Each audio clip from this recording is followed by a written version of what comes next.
Chapter 11. From Hollowed Halls. I recently returned from a scholarly conference in northern Italy and the South Tyrol region. My fellow presenters gave engaging talks on everything from mimetic techniques and psychological therapies and geomancy to automatic writing, art, poetry, psychoanalysis, modernism, and magic. The professors taught all over the world, from Iceland to Manhattan. My talk on the roots of Satanism was enthusiastically received, spurring several good questions and lively discussion. However, the topic has not always been so warmly received in academic circles. One of the continuing struggles for satanic spokespeople is dealing with the limited perspective from some scholars on our religion. The posture has largely been dismissive, condescending or alarmist, seldom taking Satanism seriously. That stance seems to be softening somewhat within the past 10 years, largely due to the efforts and personality of Peter H. Gilmore. If we count the years from Gilmore's first major appearance as a public representative for the Church of Satan on the Sally Jesse Raphael show in 1988, Peter has, at this writing, been representing Satanism as long as Anton Szandor LaVey did. He had this to offer during a conversation in 2019. Certain scholars went to LaVey to fit into their pre-existing paradigms. He wasn't an existentialist or a Nietzschean or Aristotelian or any stepchild of some former thinker. LaVey didn't feel beholden to any particular intellectual heritage. He took molecules from all and created something authentically new. Doctor didn't pour his ideas into old bottles. He created fresh vessels.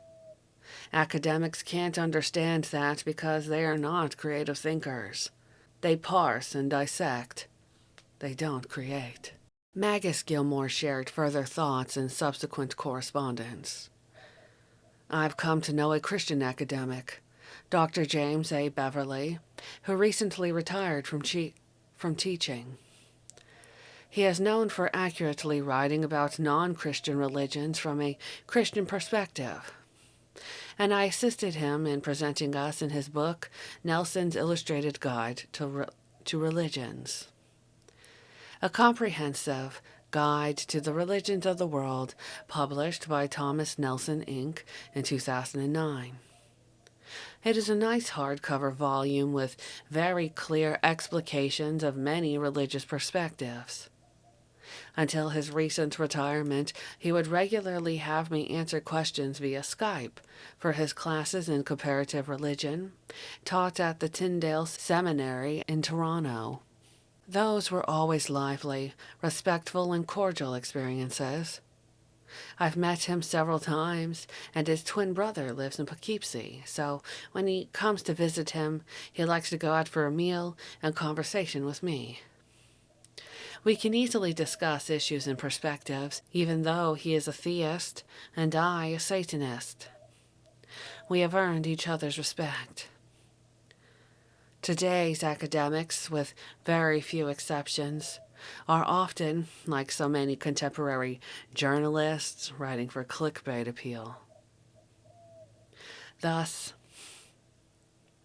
we've seen them tout press releases issued by satanic posturing, activists documenting some faked publicity stunt, rather than what one might expect from genuine scholars. Digesting and analyzing the essays we publish on our website, dealing our history and the application of our philosophy. They seem to ignore writings such as my own on honor, integrity, survival, and satisfaction, or Peggy's exhaustive pieces derived from archival materials such as So It Was Written, The History of the Satanic Bible by Anton Szandor LaVey, with its thorough addendum as well as the revelatory from the Church of Satan archives, and her own exposition as to why Satanism embraces trans individuals in A Redhead Named Peggy. My piece regarding Herbert A. Sloan and his affiliation with the Church of Satan for the first time ever documented Sloan's affiliation and used his own correspondence as evidence, something none of these scholars knew, and my essay, Self-Realization, the Essence of Satanism, chronicles our ahead of the curve full acceptance of LGBTQ members and why that has always been congruent with our philosophy. While they quiver over some incidents of an activist teabagging a tombstone of a person not known for ever having commented on Satanism, they ignore our work to deepen the understanding of both Satanism and its history, topics they claim to be essential to their studies. Anton LaVey received some fair amount of scholarly interest in the early days of the Church of Satan. One of the first academics to write about LaVey's groundbreaking endeavors was Dr. Jack Fritcher, already quoted extensively in this book. His 1971 interview with LaVey stands as one of the best. Sociologist and amateur stage magician Marcello Truzzi, a renowned skeptic and, later, friend of LaVey's, included the Church of Satan in a 1972 article titled The Occult Revival as Popular Culture for Sociological Quarterly number 13, and again in 1974's Towards a Sociology of the Occult, Notes on Modern Witchcraft, for a Princeton University Press book on alternative religions.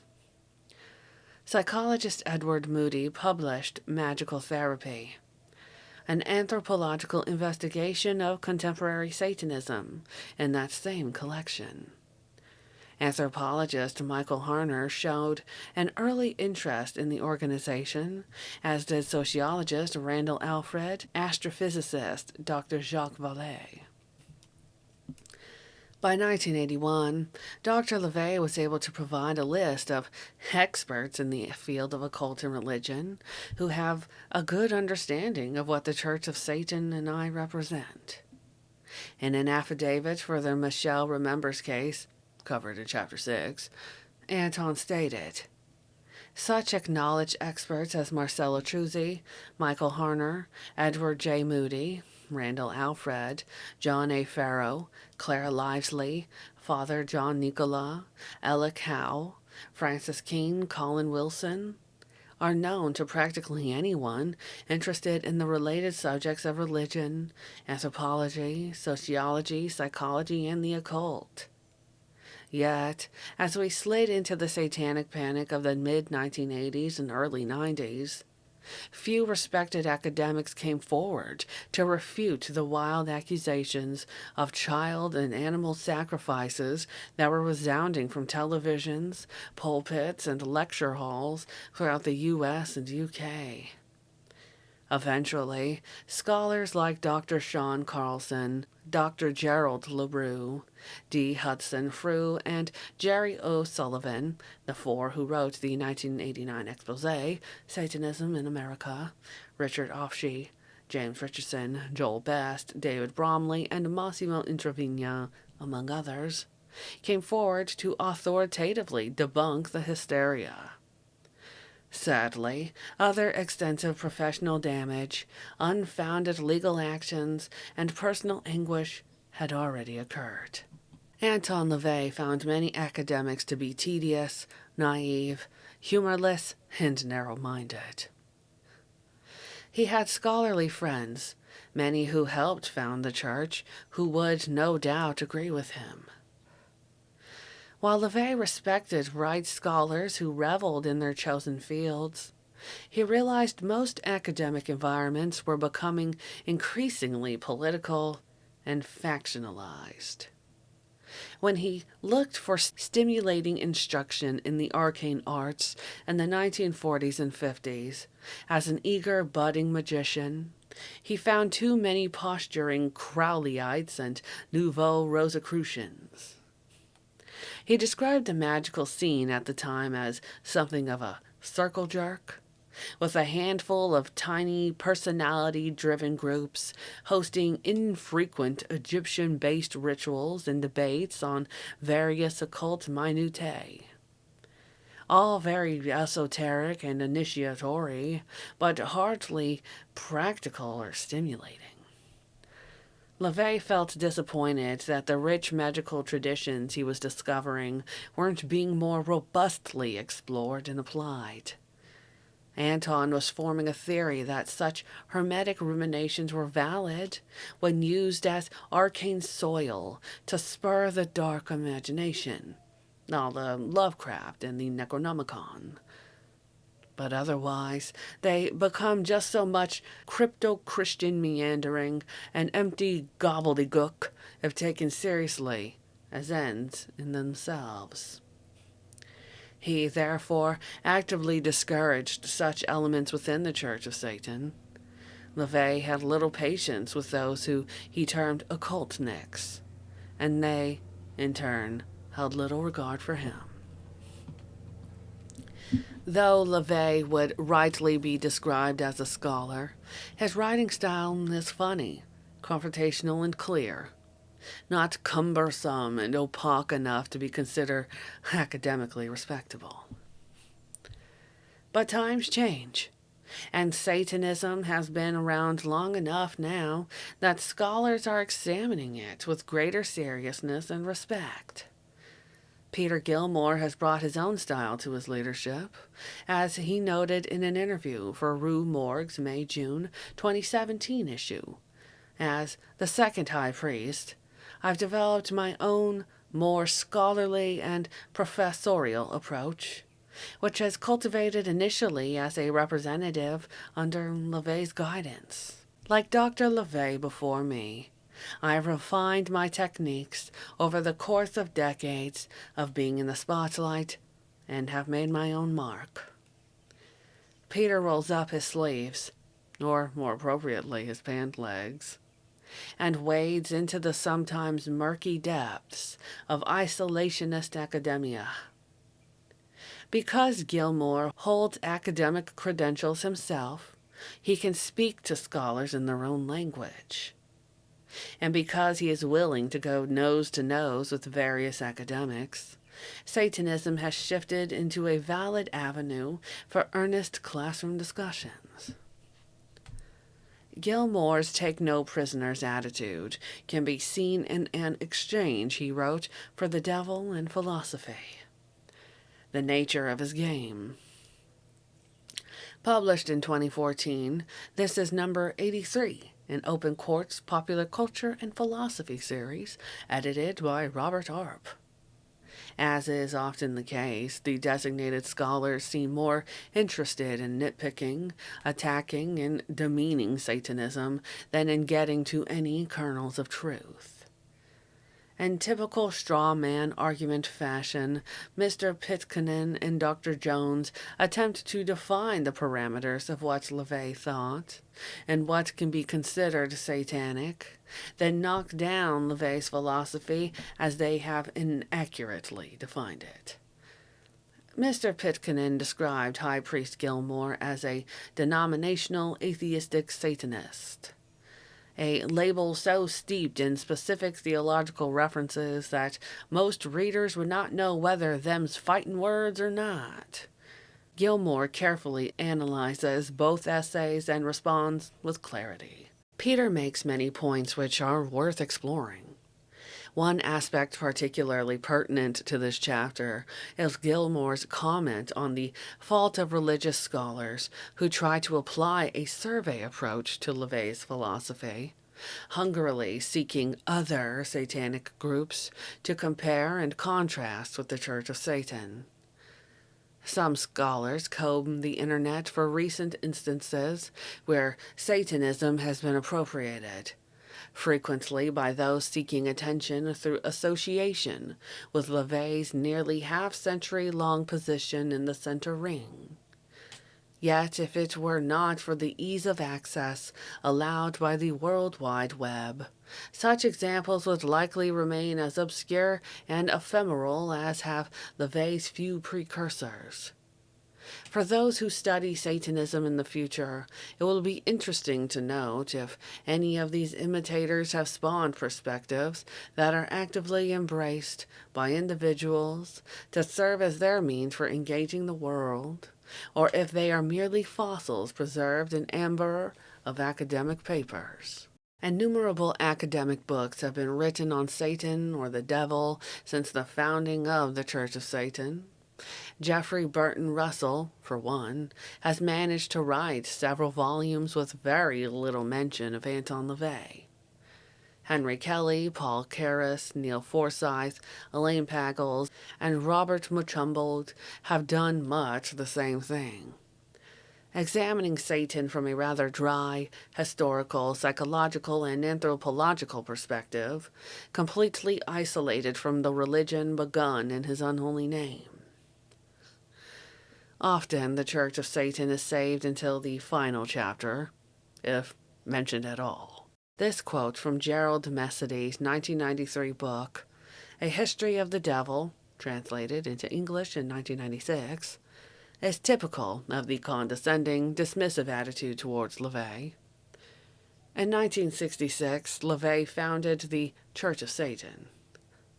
In his book, The Satanic Bible, which enjoyed considerable sales, he declares that devil worship is an entirely self-centered and self-gratifying perversion of religion, a definition whose sense, I must admit, escapes me. Nevertheless, I think I can detect a whiff of sexual obsession in its language, which seems to reflect an orgiastic, cat-house mentality elevated into a sublime and revolutionary ideology. In most academic treatments, LaVey is regarded as something of a simplistic prankster or hawking Satanism for money.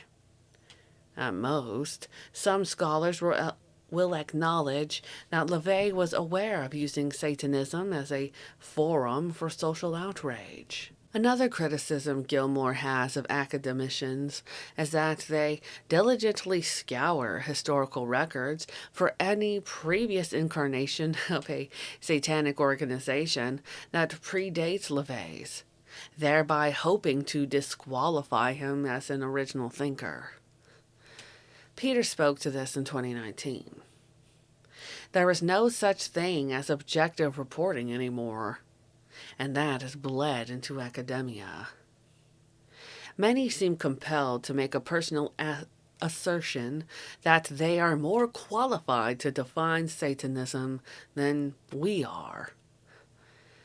They dilute Satanism by including any historical mention of Satan, even though the group they're studying didn't affect more than 6 people. The primacy of the Church of Satan is unassailable, but through reverse engineering some wider relevance, they dispute our own history.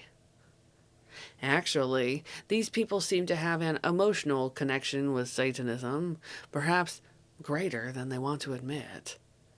And they want to own Satanism themselves. So they keep digging, convinced we couldn't be the first. They want to take that away from us. But it's not all bad news. A recent sea change in certain academic circles has Satanism being examined in a more objective, sometimes even flattering light. The Academy, as it was originally conceived in its earliest Greek incarnation, was a sacred place for challenging ideas and free inquiry. The devil's rebellious spirit should be celebrated and welcomed into such an environment. Too often these days, however, colleges and universities have become stultifying, fraught with petty ego battles, unchecked professional ambition, and outright jealousies. Perhaps this is slowly changing.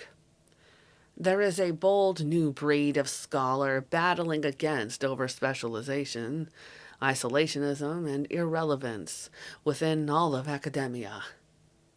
Many of these post-1966 revolutionaries are open to emerging or alternative religions, with more than a few having had direct involvement with various esoteric magical groups themselves. The venerable Oxford Press has quietly established a Western esotericism series, edited by Henrik Bodkin, and has published 4 scholarly books on Satanism in 2 years. The first book, The Devil's Party, was not published as part of the Western Esotericism series, but was edited by 2 scholars who have become shining lights in the field. This essay collection was published in 2013 and reflects a renewed interest in Satanism as a serious topic of study. Several essays dealing directly with Anton LaVey and his philosophy, such as Categorizing Modern Satanism, an analysis of Anton LaVey's early writings, and The Carnival of Dr. LaVey, Articulations of Transgression in Modern Satanism, are interspersed with articles covering with wider impact of Satanism in creating a contemporary dark spirituality or aesthetic and appreciation for social blasphemy. Most of the chapters are based on papers presented at the first International Satanism Studies Conference held in Trondheim, Norway, in 2009, which had a second conference in Stockholm, Sweden, in 2011. The book can be appreciated as a responsible, even laudatory, look at what LaVey and his organization have accomplished. The 3 books which followed from Oxford University Press, Children of Lucifer, The Origins of Modern Religious Satanism, 2016, The Invention of Satanism, 2016, and a particular favorite, Satanic Feminism, Lucifer as the Liberator of Women in 19th Century Culture, 2017, adopt a similar tone, seeing LaVey's intent more clearly and communicating his philosophy more fairly than most academics have bothered to discover in the past. There is yet another book currently in the works from Oxford Reader on Modern Religious Satanism, edited by Per Faxneld and Johan Nielsen. Other writers who have contributed to a more measured regard for satanic theory, history, and practice within the past couple of decades have been Massimo Introvigna, whose excellent 1994 book was finally translated into French in 2010, with a hefty limited edition historical book released in 2016, Satanism, A Social History. He is the founder of the Center for Studies on New Religions, based in Turin, which also boasts another scholar who has been consistently fair with the Church of Satan for many years, Reverend J. Gordon Melton.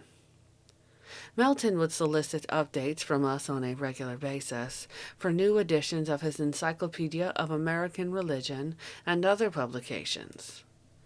Dr. Stephen Flowers' Satanic Survey, Lords of the Left-Hand Path, benefited greatly from the judicious editing of respected scholar Michael Moynihan in its revised version published in 2012.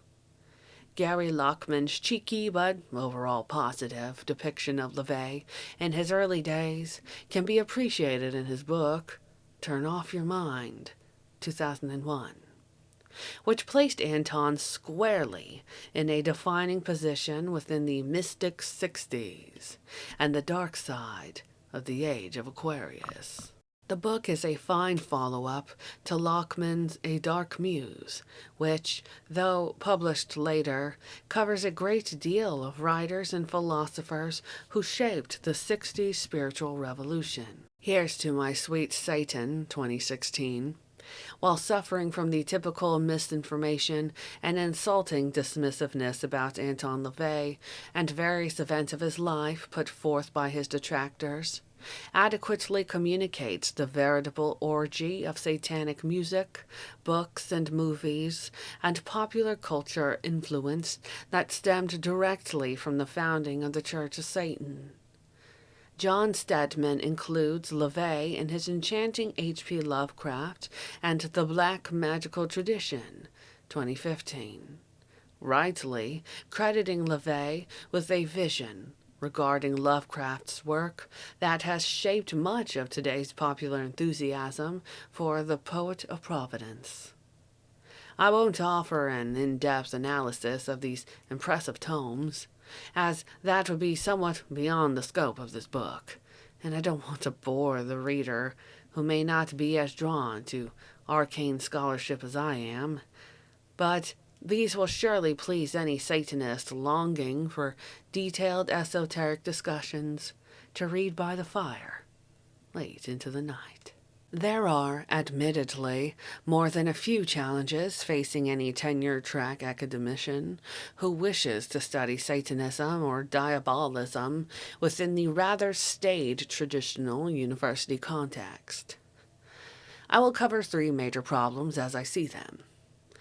The first and most obvious hurdle is the inevitable professional and social ostracism such dark musings would engender.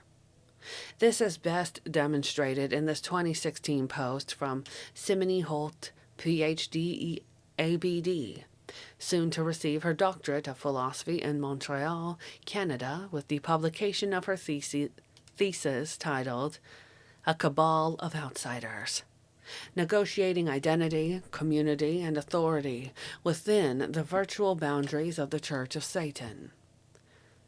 I can state that Concordia University has never even hinted at having an issue with my topic, but the support I received was from people who know and interact with me personally. They have witnessed my work ethic, delight in teaching and helping students, involvement with graduate committees and events, and genuine intellectual curiosity. Ms. Holt adds, in the sea of love, however, there have been a few sore spots. At the dozen or so conferences at which I have presented a paper on Satanism, wherein I am a stranger to most, I've had the odd scholar behave in a combative and hostile manner during the question period, aggressively challenging me because how I describe Satanism directly contradicts their misunderstanding. In the post-panel conversations, the objections are some version of these things. LaVey really did believe in the devil. Even if he didn't, Satanism is by default evil and cannot be redefined. Or my personal favorite, Satanism is an offensive religion and shouldn't be studied. I must emphasize that these are small and occasional, if still consistent, occurrences, easily drowned out in the sea of overwhelmingly positive reactions to my research, wherein scholars are curious, delighted to learn something new, and to be challenged on their assumptions. My personal anecdotal evidence suggests, then, that Satanism has a titillating draw, where scholars are largely supportive of the unconventional topic, taking an interest in a new avenue of the intellectual pursuit, with only minor objections. Holt notes that while resistance to her chosen topics of study has been trivial, it is nonetheless significant, and that such incidents reflect the popular, which is heavily influenced by the theological, understanding of Satanism. If scholars simply make little effort to understand the nuances of popular, theological, and religious discourses on Satanism, the people that are ostensibly obligated by their very profession to be critical of assumptions and stereotypes, then perhaps it is out of an implied devaluation of Satanism as a legitimate topic of inquiry. A second issue which has slowed an objective study of Satanism and diabolism within academe's hallowed halls is the question of within which department would such study take place. Religious studies would inevitably favor a Christian theological perspective, though that is quickly changing on many campuses to include NRMs, new religious movements. As stated previously, LaVey's group was studied early on by several sociologists, but Satanism would fit just as comfortably in philosophy or psychology. It is by nature interdisciplinary and doesn't fit neatly into any specific department.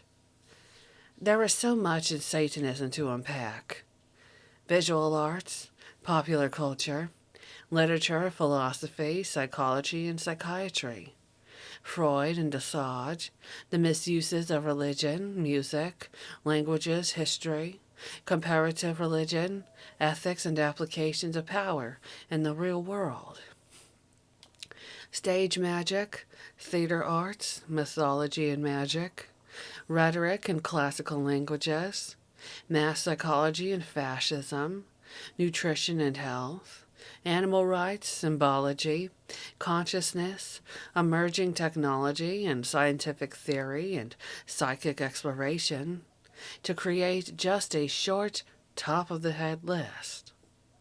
There is an undergraduate liberal arts education within Satanism.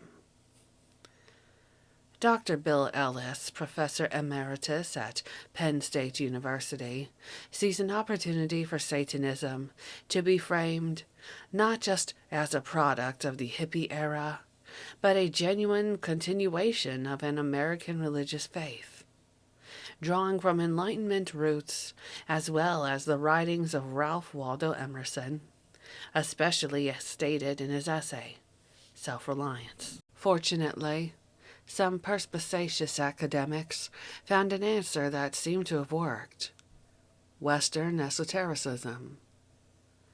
Blame Jesper Agard Peterson of the Norwegian University of Science and Technology in Trondheim, Norway. I decided, with a small group of colleagues, to actively position Satanism studies within Western esotericism, while also borrowing from sociology and anthropology of new religions. We published in journals and with series publishers, attended conferences, and networked within these fields to gain a foothold academically. I think this has helped to move Satanism from a fringe subject to a proper academic pursuit.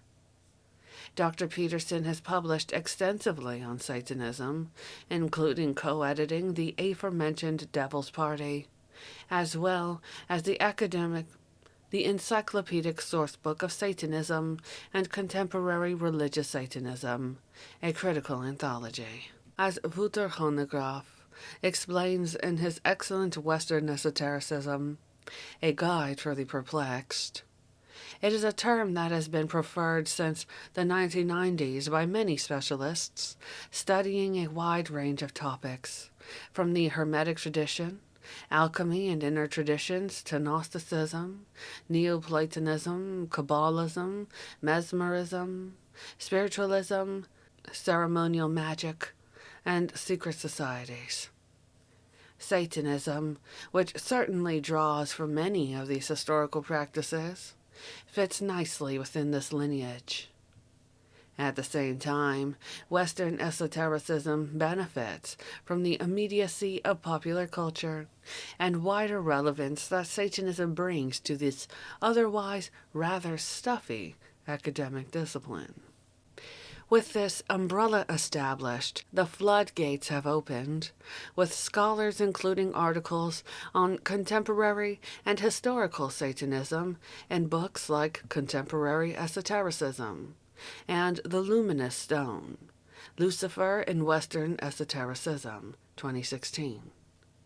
Mitch Horowitz, author of Occult America 2009, and his most recent The Miracle Club, How Thoughts Become Reality, has boldly chronicled his explorations of Satanism and several articles on Medium.com, including Good, Clean Satanism, in which he described LaVey's philosophy as positive thinking weaponized.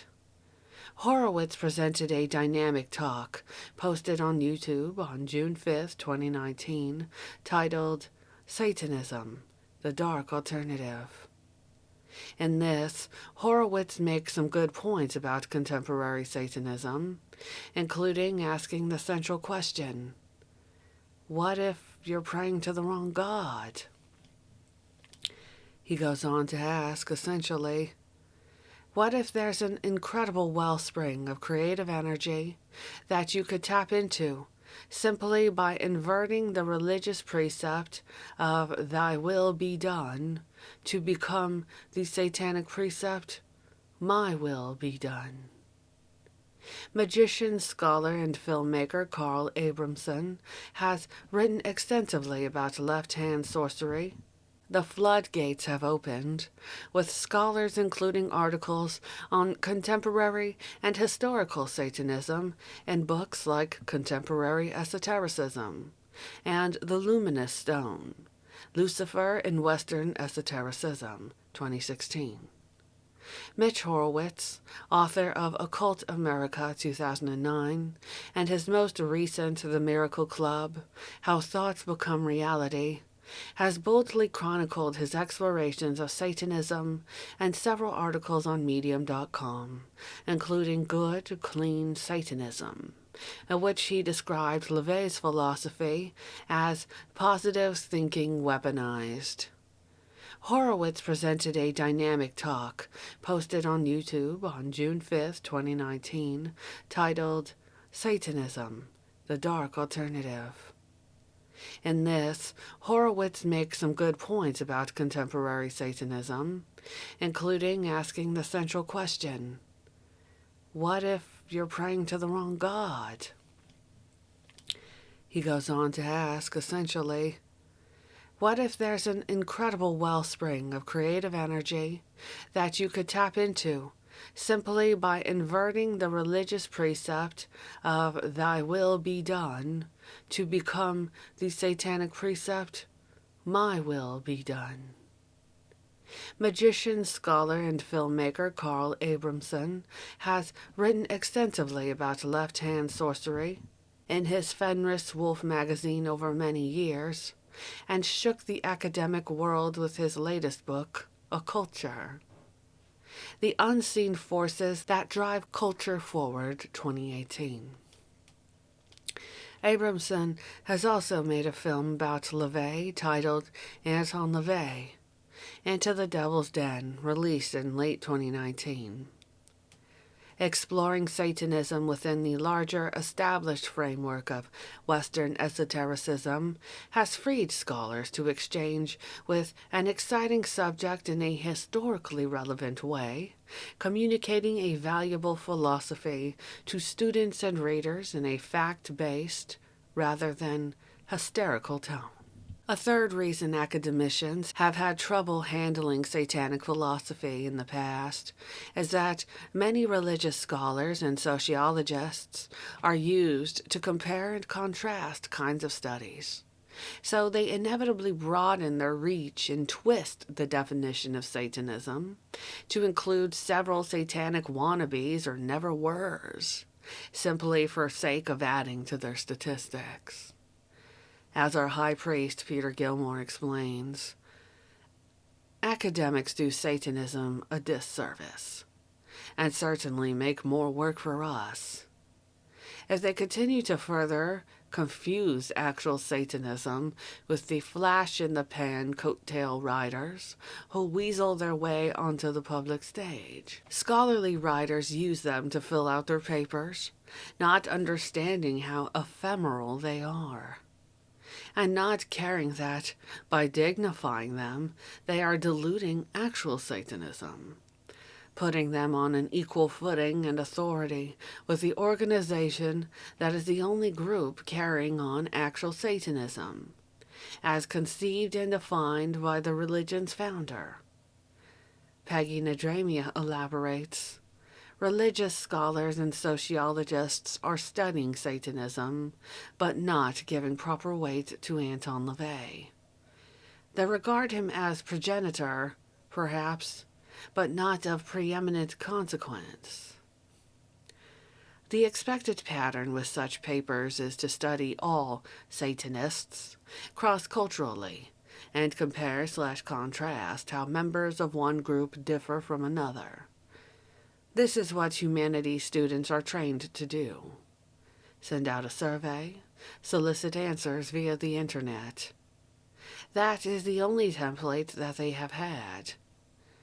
Religious scholars look for offshoots, sects, and heretics that often evolve into legitimate branches from the originating oak, as has happened with Catholicism and Islam. Unfortunately, any such groups so far have been started by malcontented ex-members or publicity-greedy non-members with little imagination or consistent energy. As Magistra Igraine has commented, such Satan clubs have the staying power equivalent to the lifespan of the common botfly. Besides, many of the best, most successful Satanists want to keep low profiles and don't feel obliged to be studied, quantified, or even to answer questions. They are often too busy and too discreet. As a consequence, a religious survey approach is seldom elucidating with our religion. It is, in fact, an outdated paradigm in the case of Satanism. As LaVey himself stated, there are no categories of Satanists. There are Satanists and nuts. Groups outside the Church of Satan which espouse satanic principles and practices are either, in truth, directly affiliated with us, which is made clear, or riding on our coattails, mimicking and repackaging what Anton LaVey wrote in order to dupe unsophisticated minds. These groups are often short-lived, led by disgruntled individuals.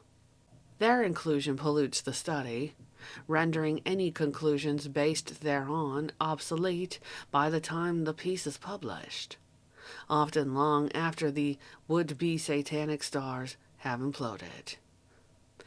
Two glaring examples of this which immediately come to mind are Art Lyons' otherwise excellent Satan Wants You, 1988, and James R. Lewis's encyclopedic Satanism Today, 2001.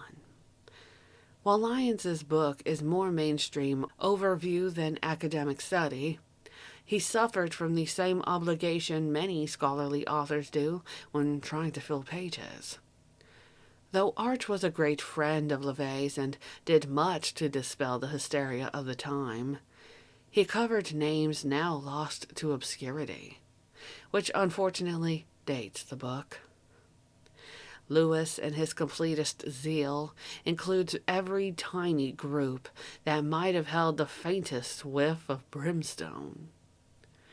This is expected in an encyclopedia, and Lewis was responsible insofar as he included entries written by Peter Gilmore to distinguish actual Satanism from various forms of devil worship or derivative pretenders by calling our religion LaVeyan Satanism is inaccurate, as there are no other kinds of Satanism besides that devised by Anton LaVey.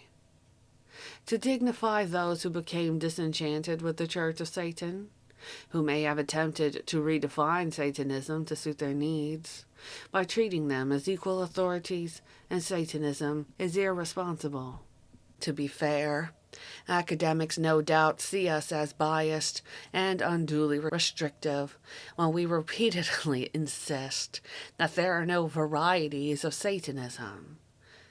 As the organization designated to carry the philosophy of Satanism forward through emerging societal changes and challenges, we must protect LaVey's ideas, just as one would protect a product brand. This isn't inconsequential territorial wrangling. We aren't defending our street corner from competing tent show evangelists, afraid they'll bite into our financial interests. We have no church buildings or paid clergy to bankroll. But we do have a solemn responsibility to ensure Satanism maintains its integrity. Satanism is easily often purposely, misconstrued by those who would misuse it or condemn it. It offers unprecedented freedoms that must be clearly balanced with other elements within the philosophy to be properly applied. Church of Satan leadership does not acknowledge the many derivative groups started by grumbling ex-members or by outsiders hoping to make a buck or get attention by calling their club some new, improved version of Satanism, because doing so compromises Anton LaVey's vision. He fought against any delusion of or rewriting of his philosophy during his lifetime, and we continue that fight. In accepting every minor, short-lived group that calls itself satanic as actually practicing Satanism, academics led credence to ideas that do not adhere to the founders' concepts, thereby weakening this important religion. We saw the necessity for central doctrinal authority play out during the Satanic Panic, which eventually abated for many reasons, not the least of which was that Church of Satan representatives were steadfast that Satanism is no longer a myth to be altered to suit popular fear needs and to manipulate others. Satanists have a voice, and we define what our religion is. To examine an uncomfortable parallel, there are many acknowledged sects of the religion of Islam. There is no central authoritative source of doctrinal interpretation for Islam, like the Pope, or the leadership of the various Protestant Christian offshoots. Islam is more of a heterogeneous religion, advocating direct interaction with Allah, without the need for a formal central priesthood.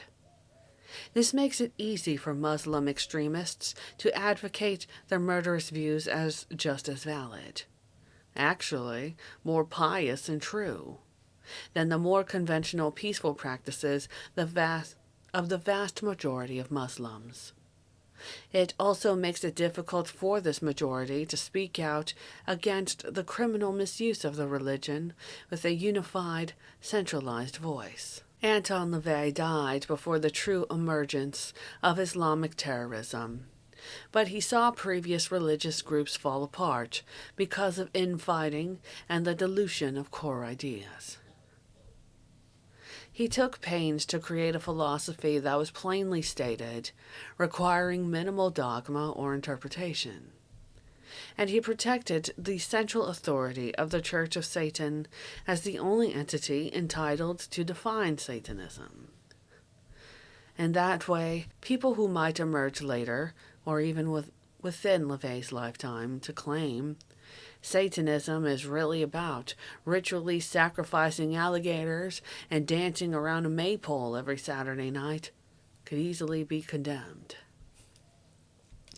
Since Satanism is such a young religion, and weighted with imagery that many find to be viscerally antagonistic, our insistence that the Church of Satan is the single defining authority must remain steadfast. Perhaps it is inevitable that sects and offshoots will emerge in a few hundred years. But the longer we can delay the process, the more productive we will remain, as individuals and as a group. To get a sense of how Satanism is generally regarded on college campuses worldwide, I sent a series of questions to a handful of scholars who have distinguished themselves by writing fairly honest about LaVey over the years. Their responses were generous and honest. I didn't encourage glowing admiration, but rather wanted some objective voices to reflect additional facets in this portrait of the Church of Satan. My questions were simple. Satanism seems to have been largely either disdained or dismissed within the academic community, treated rather like the proverbial red-headed stepchild. Has that been your experience? Is this different from attitudes toward other religions?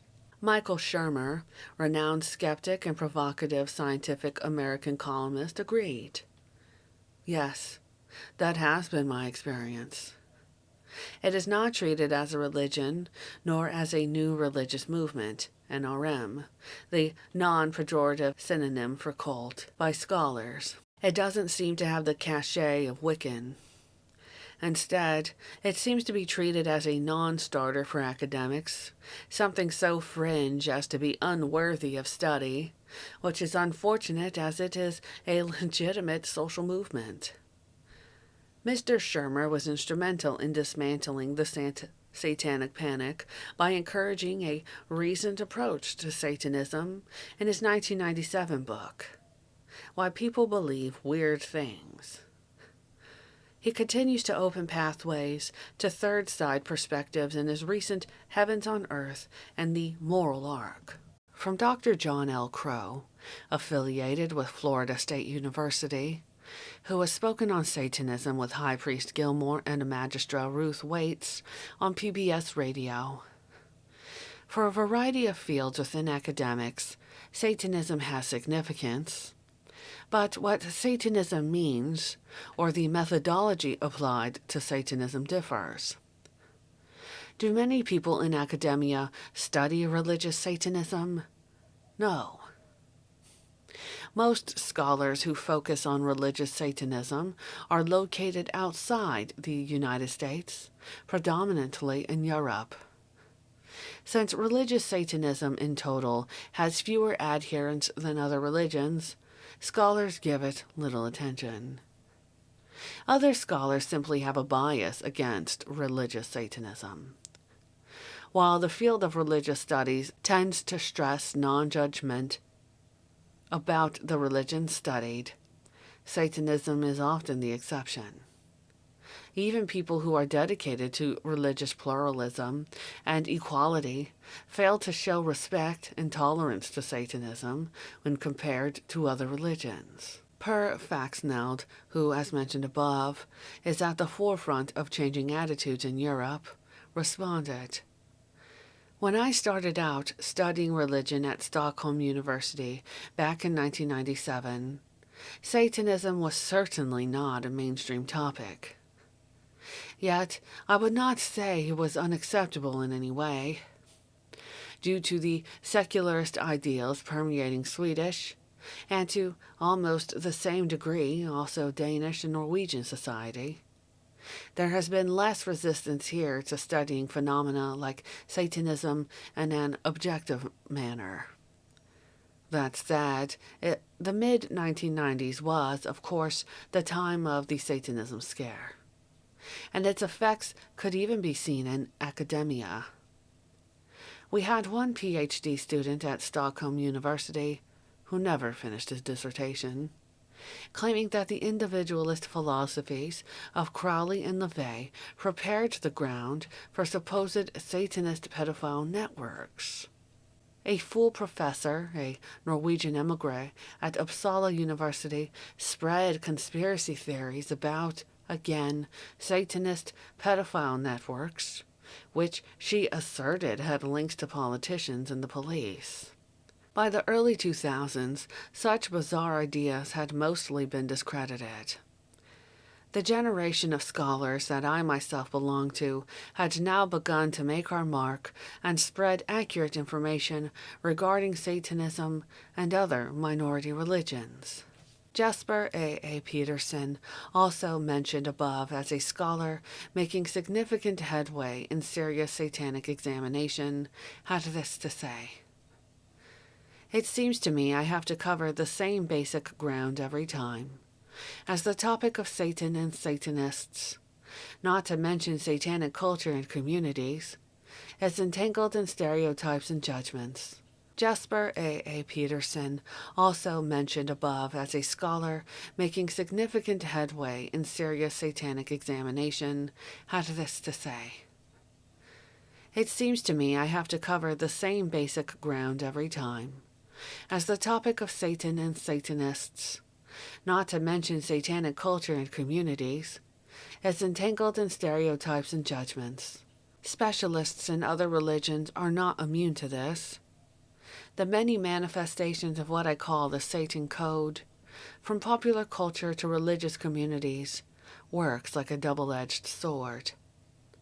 On one hand, it keeps the subject fresh and interesting. On the other, it conflates black metal, satanic occulture, and committed Satanists to the detriment of the latter as a serious religious expression. Most academics cannot distinguish discourse on the satanic from authentic satanic discourse. My second question was, have you noticed, in browsing class schedules or talking with colleagues, any increase in classes or publications/books offered on the subject of Satanism, evil, Luciferianism, Western esotericism, or similar topics? If so, have they been presented in the context of popular culture, psychology, literature, religion, philosophy, history, or something entirely different? Dr. Peter was most emphatic on this topic. Definitely. There has been a huge upsurge in scholarly material and courses on Western esotericism, occulture, and dark spirituality in the past 20 years at universities, mainly within religious studies, culture studies, history, and sociology. This seems to be intertwined with popular culture, as scholars and new students react to developments and popular culture in general. This also has to do with the development of Western esotericism, and to a lesser extent, new religious movements as university subjects, gaining legitimacy and providing important scholarship on both specialized subjects, such as new religions and esotericism, and history and the present, and in general, or on religion as a cultural phenomenon. This is visible in the OUP, Oxford University Press, book series on esotericism, and the popularity of academic books on dark occulture, left-hand path practices, and so on. As older colleagues retire and new academics enter the field, esotericism, including Satanism, becomes valid subjects. Dr. Crow responded that, in his experience, the field that has focused most on religious Satanism is new religious movements studies within religious studies. One benefit of religious Satanism being a contemporary religion is that scholars can interact with Satanists. This kind of sociological work is beneficial, and that it allows an accurate portrayal of religious Satanism. This is important because there is so much misinformation about Satanism. Thirdly, I asked, have there been changes within the wider culture which might make Satanism more accessible or even acceptable? Michael Shermer observed, ever since 9/11, there has been a renewed interest in the harmful aspects of religion, most obviously Islamism, the extreme sect of Islam, and that has diverted critics away from Satanism as associated with the satanic panic of the 1980s and early 1990s. Carl Abramson, another groundbreaking scholar in the field, believes that there has been a significant cultural shift toward more open inquiry. For sure. Esoteric magical occult topics have entered the mainstream during the past 2 decades in major ways, and for all the commercial watering down, I believe many doors have been opened up inside the minds of young people. Those who look for information and movement actively will come across Satanism sooner or later.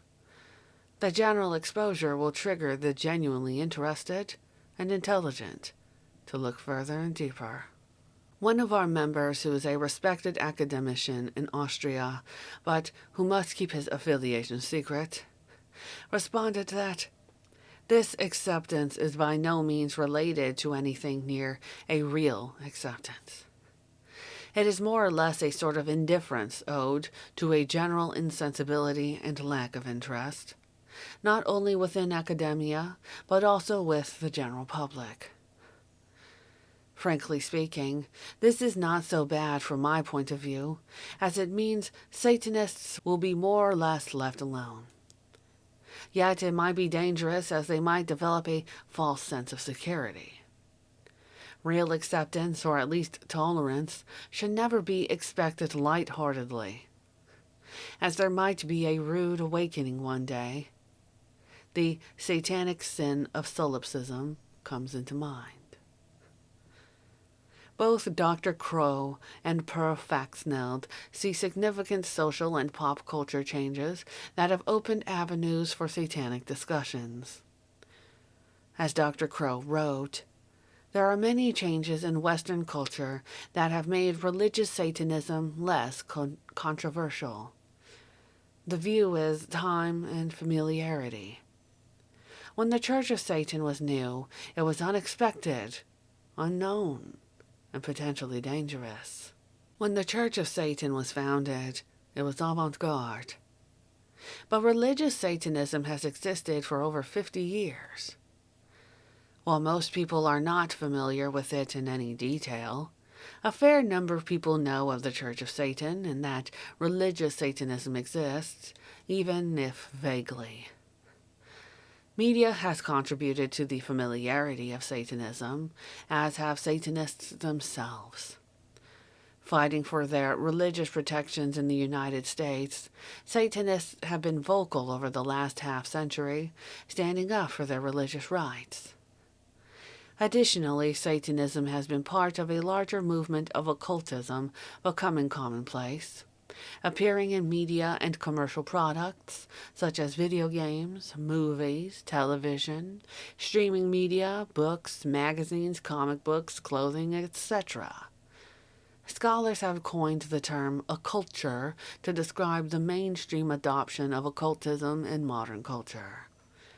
Satanism has been part of this cultural diffusion. As a result, Satanism is much more accepted, but conversely, it is also less unique. Per Faxnell responded, I would say that the secularization of the post-World War II West is a major factor. Should here be understood as organized religion being weakened and ties between states and religious bodies being cut. Not that people necessarily stop believing in gods, spirits, energies, etc., but rather that such beliefs are now increasingly privatized and individualized. Even if there are certain tendencies to the opposite direction, for example, related to Muslim immigration or right-wing evangelical influence on U.S. politics, the trend is most of the West is still pointing towards increasing secularity. This makes people less likely to accept negative stereotyping of the others, e.g. Satanists, of the old mainstream religions. Popular culture should not be underestimated either, with ambivalent portrayals of the devil and Satanists in films like The Ninth Gate, 1999, or the Fox television series Lucifer, 2016 to present, undermining traditional Christian narratives. Dr. Peterson sees things differently, slightly. In both the U.S. and in Europe, communities are more divided than ever. This has to do with the loss of homogeneity, increased pluralism of belief, expression, and culture, including ethnicity, and a strong individualism prevalent across all divides. In that sense, Satanism might be more accessible and even acceptable in some quarters, just like LGBTQ+ ideas and political activism on both sides. But it increases the inevitable conflict between viewpoints. The next question was, do you feel there might be a general resistance to discussing Satanism in an objective manner in a classroom setting, thereby placing it on a par with other emerging religious movements? If so, where do you think this resistance originates? Dr. Crow, for one, answered in the affirmative. I think Satanism is treated differently than other religions in the classroom. He then related an incident from 2015 in which he taught a class for a colleague who had some space in her religion syllabus. She asked the students if there was any particular religion they wanted to know more about. When one student suggested Satanism, she agreed to the class, but asked Dr. Crow to step in as guest lecturer as she didn't know much about the topic. He felt the class went well. Students were engaged, asking questions and taking notes. But he heard that, later, in the following session, students asked if she was a Satanist, or if they were trying to convert the students to Satanism.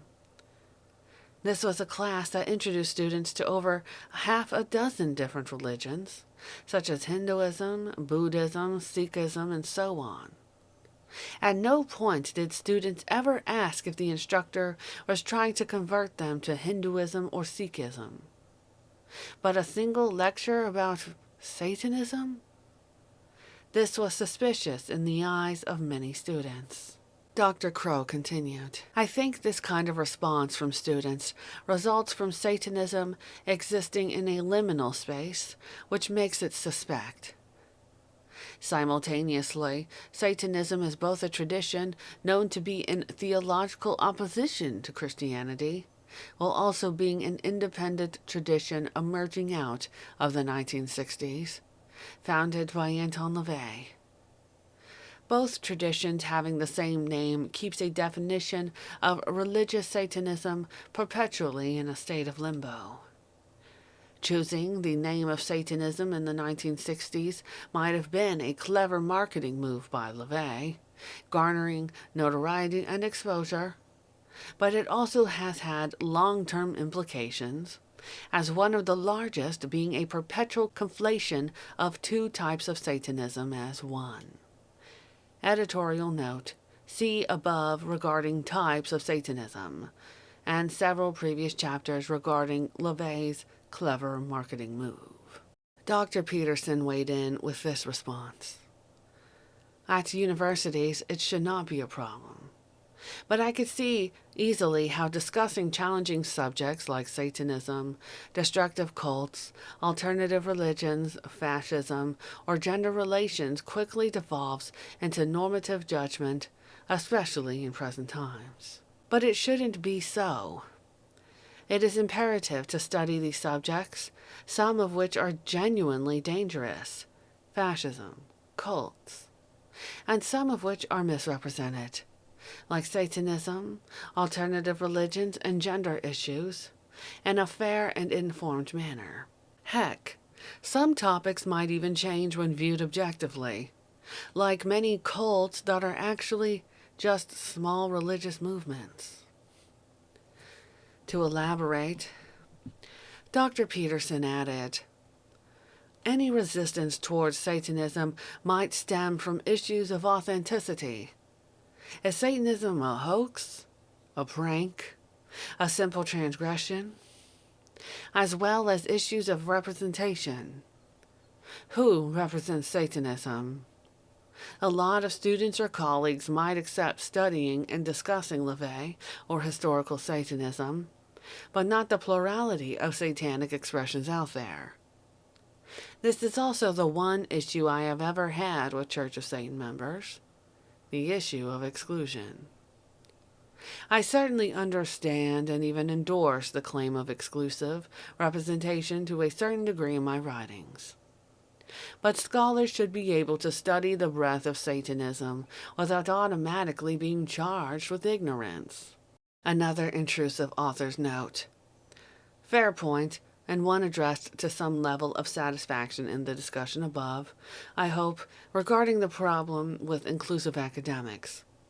However well-intentioned, looking in the direction of every disgruntled poser who claims to have all the diabolical answers, often directly from Satan himself, or perhaps a little battle-weary.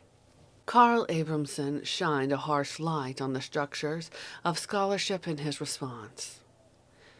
Academia in general today has become a leaking vehicle which sets political correctness ahead of the teaching of substantial information. From this perspective, the consensus view seems to be that LaVey Satanism is a precursor to or bedfellow with fascism. It's an easy way out in an environment permeated by buzzwords rather than facts, and by trigger warnings rather than critical thinking. I don't think there's a genuine desire to understand the wealth of LaVey's pragmatism.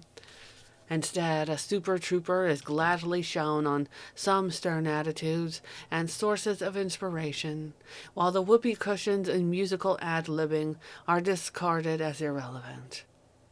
But there have also been many excellent studies this past decade covering different aspects of Satanism. The overall trajectory seems hopeful. My fifth question was, Satanism was codified over 50 years ago by Anton LaVey, who published several books on the subject which have widely been distributed and available since the Church of Satan's founding in 1966. Yet the most basic elements of the philosophy are still largely misunderstood. Do you find that surprising, or is that a predictable progression for minority religions? Our member in Austria shared more than a bit of exasperation. I have discussed this issue over and over for many years, and, frankly, I am tired of it. Those who want to understand will understand quickly, and those who won't will never do so, regardless of what we will tell them. I have a t-shirt which reads, "I can explain it to you, but I cannot understand it for you." And yes, lest the question remains in the air, I do wear it occasionally when I lecture. Per Faxneld saw this as common with many minority religions and blames the media for continuing to conflate Satanism with criminal activity, such as that perpetrated by various Nordic black metal groups. Even when a scholar is very careful to distinguish between them in media interviews, journalists often mix them up in the end anyway. Dr. Peterson was likewise not surprised. I think this has to do with the name Satan and the heavy cultural baggage which cannot be erased. The post-Christian framework of interpreting Satan is lost on many. It is also obvious to me that LaVey and current COS members frequently make use of the wider Satan code, such as history and anti-Christian culture, to make a cultural or rhetorical point. Sometimes this is tongue-in-cheek, sometimes it is to make a statement, and sometimes, like the attributions of de facto Satanist status, it is genuine. But most people can't tell the difference. The preconceptions cloud reality, and there is no need to engage with participants or literature. Further, other Satanist groups use the material differently, occluding the subject further. In that sense, I think Satanism has an extra mountain to climb compared to other religions. Abramson responded, I think it has to do with the encouragement of an unspoken totalitarian ideology that permeates academia and forces students to self-censor anything that could be interpreted as objectionable by the invisible forces of fabricating moralities. Outside of academia, it is even less surprising, unfortunately. The overall cultural discourse is more binary than ever. So if LaVey Satanism gets really wide attention in a public sphere, it will be negative. CF American Horror Story with similar productions. I guess it has beneficial results, though, as extended exposure will attract the satanically inclined eventually, if only they get to know that LaVey's books are out there. CF, Californication, and specifically the episodes where Satanism was actually presented intelligently. A filtering always takes place, it seems. My final question was, do you see Satanism as a valid topic of inquiry in an academic setting? If so, why? And in what context would you place it? If not, why not? Professor Mike Val, a philosophy professor from Phoenix, saw LaVey's work as fruitfully studied by contrasting it with other philosophies like Marxism, secular humanism, or in the context of metaethics, within which he defined three orientations: objectivism, relativism, and nihilism. Satanism's ethical system is a playful and undeniably irreverent mix of all three meta-ethical views, which can frustrate its critics. To sum up, Satanism distinguishes itself from Marxist views by virtue of its rejection of collectivism, from secular humanism by virtue of its rejection of altruism, and even from Rand objectivism by its avoidance of any ethical prescriptions whatsoever, even egoistic ones. The Satanic scholar in Austria agreed. I would not place it at any of the religious faculties. I think Satanism would much better fit into the fields of philosophy, and should be taught and discussed alongside with Nietzsche and Kant, not with puny religious freaks and scholars of belief.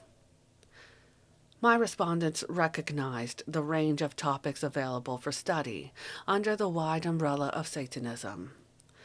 Michael Shermer offered this. Absolutely. Satanism belongs in the syllabus of any college course on religion, comparative mythology, sociology, and even anthropology, particularly as these fields study belief systems of all kinds. Dr. Crow was enthusiastic in advocating Satanic studies for the many ways it dovetails into social history, reflecting various cultural implications. I personally see Satanism as an important topic of academic inquiry and religious studies for multiple reasons. First, LaVey's founding of the Church of Satan was an important sociological and cultural event that highlighted important shifts in American culture. The actual establishment of a real church dedicated to Satan obligated Americans to make choices regarding their highest values. Were Americans dedicated to the principles of religious freedom and rule of law, or to religious convictions? Repeatedly, in the latter part of the 20th century, when the issue was pushed, Americans sided with religious freedom and rule of law over religious convictions. This is important because it is only in these limit-testing instances that the highest values of a given people emerge. The founding of the Church of Satan is also an indication of the secularization processes occurring in North America. Founding Satanism as a religion of atheism and adopting the name of tradition in opposition to the most prominent religion in America, Christianity, is a strong indication of the weakening position of Christianity in American culture. Moreover, the inability of American Christians to effectively oppose such an institution as the Church of Satan demonstrates that the separation of church and state was well established, and the influence of American Christianity on the laws of the nation was significantly diminished in contrast earlier in the 20th century. Had Anton LaVey been born 60 years earlier, in 1870, and founded the Church of Satan on April 30th, 1906, I doubt he would have been successful. More likely, he would have been lynched. Dr. Crow continued, the Church of Satan is important to study because of its influence on North American and European culture in general. As one of the pioneer institutions in the magical revival spanning the late 1950s to the early 1970s, the Church of Satan contributed to making occultism mainstream, or occulture, as referenced earlier. For instance, LaVey's adoption and adaptation of the Enochian keys, first in the Satanic Bible and later in the Satanic Rituals, is likely to be the reader's first introduction to the magical system of John Dee. The Satanic Rituals also references various magical groups like the Illuminati, the Hermetic Order of the Golden Dawn, and the Ordo Templi Orientis. He also mentioned influential figures in occultism, such as Aleister Crowley. These references often pique readers' interest, encouraging them to seek out more information about these topics. LaVey's satanic literature also introduced writers such as H.P. Lovecraft, George Orwell, and Aldous Huxley, and philosophers such as Friedrich Nietzsche and Ayn Rand to new audiences. Satanism, and the Church of Satan in particular, emerged as an outlet for people to form communities and foster individual identities. The influence of the Church of Satan and religious Satanism is grossly unappreciated. The academic study of Satanism is important because it is only through this outlet that the public is likely to learn just how influential the Church of Satan and religious Satanism has been over the last 50 years. Carl Abramson concluded, "It has multi-implications. There is a canon, a distinct philosophy, a distinct magical system, a sub/culture, an encouraging and vital environment that's visible and affecting culture in general, via books, Church of Satan's tweets, successful members' works, etc. There could be a number of angles and subject headers when studying LaVey, Satanism, and the Church of Satan. For instance, the history of religions, esoteric studies, Western esotericism, and philosophy." Per Faxneld was equally enthusiastic about how LaVey and Satanism could be approached. "It is certainly a most valid topic and should be explored by scholars from most disciplines within the humanities.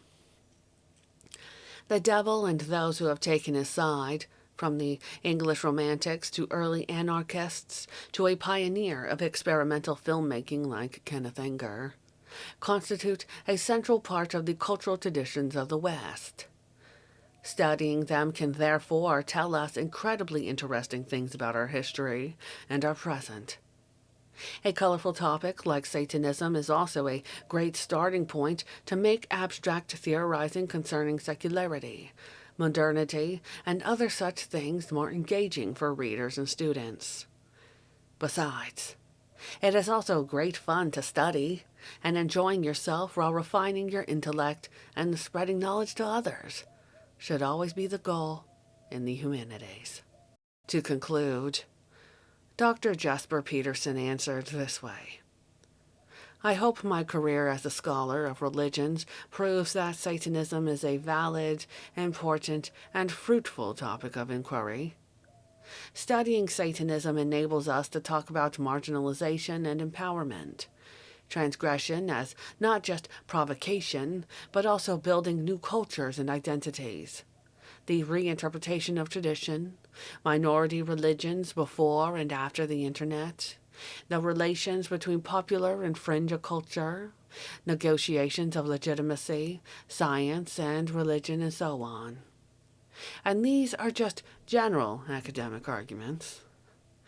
More specifically, Satanism is a successful reboot of esotericism, the occult, forgotten culture, and philosophy with a high visibility, and as such is worthy of study.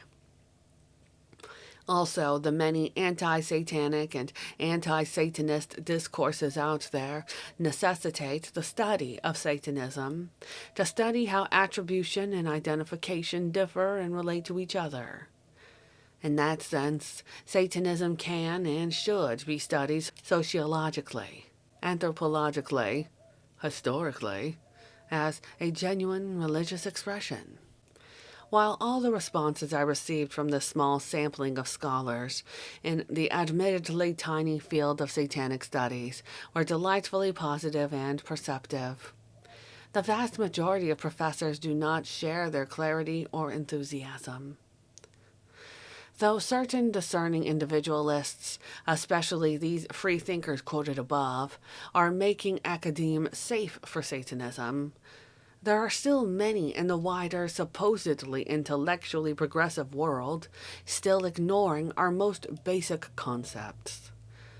When High Priest Gilmore and High Priestess Nadramia were interviewed for the 666th episode of NPR's This American Life, 1/21/2019, what was actually broadcast had been whittled down to a very brief segment, pared from a generous 4 hours of interviewing. As Peter explained afterward, Ira Glass bailed on coming to our house at the last minute. My sense is that when he listened to some of our tapes, or the producer's summary of them, he probably hated that he could agree with us on many points. So, only by minimizing us could we then be used, but essentially dismissed in passing. Like Alan Colmes and Bill Maher previously, these folks have come to find some way of sweeping us aside when they are in agreement with our philosophy, as we'd tarnish their good guy badges if that got out there to their adoring audience members. The same thing happened with Penn and Teller for their bullshit show. I spent an entire day filming that, but it went unused as I was in sympathy with them and their views regarding exorcism. And I also made jokes that cracked up the crew. They were so pleased with what we captured. But we can't have the guests stealing the spotlight from the hosts. They are all insecure prima donnas. And that tarnished good guy badge is really the key. We revel in our outsider status and the general perception of us as evil. These folks all want to be goody-goodies, so they must make a wall to save themselves from our contagion. We covered so many topics over 4 hours with Ben Calhoun for This American Life, and that pitiful little bit of harmlessness was all they could suffer themselves to include. Ben was so happy when he left and told me that he had crafted a 12-minute piece based on it.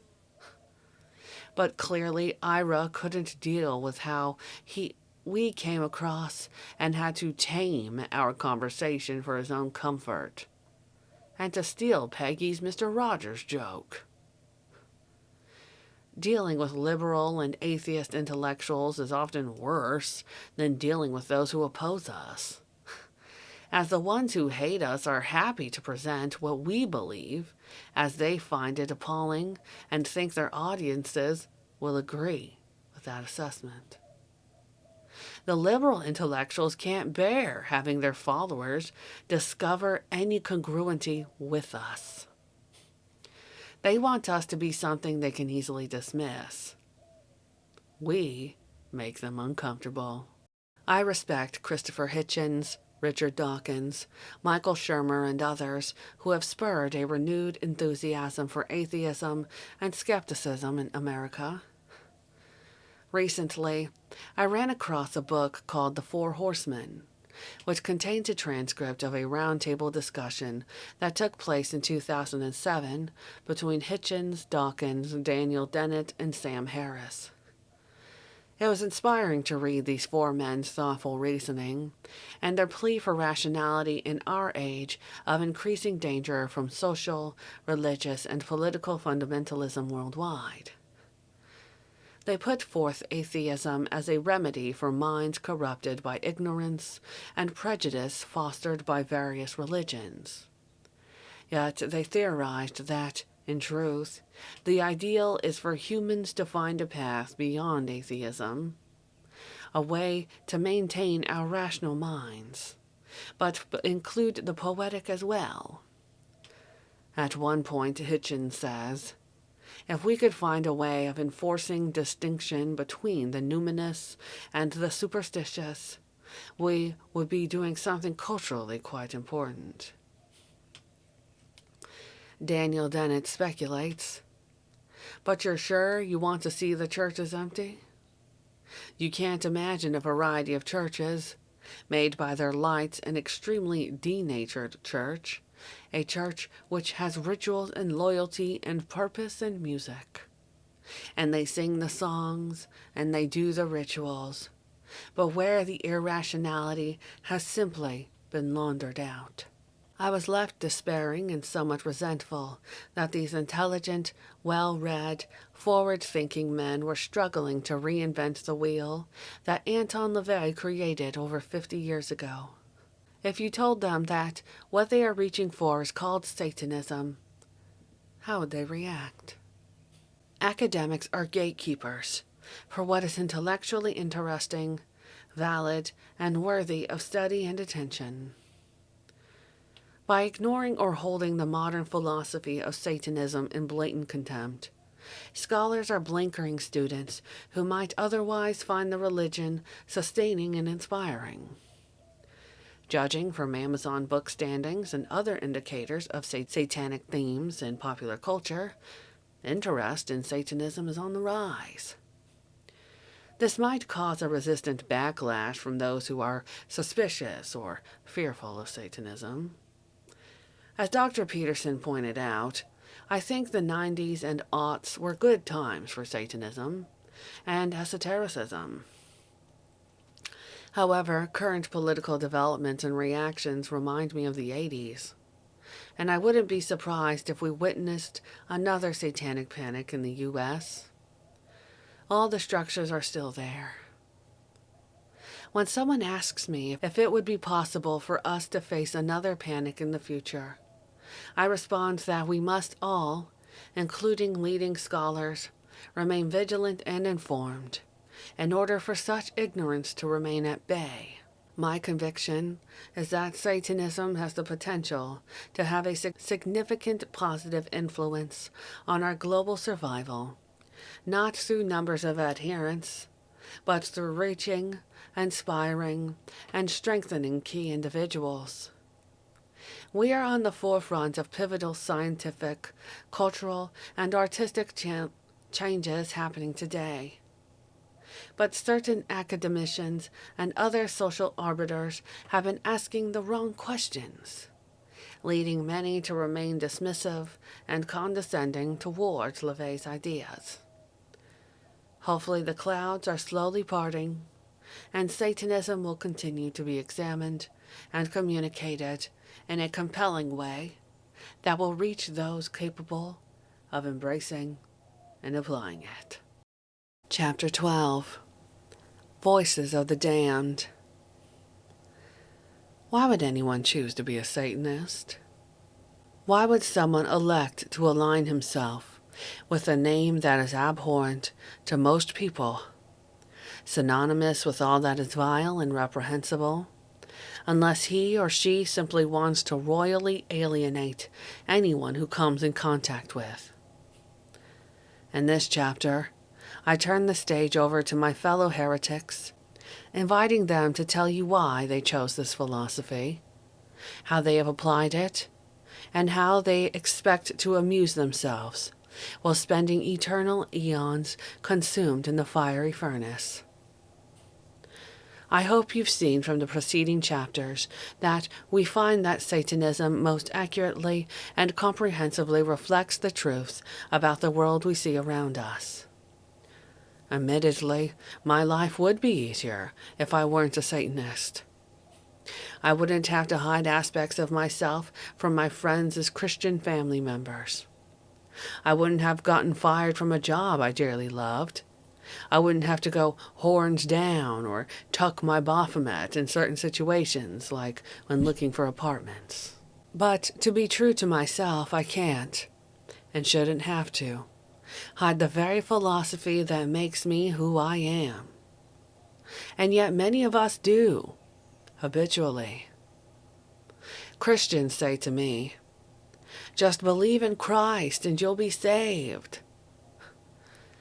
I won't get into questions about the disputed existence of Jesus as a single human being, as opposed to a compiled myth-fulfillment, or how someone who might have been around in the Middle East 2,000 years ago has any bearing on the life I am living in America today, or what it means to be saved. From what, exactly? Beyond that, I can't just switch some lever in my head and believe. no matter who's doing the asking. It's nonsense. The human mind doesn't work that way. Most humans ask a lot of questions. Your mind doesn't stop challenging just because someone in authority tells you to stop thinking. Yes, we would probably get a lot more followers if we called it something other than Satanism.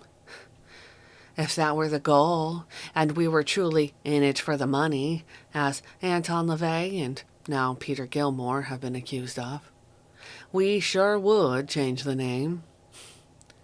But then it wouldn't be Satanism, and that's rather the point.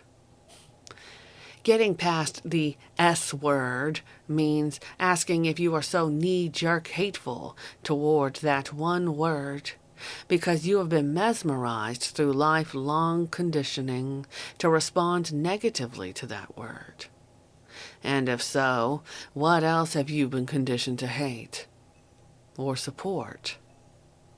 How vulnerable does that make you to advertisers, doctors, politicians, preachers, and snake oil salesmen of all stripes?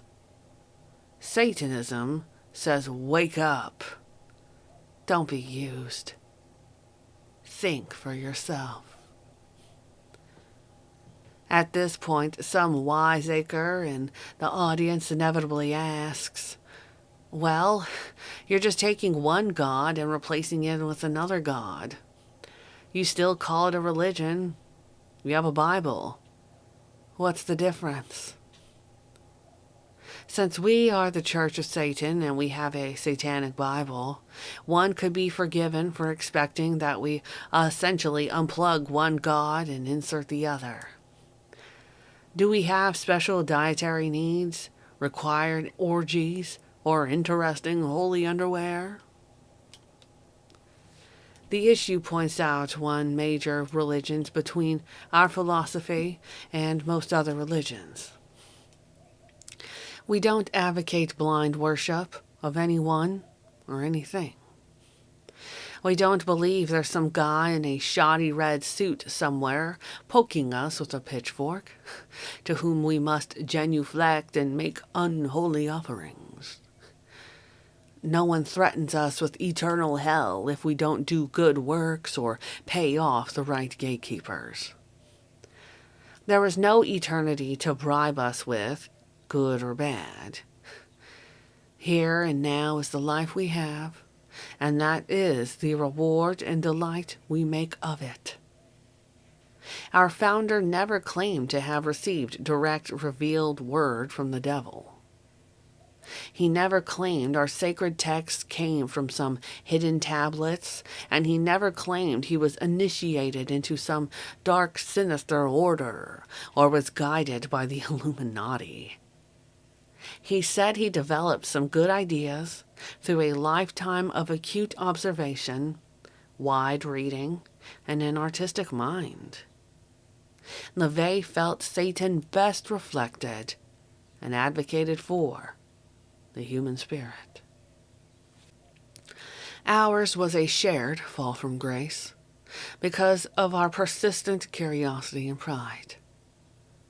Satan, as he has been portrayed in most mythologies from the beginning of time, is the rebel, the Prometheus bearing the torch of enlightenment to man in defiance of his fellow gods, the tempter in the garden who urged Eve to free herself by eating the apple of wisdom, the coyote trickster, the sybaritic Dionysus and Pan, the proud Miltonian Satan, cast down for daring to stand against the oppression of God, and who, instead of wallowing in defeat and self-pity, decides to make a heaven of hell. Anton LaVey founded a religion and wrote the Satanic Bible to blast away the crust of hypocritical self-deceit that has hampered man's thinking and progress, using only the most outrageous tools and language. It is a religion that blends the mind, body, and spirit. The Satanic Bible instead of being a grave rulebook of thou shalt nots, is a potent manifesto of human liberation. We put our emphasis on education, self-indoctrination, and self-deification. Most people spend pitifully little time thinking deeply, truly reflecting on their self-professed life philosophy. Sadly, most use their churches, temples, and mosques for social gatherings, having faith that all they have to do is show up, half-heartedly mumble along with what they're told, give money as directed, and trust whatever their leaders tell them. Satanists, on the other hand, by nature, spend a great deal more time on the life of the mind, reflecting, evaluating, speculating, questioning, imagining. We agree with Socrates that the unexamined life is not worth living. A great deal of our force and effectiveness in the world is accessed through what others dismiss as imagination or magical thinking. But that daydreaming and reflection together with action and you will be unbeatable. Now that we have more than 50 years under our belts, we are able to see the results of applying Satanism over the course of a lifetime. Many of our members became Satanists as teenagers or young adults, then went on to have jobs, careers, and families. A philosophy can't stand very long if its only draw is anger, curses, and rebellions. Even if that did come with scandalously indulgent sex, black mass rituals with nude altars, and eye-catchingly ominous clothing styles. These various forms of antinomian transgression, as these scholars identify it, can be satisfying when passing through the turbulent teens, but must inevitably fade if there is no sustaining philosophy behind the theatrics, offering nothing to inspire you through the challenges of adult responsibilities, parenthood, deaths, disappointments, and health issues. That's where the broader study of Satanism comes in.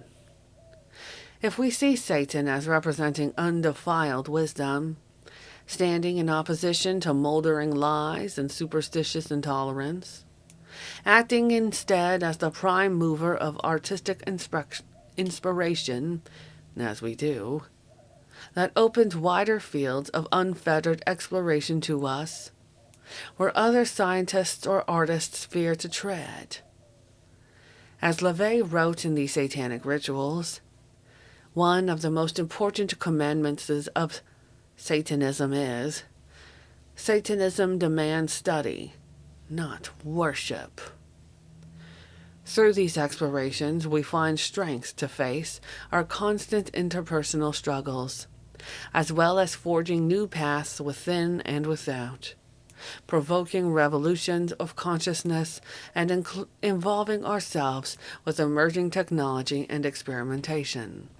I have been ideally positioned to interact with hundreds of Satanists through various stages of their development and application of our principles throughout the 40-some years of my affiliation.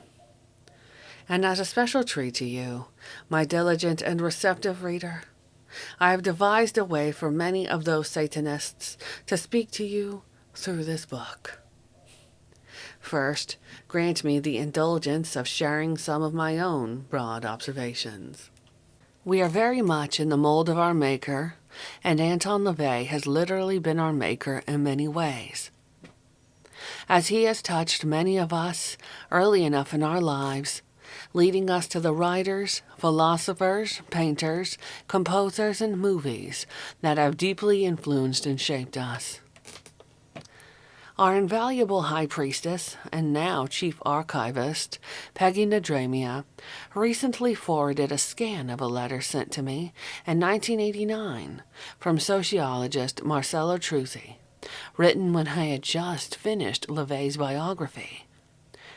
Having known Anton on a personal level for a couple of decades at that point, Truzzi was quite frank, and, I believe, accurate in his assessment in Anton LaVey.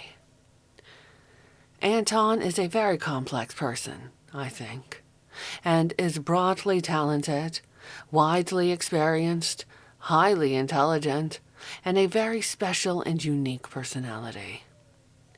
He may be the world's leading authority on the macabre. Anton is, as you know, a remarkable person, and his eccentric brilliance shows up in many ways, including his music, his art, his writings, and his conversation. He is mainly an autodidact, and his studies, which have been somewhat undisciplined but nonetheless remarkably wide-ranging, have led him into most of the deeper as well as more exotic byways of human thought and behavior. In many ways, he has impressed me as the ultimate pragmatist, always looking for applications of whatever wisdom he can garner from any source. His own personality has always struck me as containing an unusual blend of cynicism, stemming from his uncompromising realism, and romanticism, perhaps coming from a basic idealism or optimism about himself and his friends, though not about the world in general.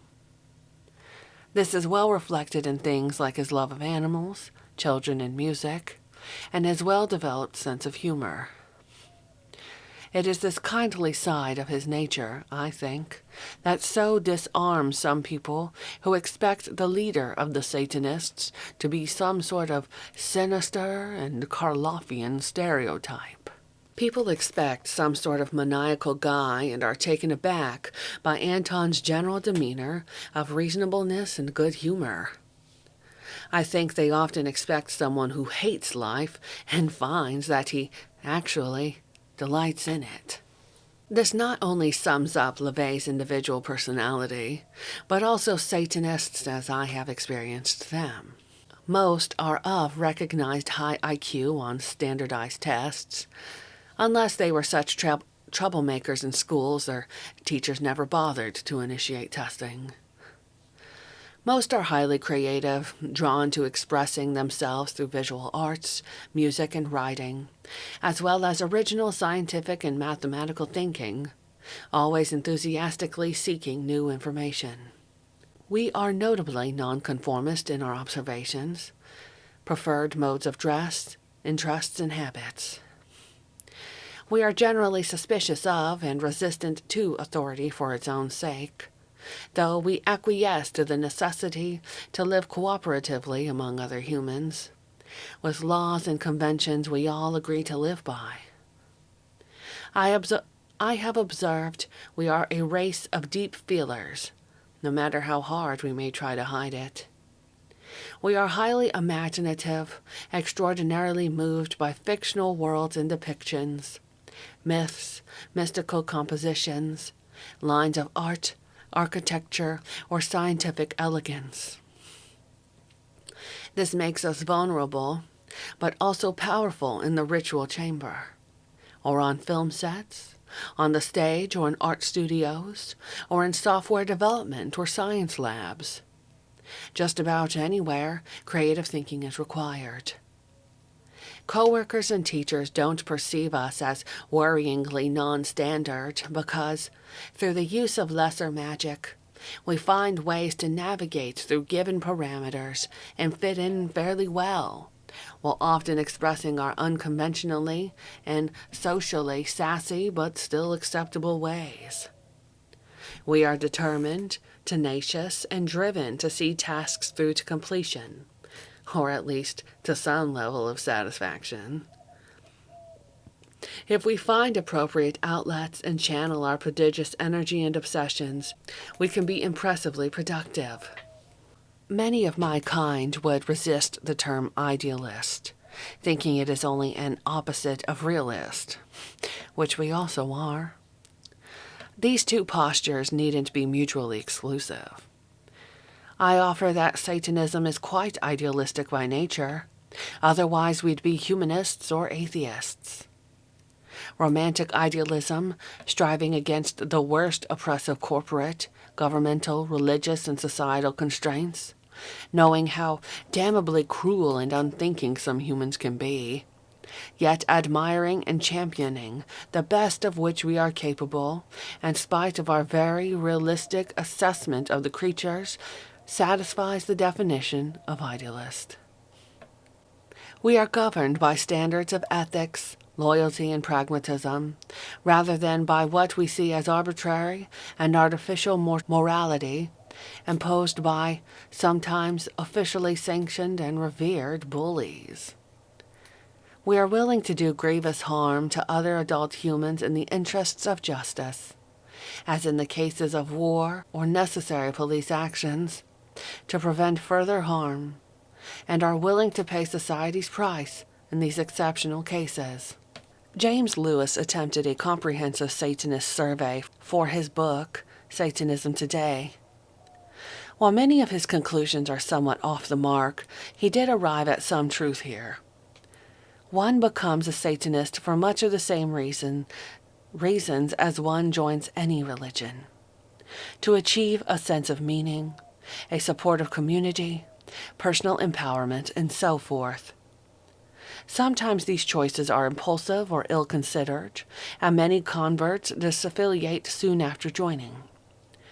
The majority who remain, however, eventually integrate their new religion into their personal identities as they mature in their faith, if I may be permitted to use this traditional term in the present context.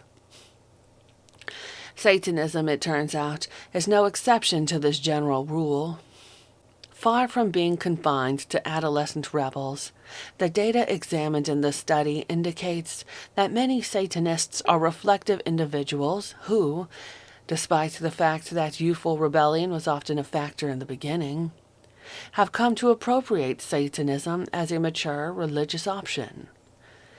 While I would object to Lewis's projected reasons why some people become Satanists, there's not really a community to join. I agree that Satanism provides avenues through which adolescent rebelliousness can be channeled into a constructive, focused life. But don't take my word for it. In preparation for this book, I sent out a survey of my own devising. In a purely subjective and highly unscientific manner, I took advantage of the fact that I have access to the most productive and thoughtful Satanists on the planet, and presumed that you, patient reader, would like to hear from them. I asked 20 questions ranging from: how were you first exposed to Satanism? To, what are your 5 favorite satanic movies? I didn't ask their ages, home states, or political affiliations, so I don't have any statistics to crunch.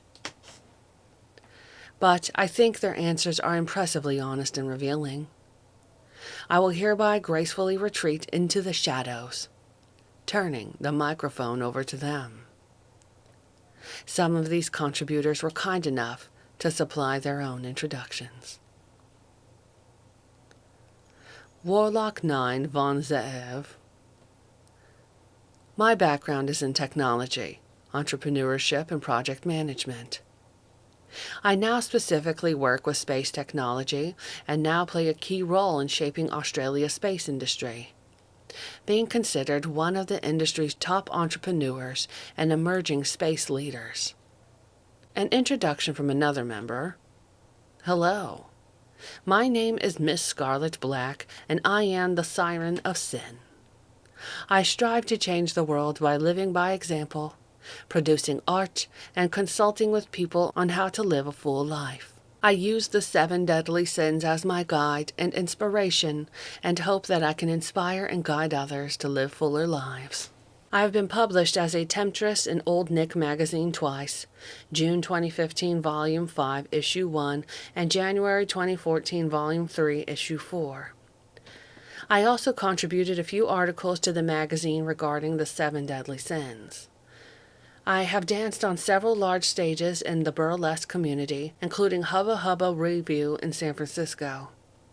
I also appeared on the San Francisco television show Creepy Coffee Movie Time, 11 August 2012. I even had the honor of performing at the Church of Satan's 50-year conclave celebration. In 2003, I graduated with my BS in psychology, and in 2008, I graduated with my MA in philosophy and religion. I am always studying and have continued my education with various classes and subject matters, including archetypal psychology and nutrition. Baking is a passion of mine, and I continue to learn new skills in the kitchen. Currently, I am questioning my future and exploring all my options. I am particularly interested in aesthetics, philosophy of food, animal rights, and ethics. Above all, I strive to be the best raven mother I can to my feather baby, nevermore. Reverend Raoul Anthony. Since 2001, I've been involved as a producer, promoter, and journalist in the world of esoteric music and outsider art. I've organized events for artists such as Blood Access, Death in June, The Lindbergh Baby, Changes, Psychic TV, and many more. I've been a live DJ for private events, gallery exhibitions, and festivals in New York City, Boston, Philadelphia, and Germany. It was through these events that I became connected with the members of the Church of Satan, even though I had considered myself a Satanist since I was a teenager. I personally met Magus Peter H. Gilmore and High Priestess Peggy Nadramia at a Blood Access concert I helped organize in 2005, and our friendship has grown since then. Shortly after that, I officially joined the Church of Satan. Since then, I've helped with central web design, social media, and coordinating in projects with other members. On Halloween of XLVIIIAS 2013 CE, I was ordained a reverend in the Church of Satan by Magus Gilmore. As a reverend, I've represented Satanism and the Church of Satan on podcasts, interviews, television, and radio. In 2006, I joined the Radio Free Satan team as a DJ and began hosting Chaos Sedated, a dark ambient and industrial music radio show. In 2011, I took over technical responsibilities for Radio Free Satan and redesigned the site as a podcast and social media network. In 2019, I moved Chaos Sedated to my own website at invisiblewar.net and YouTube with live streaming and recorded performances. My writing has been included in online and print magazines, including Judas Kiss, Connection Bazaar, Not Like Most, and Industrial Nation. In 2012, I began contributing reviews and interviews to the highly influential Heathen Harvest online magazine. Heathen Harvest has been a cornerstone of the post-industrial music world and highly respected by artists and fans alike. In 2012, I wrote an honorary obituary for Anton LaVey, which became one of the most popular articles on the site. In 2015, my role shifted to that of a managing editor, helping maintain our high standards and providing consultation for other writers and contributors. I also started the Forest Passage podcast, a monthly show featuring the latest releases and artists featured on Heathen Harvest. Although we made the decision to close down Heathen Harvest in 2019, I will continue publishing content on my own channels and focus on producing industrial music with my Anarch project. In 2019, I began training mixed martial arts with amateur and professional fighters from the UFC and Bellator, with plans to be actively involved in future training camps. Career-wise, I hold a university degree in computer science and am currently a data architect and modeling consultant in the world of wine and spirits, as well as the medical and healthcare industry. Priestess Renee Anderson. For 10 years, I co-owned with my husband Storm Art on You Studios tattoo and piercing shop on the historic main street of Magna, Utah. It was a Halloween horror-themed shop that offered high-quality tattoos and piercings. We held an annual Halloween and summer festival from 2011 to 2018, with 2 stages, almost 100 vendor booths, including food, a trick-or-treating event, cosplay contest, and a carnival. Our last year had 30,000 attendees and got national media coverage. We are very proud of this event and are just thrilled to have created the largest festival Magna has ever seen. We also held an annual Inkathon where we offered the public $20 silhouette tattoos, and 100% of the proceedings were donated to a charity of choice. We raised as much as $5,000 in one day to be donated. A handful of artists and volunteers helped the day run as smoothly as possible. I am a seamstress and have been published in City Weekly, the Ninth Gate magazine, and Rue Morgue magazine. At the height of my sewing career, I was an eBay power seller and sold my wares to women all over the world. Under the name Dark Queen Apparel, I reconstructed men's horror and band shirts to fit and flatter women. I ended the business when my husband and I opened our tattoo shop. I was also on the Magna Town Council from early 2015 to late 2017, serving as president for my final year. The council met once a month to discuss all local government issues, working with Salt Lake County officials, various committee representatives, and township residents. We voted on planning and zoning, donated to local events, oversaw committees like the Magna Arts Council and the Magna 4th of July event, one of the largest in the state, getting regular updates from the Unified Fire Department and the Unified Police. We also discussed local issues from our residents, trying to remedy where we could. I am a mother to 3 beautiful daughters, ages 32, 26, and 22, and I have 3 gorgeous granddaughters. Being a parent and grandparent are number 1 in my life, and our family ties are very strong. My husband is not the biological father of my daughters, but he adopted all 3 of them in 2012 and 2013. He has made our family whole. Reverend Sean Bonner started a record company while he was in high school, releasing almost 20 records that may not otherwise have seen the light of day. Thanks in part to his support and early encouragement, many of those bands and musicians continue to play and release music to this day, enriching the world for all of us. In the mid-90s, he moved to a larger label, where his vision as creative director helped define an entire subculture. Even now, in cities all over the world, it's not uncommon to see people wearing t-shirts he designed or flaunting tattoos of band logos he created. Sensing a change in the cultural wave, he shifted from music to the internet, where he helped build an enduring web presence for one of the most famous icons of the original dot-com boom. In 2000, he created one of the first internet memes, before there was even a name for such things.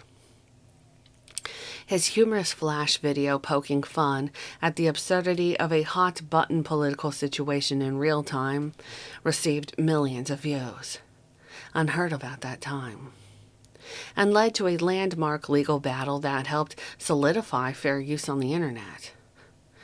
That case is still cited today. In the early years of this new millennium, he co-ran an art gallery and curated the first ever exhibition of images created and submitted to the exhibition via cell phone cameras, predicting the spread of this creative technology and medium by many years.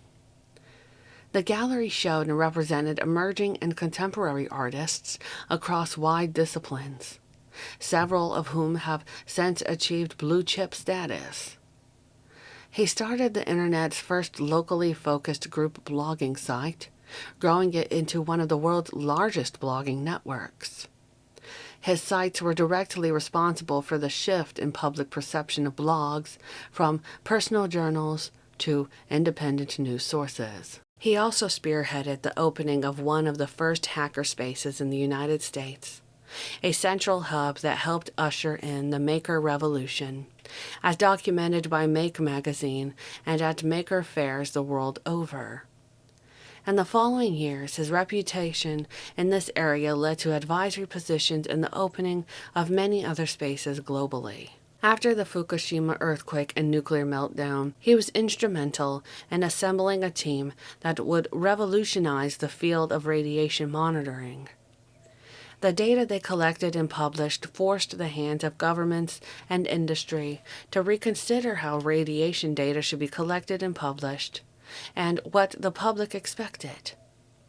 The apolitical non-profit organization he co-founded to house this work has been endorsed by governments, nuclear regulatory organizations, and activists alike. Under his guidance, they now publish more radiation data than all other radiation monitoring organizations in history combined, and have expanded their efforts to other areas of environmental monitoring.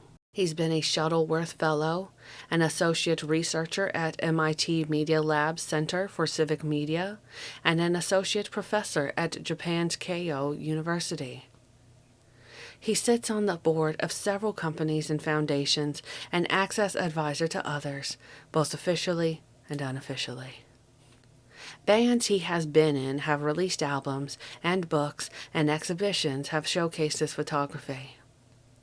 He currently holds the rank of Shihan, aka Master Instructor, in the martial art of Bujinkan Bud Taijutsu, and he's practiced since the mid-90s.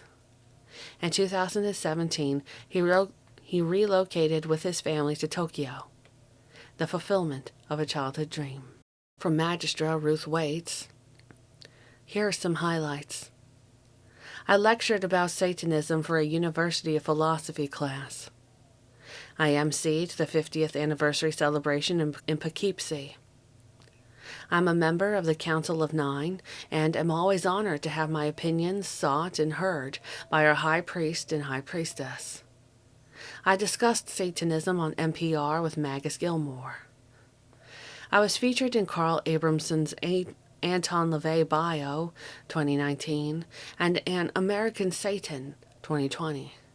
And have appeared in many other documentaries spanning decades. I've been on at least a dozen podcasts, including the award-winning Hey Human. I was named Wicked Witch of the year I edited and published Magister Dr. Bob Johnson's The Satanic Warlock. I published David Sinclair Smith's The Satanic Apocrypha. Lastly, I very proudly edit, contribute, and publish this very book. We are Satanists. From Reverend Bird. For over a decade, I've been making hand-painted Baphomet altarpieces using the official Church of Satan Baphomet. In that time, I have sold these high-quality, meticulously handcrafted pieces of art for discerning satanic altars all over the world.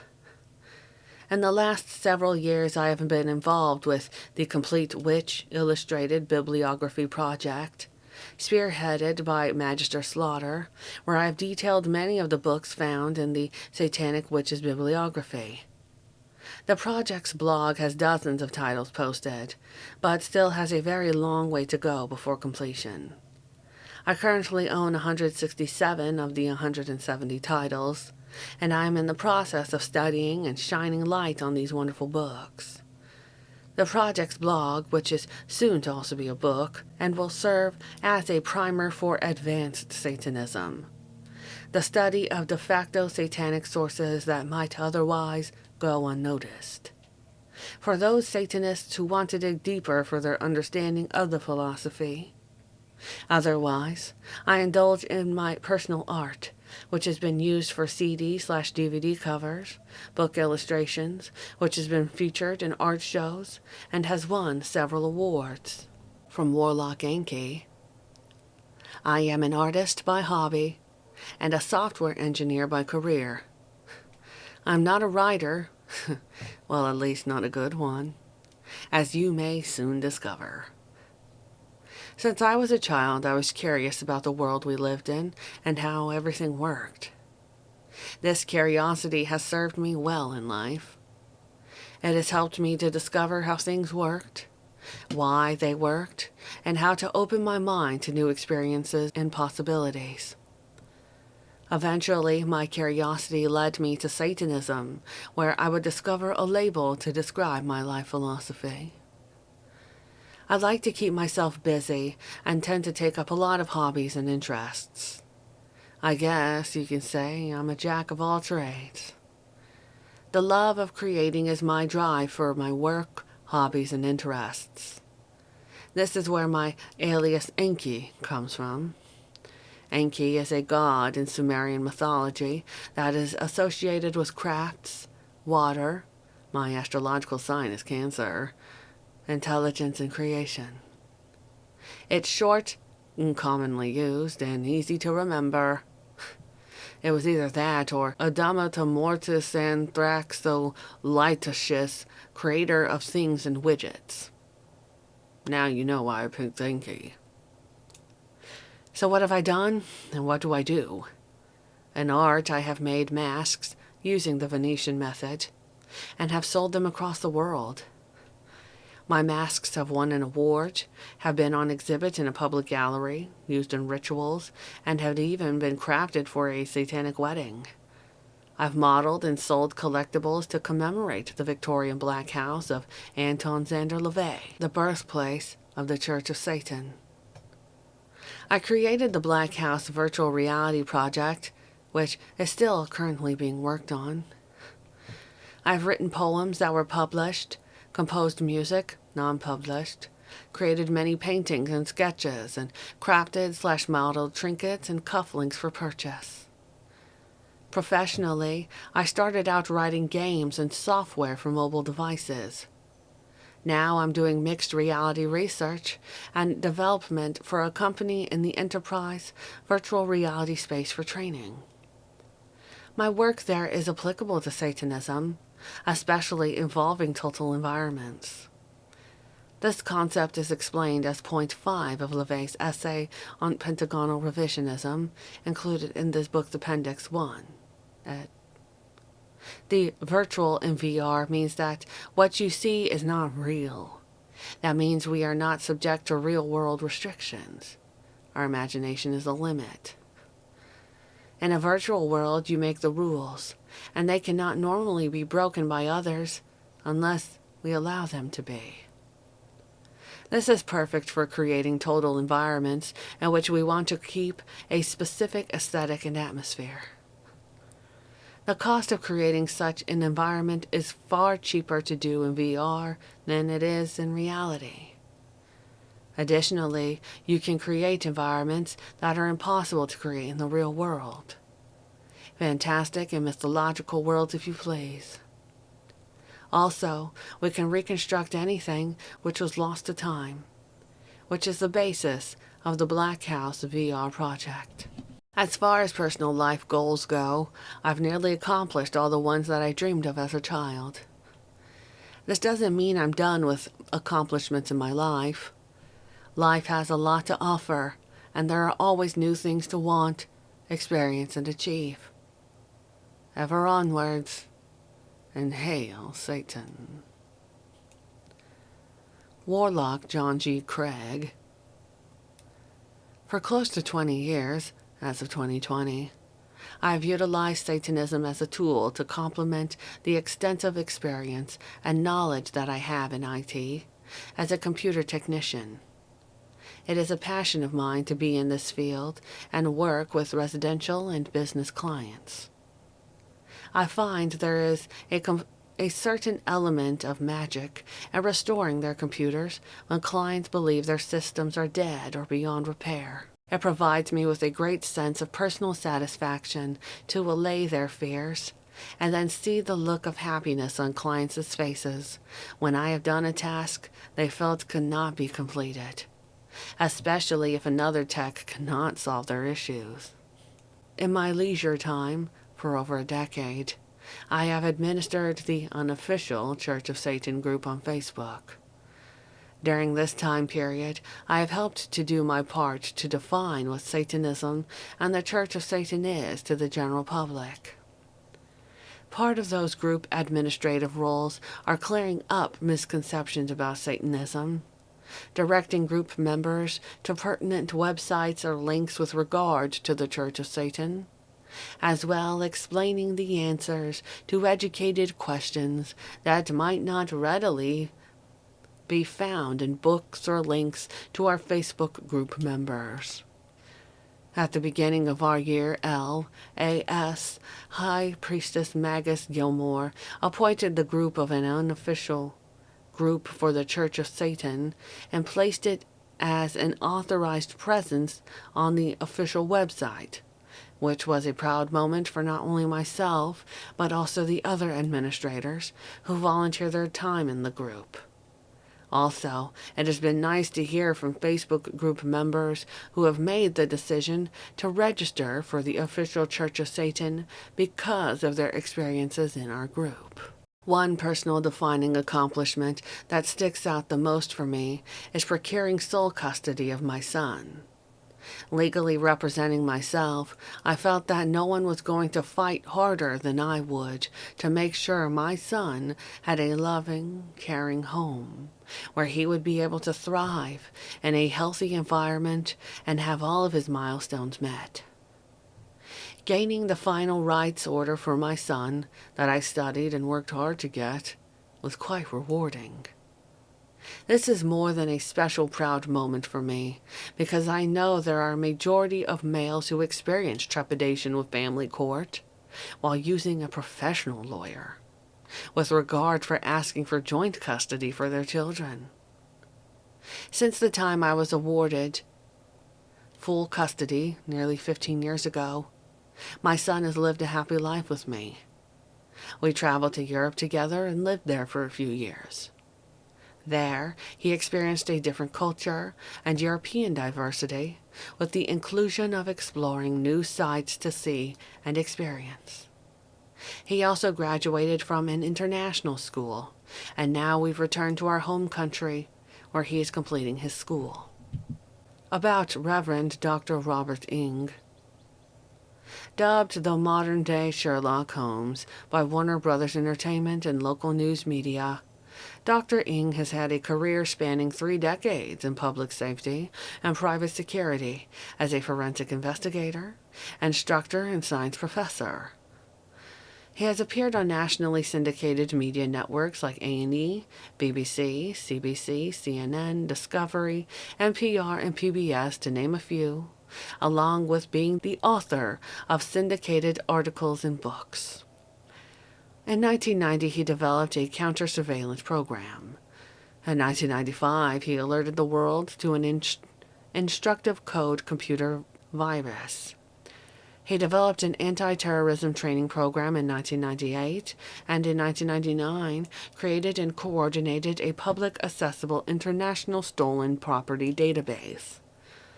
In 1994, he presented a white paper on the redeployment of surplus medical equipment to the Third World. In 2005, he lobbied international governments to use intelligence resources to apprehend human traffickers and child pornographers, and founded the Blessed Black Angels Initiative in 2007 to provide educational opportunity to urban youth.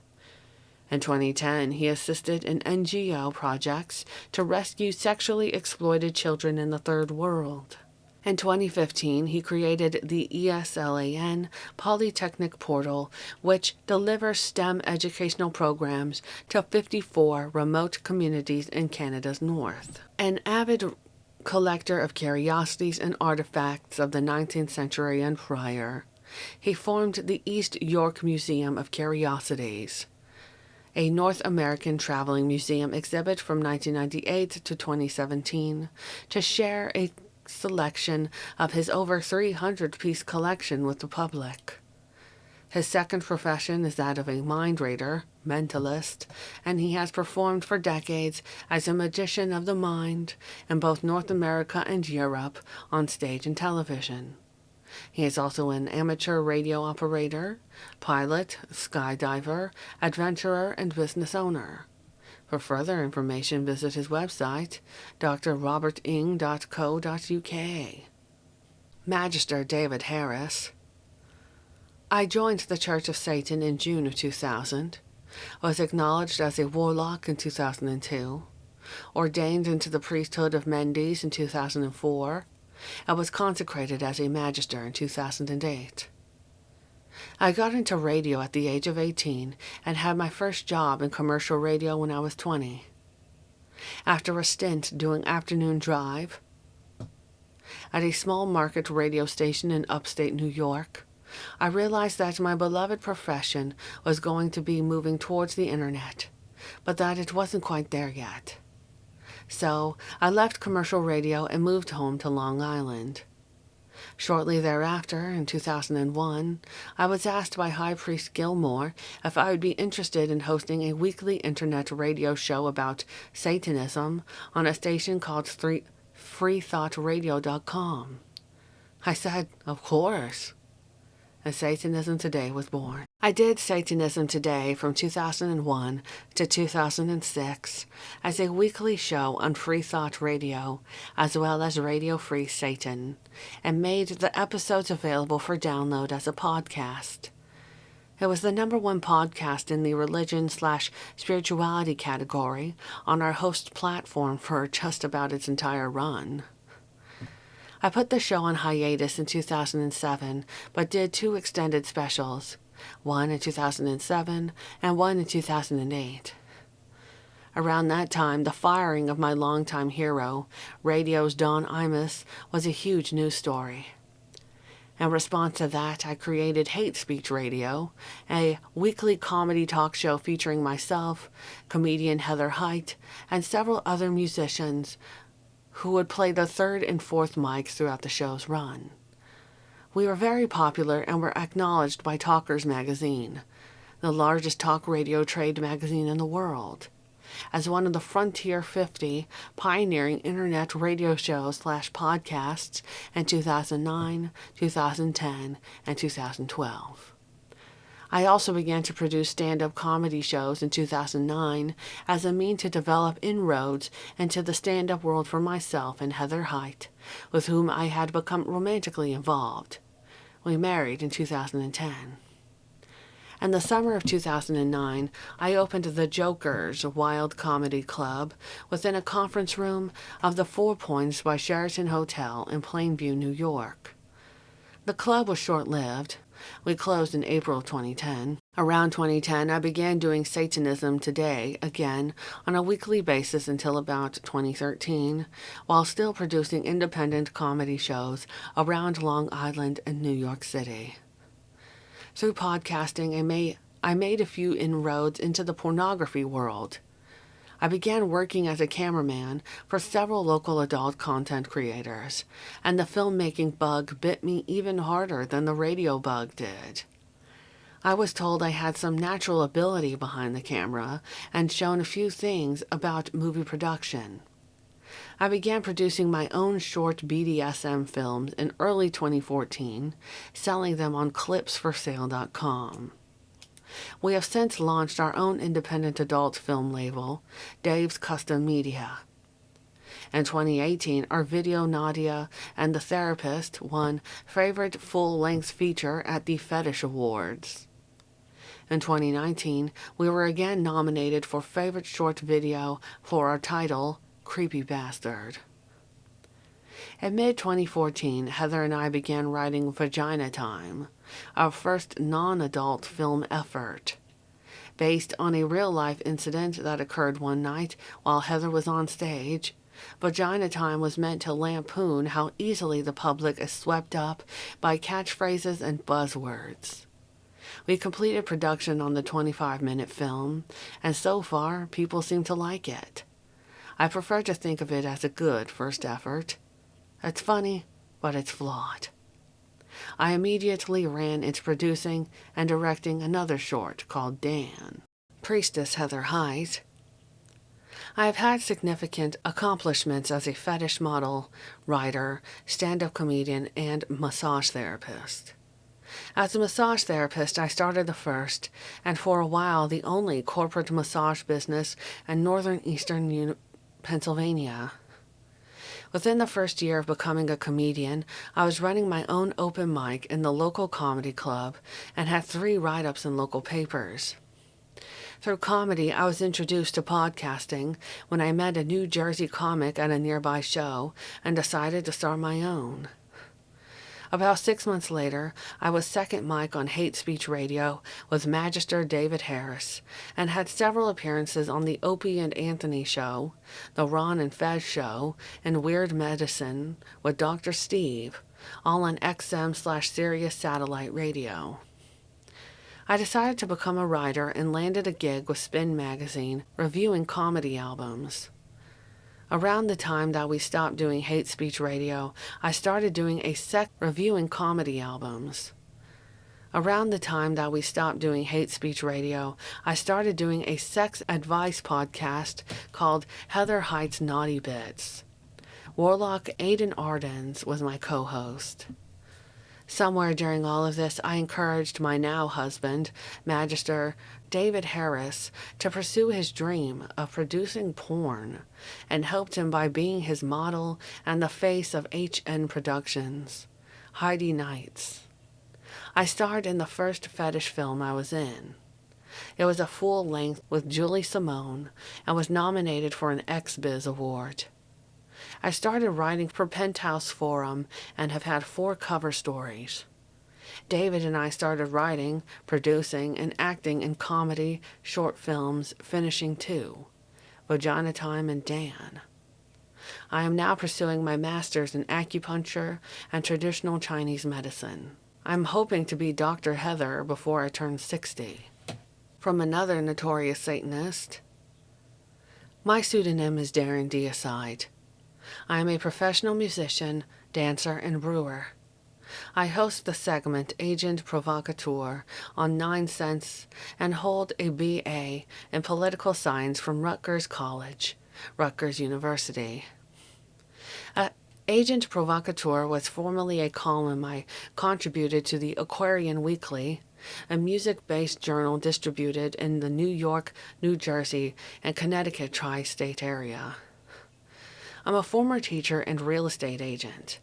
Though I do not work professionally in those fields any longer, I still have a great interest in those topics.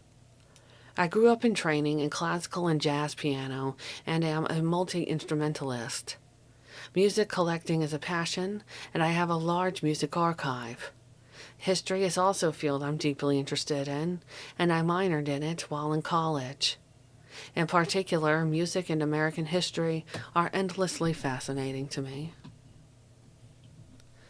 From Priestess Sarah Josephine.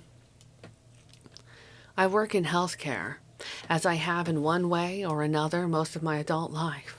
I genuinely enjoy helping people feel better. I also do a great deal with art in many mediums. I have formulated over 200 original perfumes in the last decade plus. At times, these perfumes have been for things that have inspired me in a licensed fashion. An example would be Jack Hill's film Spider Baby. The collection of perfumes I designed based on the characters, locations, and items are sold on the film's official website. But most often these scents are my attempts at translating a concept or feeling or archetype into that form. I also sculpt and paint. Those skills show up in many different assemblages: jewelry, statuettes, strange little dolls sewn by hand. Reverend Mandrake. I have been a priest in the Church of Satan since 2016. My life revolves around creativity. I am a writer, visual artist, comedian, voice actor, and musician.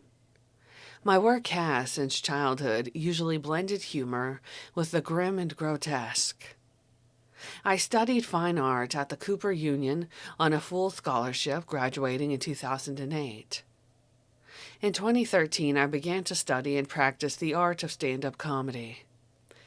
In 2014, I landed my first professional voice acting gig as a growling, gurgling zombie in a video game. Since then, I have voiced other video game characters, released 3 albums of music, narrated an audiobook, exhibited my artwork in galleries, and even started a popular YouTube channel focusing on my carnivore diet and lifestyle. Going carnivore several years ago saved my life. My physical and mental health improved wildly through a ketogenic diet consisting entirely of fatty red meat, cheese, and other zero-carb animal products. This lifestyle combines anthropology and nutrition in its dietary activism. That this surprisingly indulgent route to health is currently labeled heresy makes it all the more satanic. As I write this, I'm preparing to leave a full-time job supervising overnight security at a major museum in Manhattan. I have been working for this institution for over 9 years. It has been a pleasure, but now I have an opportunity to make my living as a full-time artist and performer. This is the life I've wanted since childhood. Princess Countess, with 3 S's, Morivond. I was born to an Air Force officer and his spouse while he was stationed in Bremerhaven, Germany. And when my parents rejected traditional organized religion in my early teen years, I was free to indulge in alternate theories and question everything in order to become a more self-aware individual. I studied theology and philosophy, and after discovering the Church of Satan, realized I had been a Satanist all my waking life. My formative years, and that instinctual revelation, also allowed me the confidence to do some amazing things. My experiences in adult life have included higher education, stage acting in school and community theater, extra, bit, and significant roles in a half-dozen major Hollywood films, becoming a valued voice talent for innumerable products and services, a network news anchor and news director for various radio stations and television shows around the globe. My talents and wanderlust found me living and working in places like Thailand, Korea, Malaysia, Singapore, and all across the USA. I have a young, beautiful son. I am a long-standing and public champion of animal rights, and I've been partnered with priest Count Morivond for almost a decade now.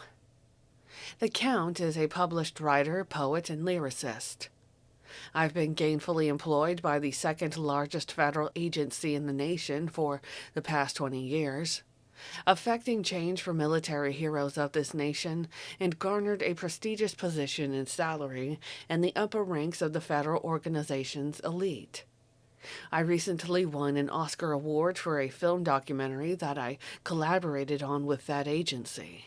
Magistra L.K. Rice. I've worked for the U.S. Department of Defense in one form or another, as a military service member, defense contractor, or civilian employee, for almost 30 years. My work has afforded me many opportunities to travel around Europe and, to a lesser extent, the Middle East and Central Asia. I've received several military and Department of Defense civilian awards and received a NATO medal for my participation in Operation Enduring Freedom. I joined the Church of Satan as a registered member in 2000. Since joining, I've had the opportunity to help moderate Magister Frost's original Letters to the Devil message board, administer a members-only Church of Satan Facebook group, as well as administer a public Facebook group for those curious to learn more about the Church of Satan. In the early 2000s, I created, edited, and designed a short-lived publication with another satanic witch called S Magazine that was dedicated to satanic homemaking. I'm an avid bibliophile and have been working to collect copies of all the titles listed in the bibliographies of the Satanic Witch and Magister Barton's original Church of Satan. Satanism requires study, after all, so how better to learn than to go to the original sources that influenced Magus LeVay? I also have a long-time interest in foreign languages and have tracked down a number of translations of Magus LeVay and Magus Gilmore's writings. One language I could not find was Latin. In 2018, I self-published a limited-run Latin translation of parts of the Satanic Bible, the Satanic Rituals, and the Satanic Scriptures, based off my memory of high school Latin and with the help of Google Translate and Wiktionary. The run was limited to 20 copies in 2 volumes, which I sent out as gifts to select individuals. Warlock Tengu. I am a senior instructor of an international combative martial arts association. As a 40-year veteran practitioner of internal and combative martial arts systems, I have trained students ranging from military personnel to law enforcement officers. The focus of my personal research is the debunking of the so-called mystical trappings related to esoteric internal martial arts practices. My conclusion is that the effects of such practices are physiological and psychological, not spiritual. With introductions out of the way, here are my questions and the answers received. How were you first exposed to Satanism? Music, books, internet search, friend, family member? From Reverend Adam Campbell. I was first introduced to Satanism through the Mormon community I was a part of in Salem, Utah. It was the height of the Satanic Panic era, and I recall seeing some talk shows about it. It was something I was taught to fear. We were told devil worshippers would gather in the woods, and for the community I was in, Satanism and devil worship were seen as one and the same. In my middle school years, a friend told me his brother had the Satanic Bible. When I was assigned to write an essay about a religion, I tried to get the book, but my friend refused to bring it to school. This impressed on me an air of power and mystery about it. It wasn't until high school that I acquired my first copy. From Reverend Adam Cardone. I was interested in the occult and stage magic, and I discovered the Satanic Bible in a bookstore. I bought every single book on witchcraft because the Satanic Bible seemed too heavy to digest, and I eventually bought the Satanic Bible and saw a correlation between stage magic and black magic. My search was over. Magister Cliff Case. I was on Yankee Station serving aboard USS Hancock CVA-19, U.S. Navy's oldest carrier. I had just been advanced to boatswain's mate to chief petty officer in October 1969. I picked up a night magazine kicking around the chief's quarters. I saw an article by Burton Wolfe concerning Anton LaVey's Church of Satan. I was intrigued by the idea of the Devil's Church. It was right up my alley. Of course, I ordered the Satanic Bible. I read it during the rest of the cruise and was astonished by all the points the devil was making. First time I had seen in print my attitude about religion, agnostic to be on the safe side, but took it one step further and made Satan a character one could worship. I didn't believe in God, and now I am one. I was 32 at the time and shocked to find something I could believe in wholeheartedly. Warlock Yankee. When I was about 4 years old, I had a dream with Anton Xander LaVey in it. The part of the dream where this occurred was as follows. At the top of a chapel spire, there was a cross, but someone had apparently misplaced it because it was upside down. I thought to myself, that's strange. I've never seen a cross upside down, much less a black church. So I wandered over to its massive double wooden doors with black iron braces and saw that one of the doors was slightly ajar. I squeezed through the crack of the door and stepped inside. It was very dark and I couldn't see anything right away. Once my eyes adjusted, I saw that I was in the main atrium of the church, and there were many pews with silhouettes of people sitting in them.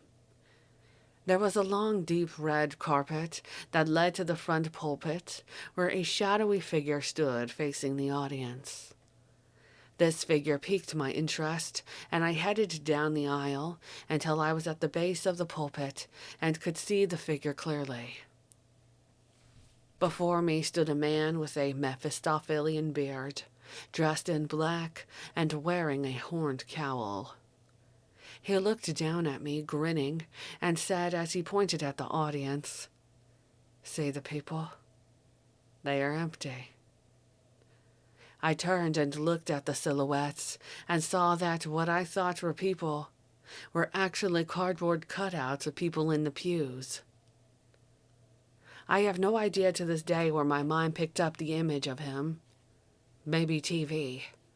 Who knows?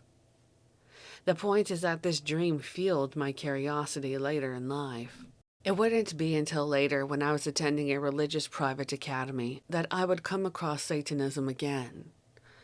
Our Bible teacher touched on bad music, as well as with a video series called Hell's Bells, the dangers of rock and roll, and a class series on the dangers of the occult. The video series was an attempt to make rock and roll look like it was designed to lead the youth into corruption, and thus a tool of the devil. There was some information in the video series, such as how music affects the body and mind. However, the focus of the videos was not to educate you on how frequencies and lyrics can affect your mind and body, but how all rock and roll was designed to take you away from God and into the arms of the devil himself.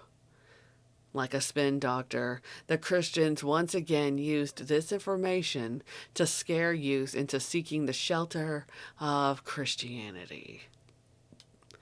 I remember there is a part in the series where they mention the Church of Satan, where they tried to create a strong link with rock and roll. Part 3 of 18 of Hell's Bells. The Dangers of Rock and Roll, skip to 9 minutes and 14 seconds to hear about the Church of Satan. This was actually the first time I remember explicitly hearing about Anton LaVey and his Church of Satan. Our teacher told me that the Church of Satan worshipped the devil and that human sacrifice was not unheard of. He made this organization look really scary to us all, so that our curiosity would be quickly suppressed.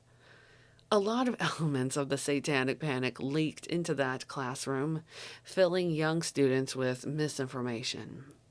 But that was only the beginning of my departure from Christianity, and my curiosity was on fire more than ever for the forbidden. How old were you when you first read the Satanic Bible?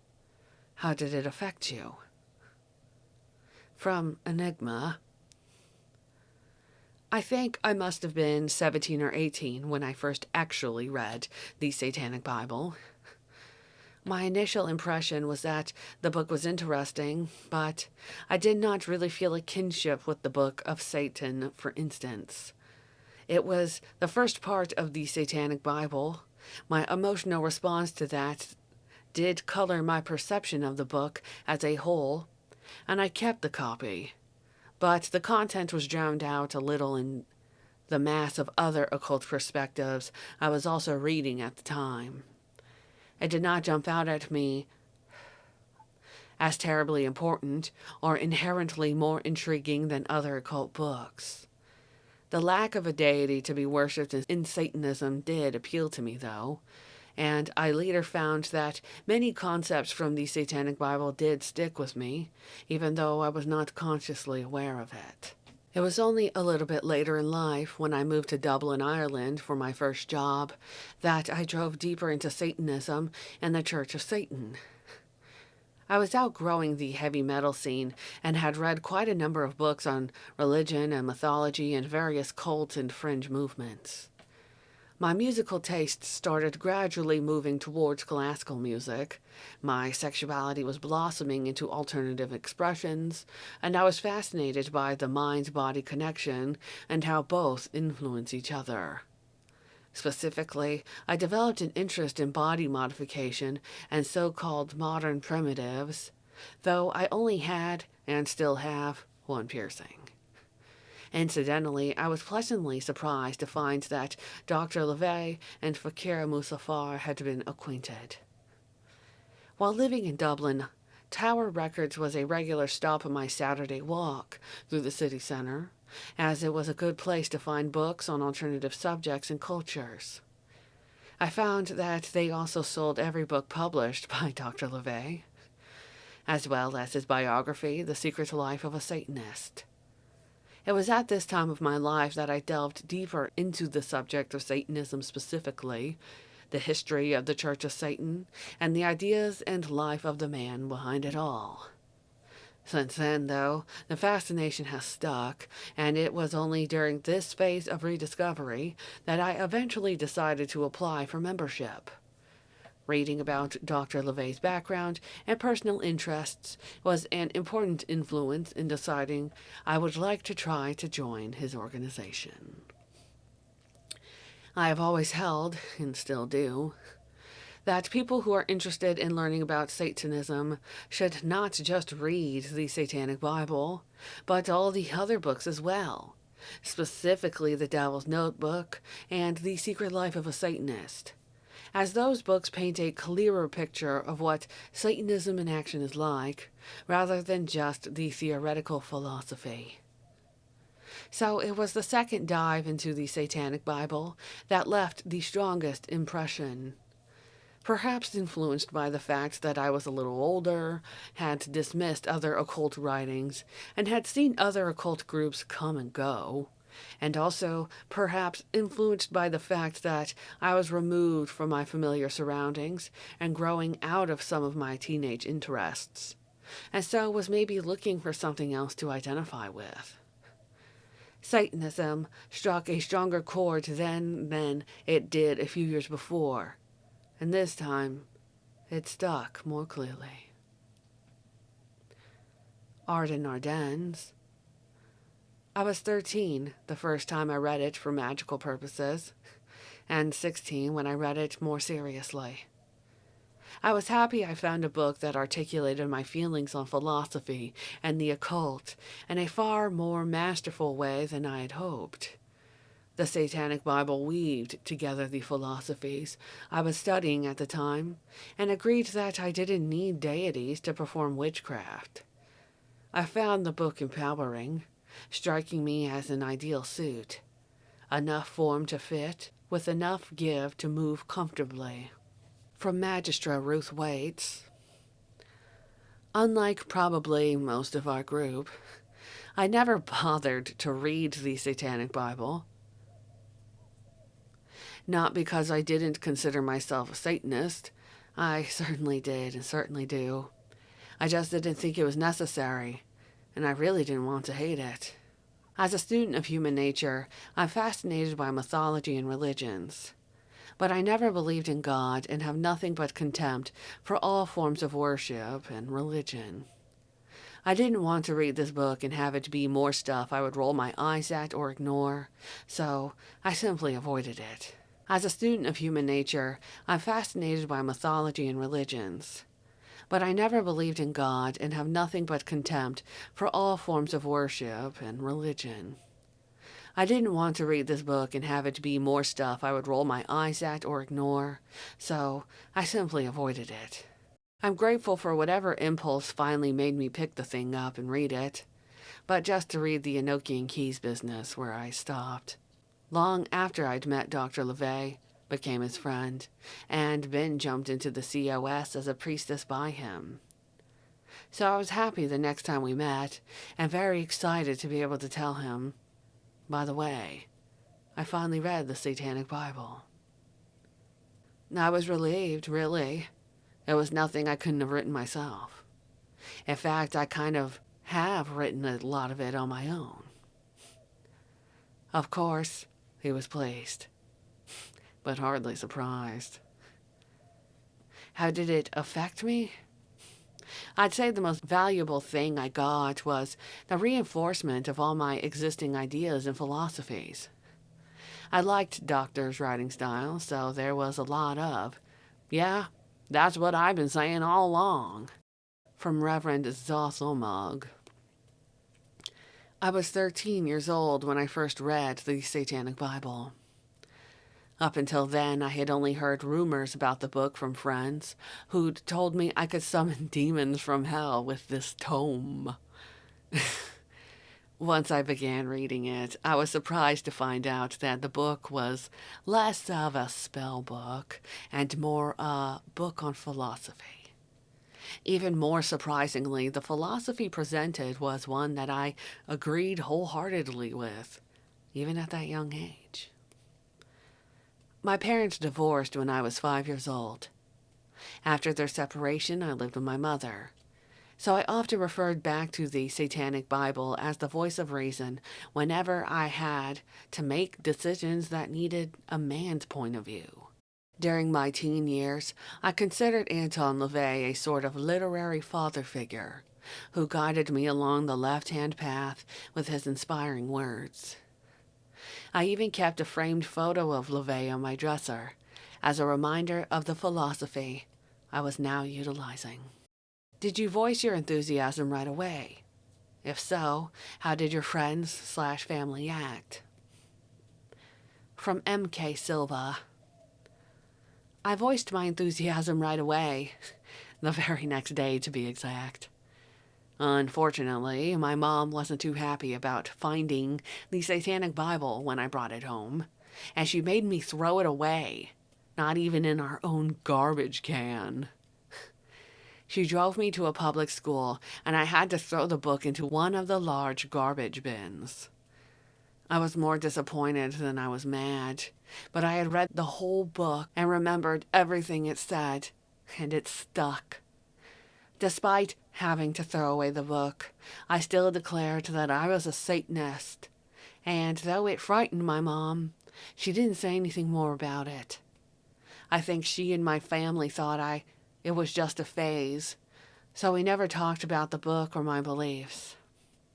I guess with all the satanic imagery, I wore inverted crosses and Venom t-shirts and all the music I was listening to.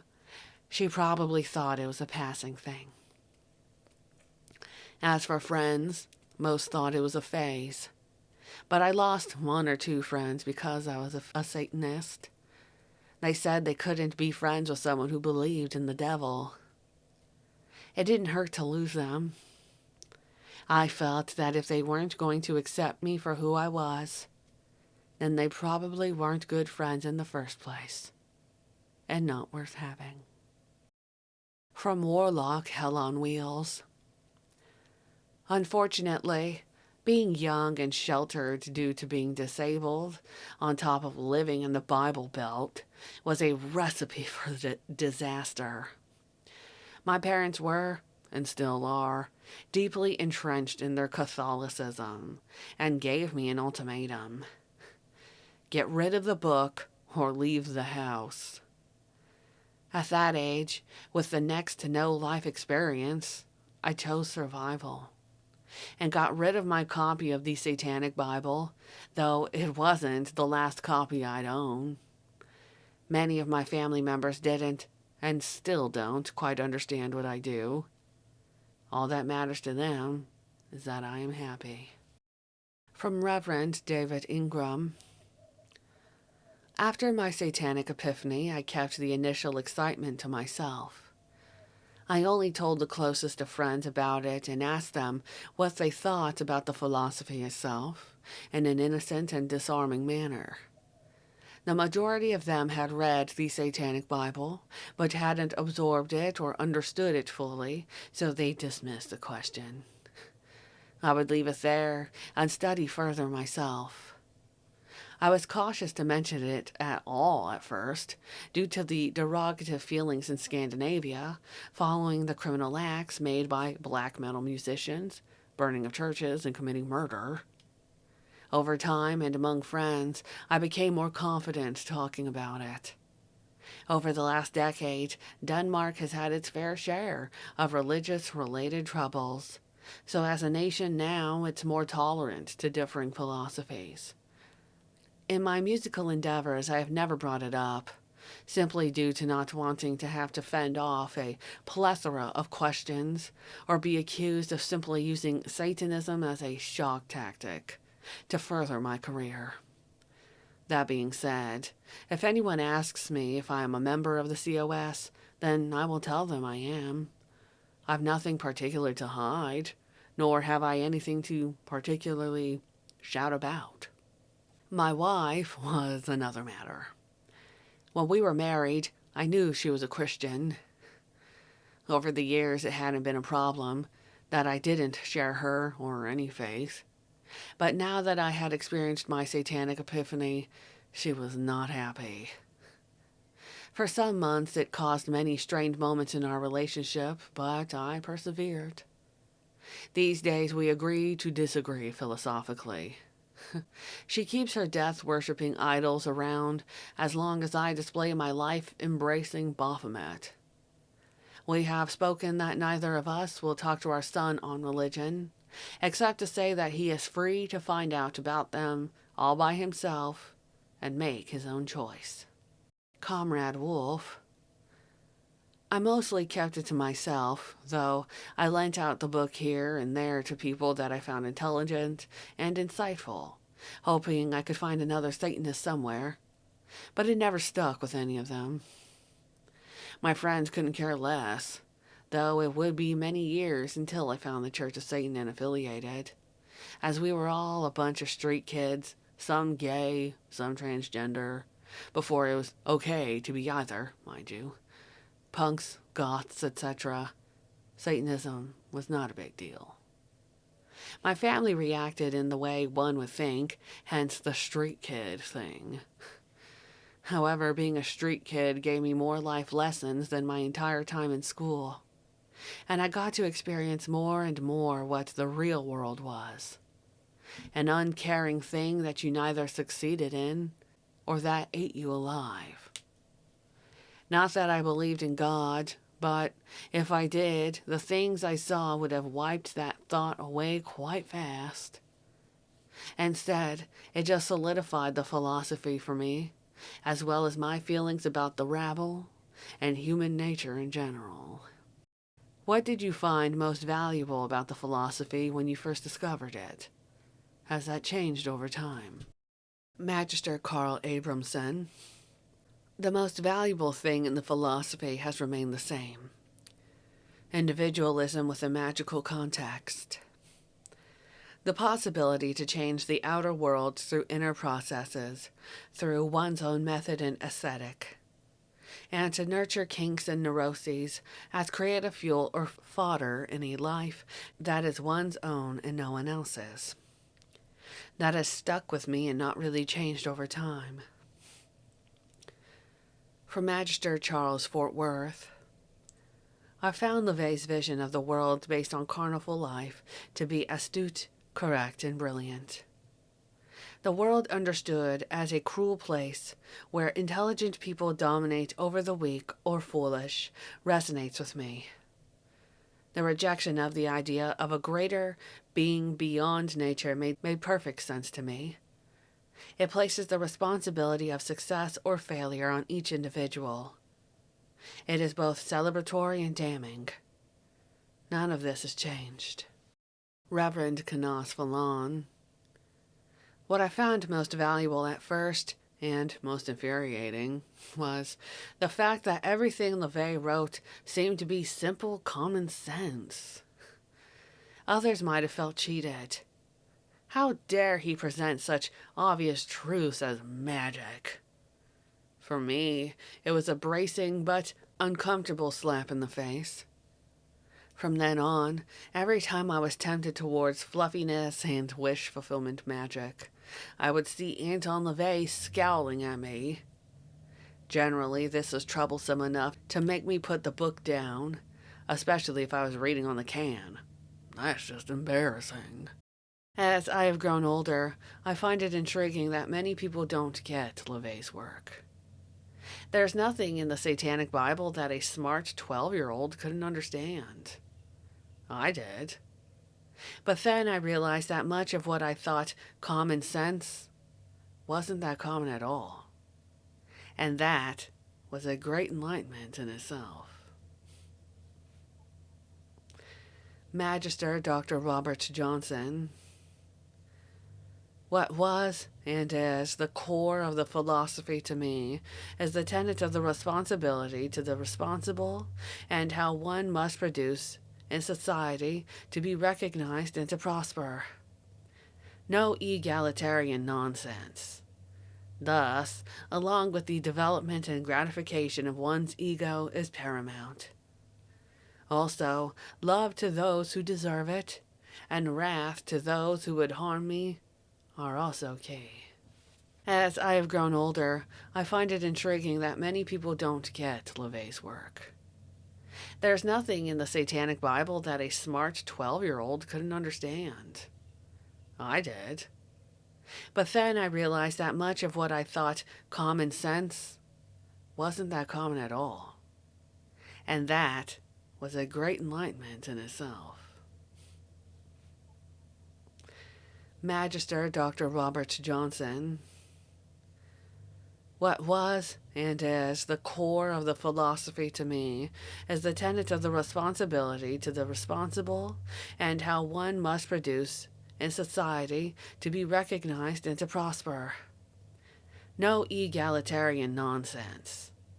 Thus, along with the development and gratification of one's ego is paramount. Also, love to those who deserve it, and wrath to those who would harm me are also key. Magister Henry Manning. The rather gritty, cynical tone of the book was an easy fit to my own worldview. The kick them in the balls philosophy was refreshing to someone raised on the other cheek's teachings of Catholicism. Of course, the magical system is quite useful. Has my philosophy changed? The times have changed. Change is a satanic concept. Let's say I fine-tuned my thinking.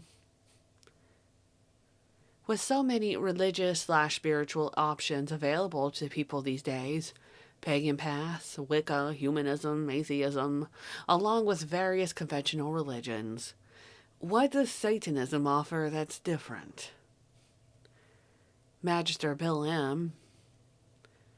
Many people have understandably become disillusioned with the dogma and atrocious history of traditional religions, namely Christianity. So it's understandable why many have been attracted to the freedom or government unaffiliated aspects of alternative paths, such as Wicca, paganism, humanism, New Age religions, atheism, and so on. Even a lot of hardcore Christians these days have acknowledged that religion is an ugly word.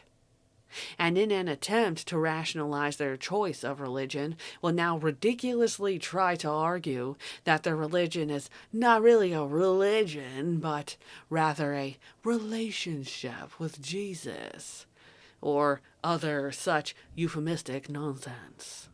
People like to say they're against organized religion, a term that many like to use but never bother to define. Unfortunately, in equating structure so strongly with conformity, a lot of these I'm spiritual, not religious types end up with little structure or direction in their path. Instead of forcing oneself to choose between structure and personal liberty, Satanism offers bedrock without making irrational demands on individual behavior. Unlike Wicca, whose tenets change from author to author, we conveniently have a definitive source, the Satanic Bible. Similarly, I've seen a lot of self-described pagans and New Agers who just seem to be making their rules up as they go along. I'd rather have a structure I can work within than to always be changing the rules on the whim. We're atheists, but we don't use the term atheist as a sole identity, since we know that the term atheism describes nothing more than not having a belief in a deity. It can be a liberating starting point, but it doesn't end there. Many atheists seem to erroneously think that atheism means not having a religion and is the only alternative to their parents' Christianity, when the reality is that there are a number of religions where belief in supernatural deities is simply not required. Satanism, Theravada Buddhism, Scientology, Jainism, Relianism, and so on. Not to mention, there are people who don't have a religion, but clearly aren't atheists either. Satanism has a detailed philosophy. We also have a central source, founded by the religion's founder that represents the religion, the Church of Satan. It's quite common to hear people claim to be spiritual but not religious. Well, as a Satanist, I'm religious, not spiritual. From Devil May Care, realism without guilt. Satanism doesn't chastise people for feeling anger or lust for another person, something that's completely natural, like most other religions. It also doesn't deny magic or the need for dogma like atheism does. And frankly, it's fun. There's a times when saying you are a Satanist would cause people to question whether you'd be safe around their children and small animals. Do you think that's changed? What kind of reaction do you get when you fly the colors? Which trozier? Typically, when I've flown the colors or come out, my sense has been that many people tend to assume I'm kidding, trolling, or just trying to get attention, or that I am just innocently and sweetly mistaken about what Satanism is really about.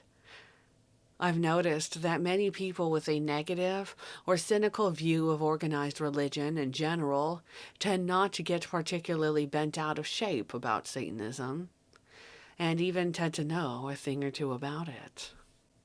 Occasionally, I've run into atheists and skeptics who've seemingly resented me for not being a true or pure atheist who dutifully eschews and poo-poos all of the trappings of religion. And I've encountered too cool for school hipster types who appear oddly threatened by the fact that my Satanism isn't ironic or just for show. And anyway, because I think I present as a very safe, ethical, nice, and good-natured person, because I strive to actually be that kind of person, most people don't seem inclined to worry about whether I'm safe to be around. Reverend Crowell. I think that opinion has changed for some. The information age has allowed an understanding of a variety of ideas to be achieved, and it is the removal of ignorance that has reduced the negative reactions. People under 40 have grown up in a time where the answer to any question was at their fingertips at a moment's notice. I'm open about my religious affiliation. There are usually legitimate and fair questions posed out of ignorance, but then the reaction is usually, well, if it works for you. The diversity of religious, racial, and cultural dynamics of our society has developed to the point that unfamiliar and different ways of life are commonplace in an educated and urban environment, and people are comfortable with that. Warlock Orlin Peteras. To some extent, that is certainly still true.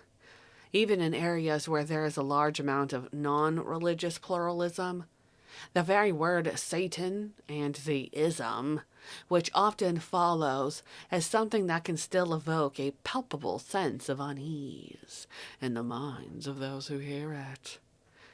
The well-natured association with all things evil, naughty, and wrong, with the publicly known and misunderstood archetype of Satan, has long been something which religious proponents and fleecers of the flock have capitalized on.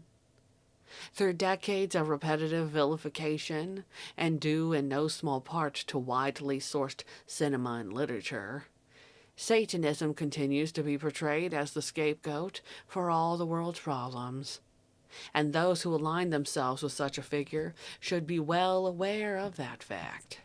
That said, whereas I once was more out with my affiliation, I now am quite content to tuck my Baphomet, and rather than show any overt association to Satanism, provide the proof of the pudding through my actions and deeds. Rather than leading an introduction with what you are, why not instead show people who you are? And when asked, after having proven that you're indeed an individual of integrity and worth, the response will nearly always be more agreeable. In my day-to-day career, leading teams and managing projects, there is no reason to approach the subject of religion, and unless I'm actively searched out online, my affiliation remains a secret. On the converse, those whom I serve alongside in my part-time position as an EMT/firefighter are well aware of my religious leanings, and through observing my character and various situations, have come to realize that I am someone to be trusted and admired. While the initial responses regarded having proven myself for months before selectively opening the gates of hell paved the path to acceptance and, in time, admiration. We must always be aware of our surroundings and of who is in them. There is no reason to create adversity and strife in your life when another option is open to you. We are not the type to suffer martyrs, and on your own head be it, should you willfully ignore the obvious prejudices that exist in the minds of those around you. Has there been a time when being a Satanist has caused you pain? Emotional, physical, or financial? Priestess Josephine 7. I was actually struggling to find an answer to this one. Because, in truth, it really has not caused me pain. Then, a few weeks after receiving this list of questions, I found a lump in my breast and was diagnosed with breast cancer. Now, I will say that despite the internal back and forth of whether or not we compose a community, I'm going to use that word. The very first people I reached out to were my church family. So, in that essence, we are actually very much like any other community in the sociological definition of the word. A social, religious, occupational, or other group sharing common characteristics or interests and perceived or perceiving itself as distinct in some respects from the larger society within which it exists. In no way does this definition imply we all share identical characteristics or interests, but we do share a common philosophy. I knew those I reached out to would be compassionate and concerned and supportive, and that I would not have to endure the whole, "Oh, let us pray to Jesus to fix this" speech. The support and words of strength and comfort I have received from them have been touching and treasured, and, to be honest, overwhelming. However, that is where the emotional pain came in. I did not have that imaginary comfort that other religions have. As I talked to one of my fellow Satanists, I observed that I did not have that, "Oh, if I just turn it all over to God and pray to Jesus, then some magical sunbeam of love would cleanse me of the cancer." Or the, "If I promise to not use the bad words or have naughty sex again and ask for forgiveness, it will all go away." No. I had the, "I have to do this because I am strong," and I have to have faith in science and medicine to cure this. Now, rationally, I have way more faith in science and medicine, but there was that anger, pain, frustration, terror of not having a security blanket to help me through.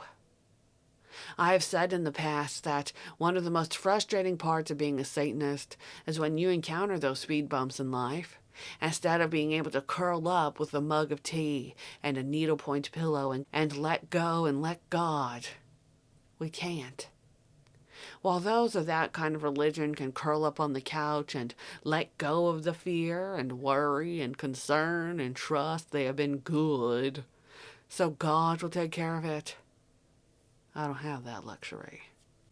Trust me, I've tried to do that in my younger years, but I just can't engage that mental switch. So I suit up in my armor, fight the battle, and emerge scarred and weathered but victorious. It is often incredibly painful emotionally to feel the only person you can trust and rely on is yourself. And when you are not an oncologist or cancer research scientist with all the academic knowledge, it can be especially terrifying to have to turn over trust to doctors and experts. It can also be exhausting emotionally and physically carrying the weight of your world and all your responsibilities on your own. And for some of us, it can be physically and emotionally painful as we struggle through the trials and tests and obstacles involved in achieving our goals when we don't have that crutch to lean on. I have had some people suggest that if I accepted Jesus as my Lord and Savior, all that pain and worry and fear would vanish. And those who know me know there was a time in my life when I desperately tried to believe, but I just couldn't. I don't think it's something you can turn on and off like a switch. I'm simply not wired that way. My chosen religion places me firmly in the driver's seat. Because I don't have to relinquish control over my life to a mythological being, it allows me to make decisions that are best for me and those I love without any guilt or concern over theoretical obligations to some existential sky inhabitant. I can also do things that please myself and indulge in some of life's pleasures without being weighed down by guilt over it, or feeling like I have a constant peeping Tom over my shoulder, taking tally of every move I make. Rather liberating, I say. Reverend Miguel Victor Guerrero. As a Satanist, no. But ironically, back in 1989 and 1990, while I was a Christian in the U.S. Air Force stationed in Japan, yes. I had read a book on investigating crime scenes. I was a former security police member, and there was a section on investigating so-called satanic crime scenes. The author, an FBI agent, pointed out that these were mostly done by Christians acting out. He said that real Satanists, members of Anton LaVey's church, were not a law enforcement problem. When asked why I was reading the book, silly me replied that besides being a former cop and this being up my alley professionally, I knew a member of LaVey's church. Well, this led to 8 legal pad pages of accusations, documenting my being a Satanist preparing to attend a ritual, and as such, I was an unfit parent. This resulted in months of personal restrictions placed on me by my commander, an investigation by the military version of Child Protective Services, and a full-blown psychological evaluation of me. Fortunately, I somehow passed the 600-plus question exam and evaluation by the psychologist who cleared me of the allegations. Sadly, it would not be until I retired in 2002 before I would risk buying and reading the Satanic Bible. What positive effects does your chosen religion have on your life? Warlock John G. Craig. For me, Satanism is the force behind my high, tenacious drive and love for life. It gives me focus and helps me accomplish any goals or tasks that I've set out for myself in life. I do not accept no for an answer unless no is the answer I'm looking for. If if I am met with a brick wall or otherwise opposition, I try to discuss alternate solutions that work in neither party's favor. What I cherish about Satanism is that utilizing wile and guile, manipulation, or being assertive to obtain that which I desire is not frowned upon or looked down upon. I appreciate that I can do what I want within reason, free of guilt or shame, which has been a liberating mindset to have since I discovered Satanism. In addition, one of the most important elements of Satanism for me is being an amazing father to my son. To be myself, free of traditional restrictions, to explore a deep, compassionate side of myself I may not have done otherwise if I were constrained by mainstream religious trappings. Reverend Jimmy Psycho. It's the power of the individual and realizing that we are all responsible for our own actions. It has given me insight to choose to not partake in something that will later burden me. In short, it gives me the power to be comfortable in my own skin. Warlock Alder Strauss. To fully answer this, I could sit and type forever. But to sum it up, Satanism provides me with a tool that complements the things I naturally enjoy in life. It is, in a way, a skeleton key to doors of creativity and opportunity. I have met, collaborate with, and am inspired by many wonderful people based on our mutual understanding of the use of this tool or key. It has also reinforced responsibility, discipline, and passion. These three things have carried me farther than I'd ever thought I'd go. Keep in mind, it's not necessarily something that only Satanists can achieve, but it's one of the only religions specifically designed to promote the individual. And it works perfectly in my life. Is ritual important to you? If so, how often do you ritualize, and what do you do? Formal, informal, on pre-decided dates, as the spirit or need moves, alone or with others? What do you find most effective? Count Morivond. Yes, very important. I have no specific times or moments where I ritualize, as these are less systemic and based far more on a desire to complete what I often refer to as an energy circuit. Much in the way that a person who regularly performs yoga or meditates, or even with an athlete who trains daily. When you remove these activities from said person's routine, they tend to feel not quite as energized, and thus less complete. Much of the success of my magical workings has been dependent upon how much energy I can drive into these targeted desires, using the preferred satanic ritual trappings to manifest my is-to-be.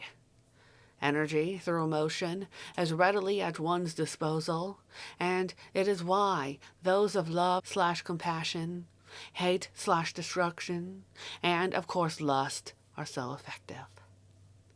Though never a formulaic routine, these energies require my exercising them from time to time within the formal setting of my intellectual decompression chamber. My preferences between group ritual and solitary varies in accordance with the purpose of said ritual and the probability of its effectiveness. Like the aforementioned yogi, meditator, or training athlete, without ritual performance in my life, there would be a distinct void. Zachary Simon. When LaVey said that all magic was satanic magic, he was right. I could expand on this to say that all rituals are solitary rituals. Group rituals can build invaluable bonds for the same reason they can risk agonizing disillusionment. They test a Satanist's entire sense of self. Collaborating with others does not change the fact that all involved are fundamentally facing the essence of existence. They're facing the abyss and making it a mirror. Ritual, the decision to perform greater magic, to wish, to will for something, to face the universe and whatever may be beyond it, and assert yourself, even utterly alone, even if it's just social pageantry. That act is as magical as any work of art. That is all it would take to put dreaming dogs on our level, and is all it takes to put us on the level of deities. Yes, ritual is important to me. Everything from timing a household chore with the length of a song to treating my hoarder's garage like a sorcerer's library is ritual and is my very existence. Magister Herbert P. Well, being a hardcore technician, I consider ritual not so important, personally. It is a nice psychodrama show every once in a while, but not more. I consider lesser magic much more important, especially as I work a lot with people, and this I can do with great success. Have you experienced supernatural, for want of a better word, effects or events in your life? Any you'd care to share? Which Zaptig? Yes, a few. The one I describe in my active application is how I was extremely ill as a child, with double ear infection that left significant scars on my inner ear. I was in so much pain from a ripping sensation from my ear, in my ear and head, that I saw my great-grandmother floating above me, beckoning for me to join her. I floated out of my body to be next to her, hovering just below the ceiling. I turned back to look at my body, which looked so small and so much anguish, but I no longer felt any pain. I have also experienced a few things in ritual, wherein the sensation of a demon was so present, I was at once a little hesitant to continue, and marveling at the power of ritual itself.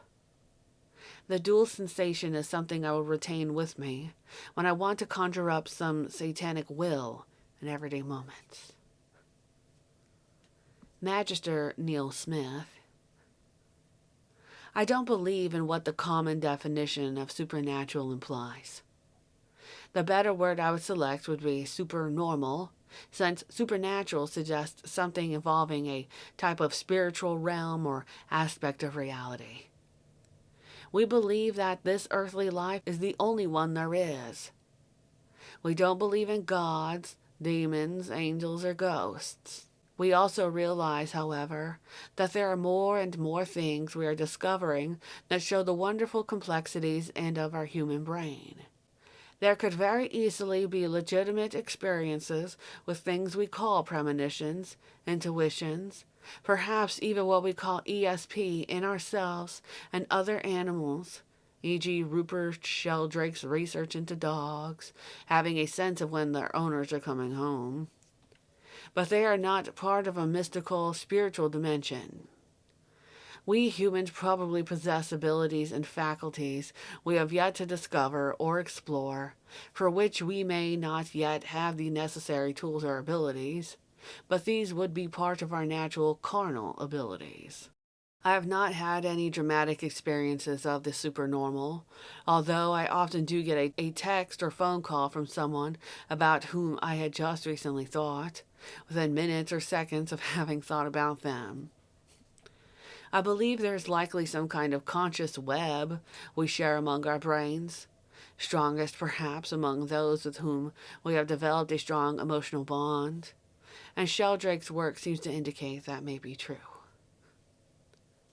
Reverend Sean Bonner.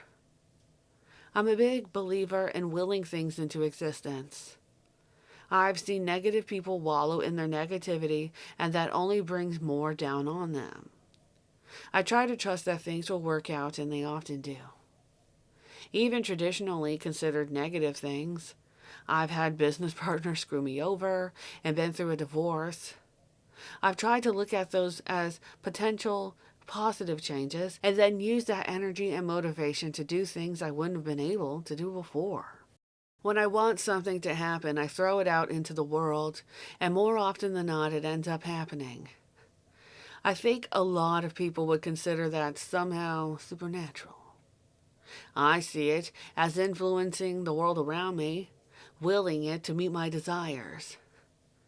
Once, upon arriving in Paris and having my luggage lost and the ATM card declined, I bumped into one of the three people I knew in the city 10 seconds after stepping out of a taxi from the airport.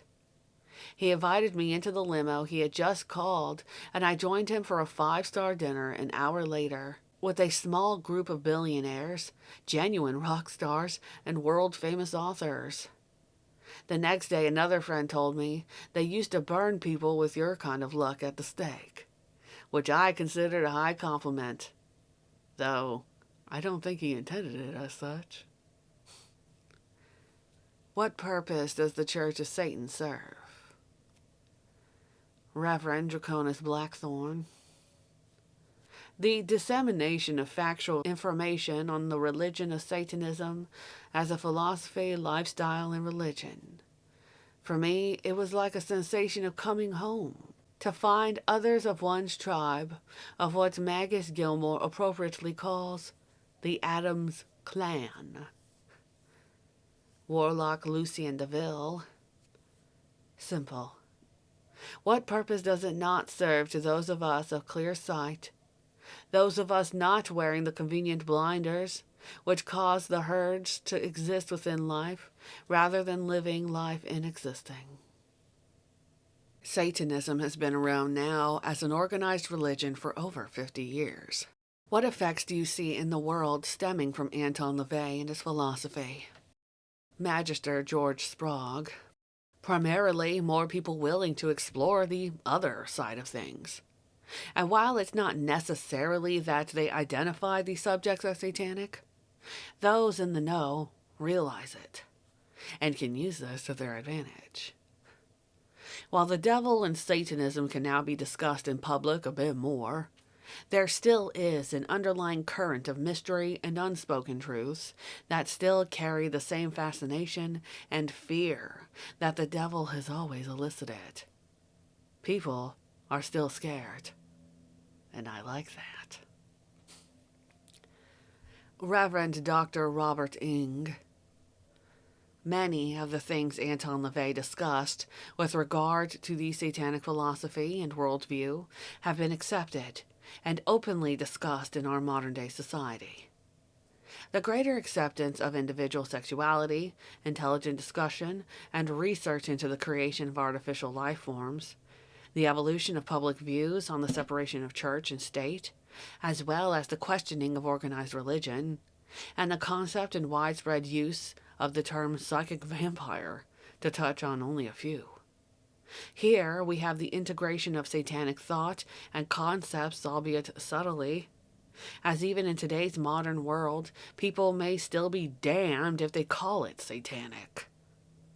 I recall Anton LaVey writing and also saying so many years ago that this was the age of Satan. When I first was made aware of this, I simply took it as a bit of camp and a dramatic reference to the very moment when Anton LaVey was penning or saying these words. However, decades later, considering how satanic thoughts and concepts are within many issues of our 21st century, well, this does give a whole new meaning and depth to the age of Satan, here and now. Magister Michael Rose. There is good and bad emanating from this. On the one hand, society has grown increasingly secular. Great strides have been made in the fields of artificial human companions and total environments. We are beginning to hear whispers of tax the churches, and indulgence is no longer something people feel they need to apologize for. On the other hand, owing to the inability of the general run of humanity to actually understand, much less apply, satanic principles, responsibility is largely out the window. What value do you see Satanism having to reach adult goals applied over a lifetime, as opposed to just as a way to express teenage rebellion, which is certainly fun and important too? Priestess Hydra M. Star. I think Satanism not only frees you up to pursue life's goals without regret or worry about whether or not what you want is sinful, but it actually encourages you to do so. I don't think a lot of people coming into Satanism or the Church of Satan, whether they are teens or adults, understand right away how much of a focus on achievement and real-world success there is in Satanism. I don't want to give the impression that we compete against one another, because it's not about that. It is not about besting or beating someone else. It is about bettering yourself and accomplishing your goals you have set for yourself. But there are certainly moments when Satanists look at their fellow Satanists and assess what they have done with their life. And no one wants to be the lazy schmo whose greatest accomplishment was getting their shirt on the right way around that morning. Priestess Stephanie. While so many philosophies encourage excuses and meekness, Satanism stipulates conscious control of one's own mind and body. It does not create limits or demand humility. We Satanists set the bar high and live up to our own expectations. In addition, it inspires a pragmatic self-love and confidence that can lead to achievement. Motivation research has proven that feelings of competence and agency are necessary to achieve the best kinds of motivation, and Satanism encourages these two feelings on both practical and philosophical or theological levels. This wisdom from the Book of Belial encapsulates the key to many of my successes. To be able to adjust one's wants to one's capabilities is a great talent. One of the magician's greatest weapons is knowing himself, his talents, abilities, physical attractions and detractions, etc., and when, where, and with whom to utilize them. Recently, some colleagues questioned why my work ventures were constantly successful. They wondered what my secrets were. Among other secrets, I succeed because I know my capabilities, and I set goals that challenge but do not surpass them. Honest self-appraisal has benefited both my private and work life. Reverend Corvus Nocturnum Eric Werner. The ability to reason, to see the third side perspective, has cut a lot of wasted time out of my life and helps me avoid costly mistakes. Using the various principles of Satanism, I have learned to reach for my goals and cut loose anything or anyone that would slow me down from reaching them. Avoiding psychic vampires, keeping responsibility at the forefront, and living my life for me, without regret or guilt for my success, by far beats any childish act of rebellion for the mere sake of being angsty or to get attention. I never really had much of a period where shock value had any merit. Warlock Smokey DeVille. Satanism encourages education, critical thinking, problem solving, and success. In some ways, responsible teenage rebellion is a part of Satanism, such as Satan rebelled in Paradise Lost, declared better to reign in hell than to serve in heaven. Carrying that into adulthood, the philosophy of responsibility, Epicureanism, and fruition of the will while encouraging lesser magic is nothing short of a formula for success. I grew up in a violent household where, being autistic, my father wrote me off as being, in his words, brain damaged.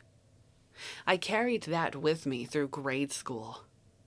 After realizing I'm a Satanist and realizing that I will be as successful as I choose to be and am as powerful as I choose to be, I became motivated to do all the things everyone said I couldn't do.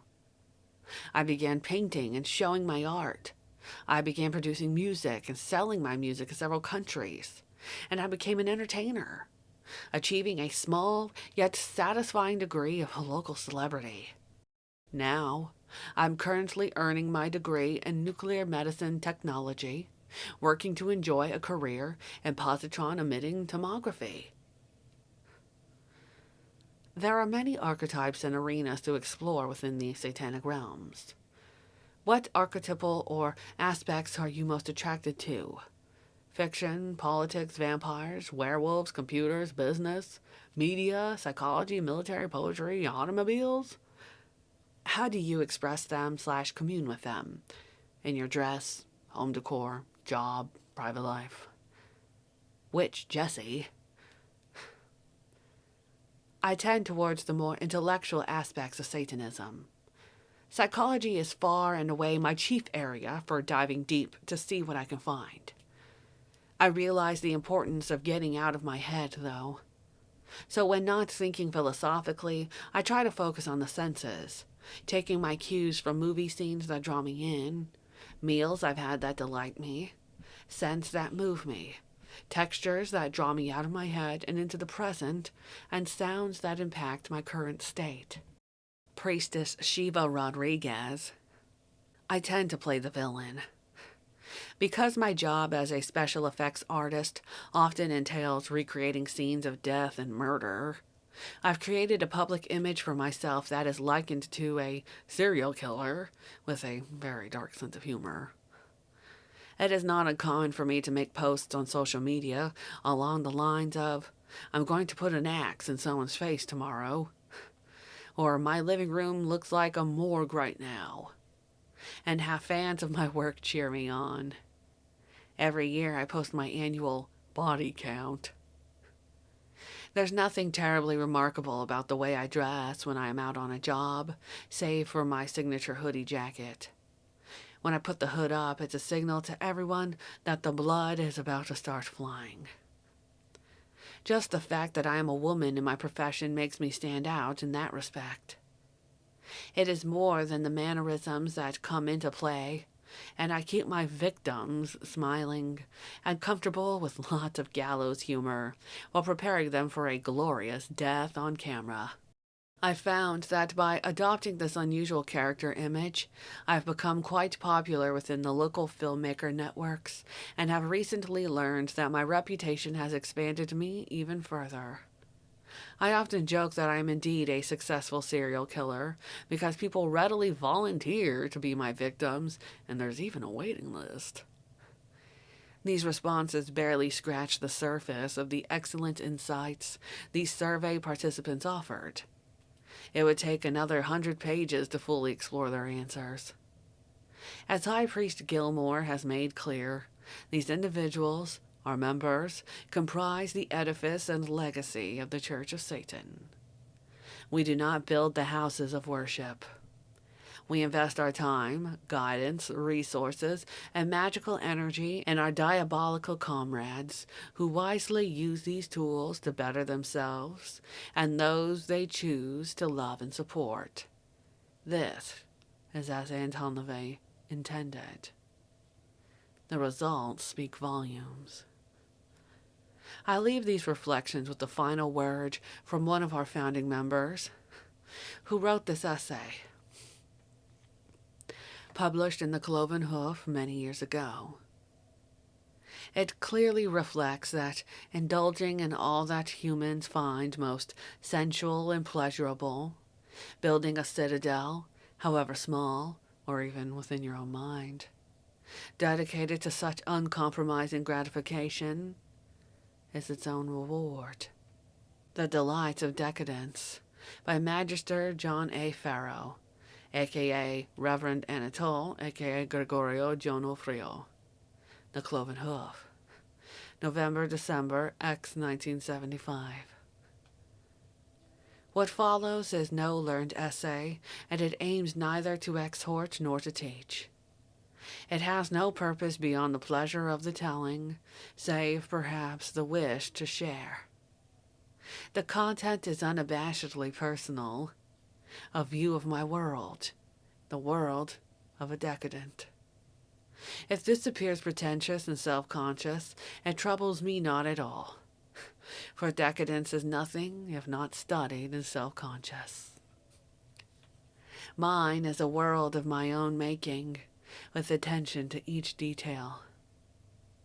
Balanced on the brink of extinction, it is deliciously aware of its precarious position.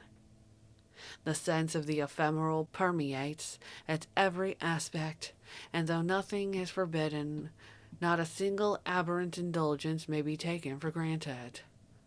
Rather, it is savored for the precious fulfillment of the all-encompassing moment. Immutable principles, moral or otherwise, here exercise no dominion. The prophets of doom and destruction cry out on every side, but my ears are deaf to the call. Puritan zeal fills me with contemptuous disdain. For moderation and the golden mean I can manage little more than apathy. All according to whim, with none to call a halt, I am guided alone by desire, excess my only goal. Each indulgence is embraced for its own sake, with no ulterior motive to lend imagined dignity or the sham of moral sanction to the undertaking. It is art for art's sake, sex for the pleasure of sex, and knowledge for the joy of knowing. This world of mine is a studied creation. Light is filtered, as through layers of diaphanous draperies and leaded panes of colored glass. The pungent scent of gardenia and heady tuberose hang heavy upon the air. The atmosphere is close, bordering on the oppressive, eminently suitable to the naturally indolent temperament. Phantoms lurk in the shadows, and fantasy pervades all. With gossamer strands of fancy, I weave an intricate web, and I am playwright and player and critic, in a world that is wholly my own. I recline on couches of velvet, and partake of the food of the gods. I am king and emperor resplendent, and diadem and scarlet cloak. I am fawning courtier minion, or abject groveling slave. As a giant and splendid macaw, a multicolored array, I perch on a branch suspended, and make a commentary on the whole of creation. I have loitered in Byzantine courts, and walked the halls of Versailles, and in dark, sequestered chambers high, I have seen the forbidden performed. I have drunk divine ambrosia, and tasted bitter gall, and slept for an entire night in the golden embrace of Apollo. I listened to lyre and harp, and they induced a euphoric bliss. But no sound I have heard has half as much magic as the nightingale singing in the palace of Khan of Cathay. Upon an albino beast, I visited the forests of tiger and teak. But the journey most excellent by far is to be rowed on barge of cedar and gold, past the towering temples of Ra. In this world of exotic fancy, pleasure and pain are as one. The refined pleasure that becomes painful in the prolongation, the exquisite titillation of skillfully inflicted pain, proceeded slowly but relentlessly into the passionate level of debauched degradation. I doff the scarlet mantle and cringe on bended knee to lave the boot of the conquering hero, be he king of barbarian hordes or lord for a single night. To volumes of red morocco I turn for the soothing music of verse, and in tuned tomes of vellum I ponder the wisdom of seers. Thus, in this private world of my making I rest, secure from the unfeeling masses, from the thoughts that throttle and kill. and the leisure of my orchid seclusion I while away the hours, content, at peace, fulfilled. From this I draw power and strength to assume my godlike stance. Though I desire neither to admonish nor to coerce, I welcome not intrusion, and these white manicured fingers will send forth the bolts of my wrath. Chapter 13. Concluding Thoughts. Satanism's True Threat. I walked down the main street of Magna, Utah, in the company of the King and Queen of Halloween. "Hey, Renee," a blood-spattered clown called happily from the candy-littered table in front of the library. "Good turnout this year." A short, curvy witch with long blonde dreads and $1 million smile waved and thanked them for participating. We wove our way among the hundreds of costumed kids and adults getting candy from the merchants and businesses along Magna, Maine. Storm, the Halloween King, is a tall, broad-shouldered showman with a braided beard and an infectiously impish grin. "Thanks for being with us," he repeated, shaking hands with the zombies, witches, aliens, and axe murderers, passing out candy in front of the local VFW, bank, museum, and tables manned by representatives of law enforcement, various businesses, and the Chamber of Commerce. Goodwill poured forth toward Storm and Renee. Handshakes, smiles, thank yous, and endless pictures being taken. "When we moved our tattoo shop in here," Storm said as we dodged anime characters and an inflatable T-Rex, "things were pretty slow along this street. But we started the Halloween hoopla soon after we opened, and that grew to include a Halloween and summer festival, and businesses started coming back to Main Street again. We stopped to say hello to CJ at We Witches 3, who wanted to start stocking Dr. LeVay's books. Courageous, or any occult supply store, as there's usually a prejudice against dark energies."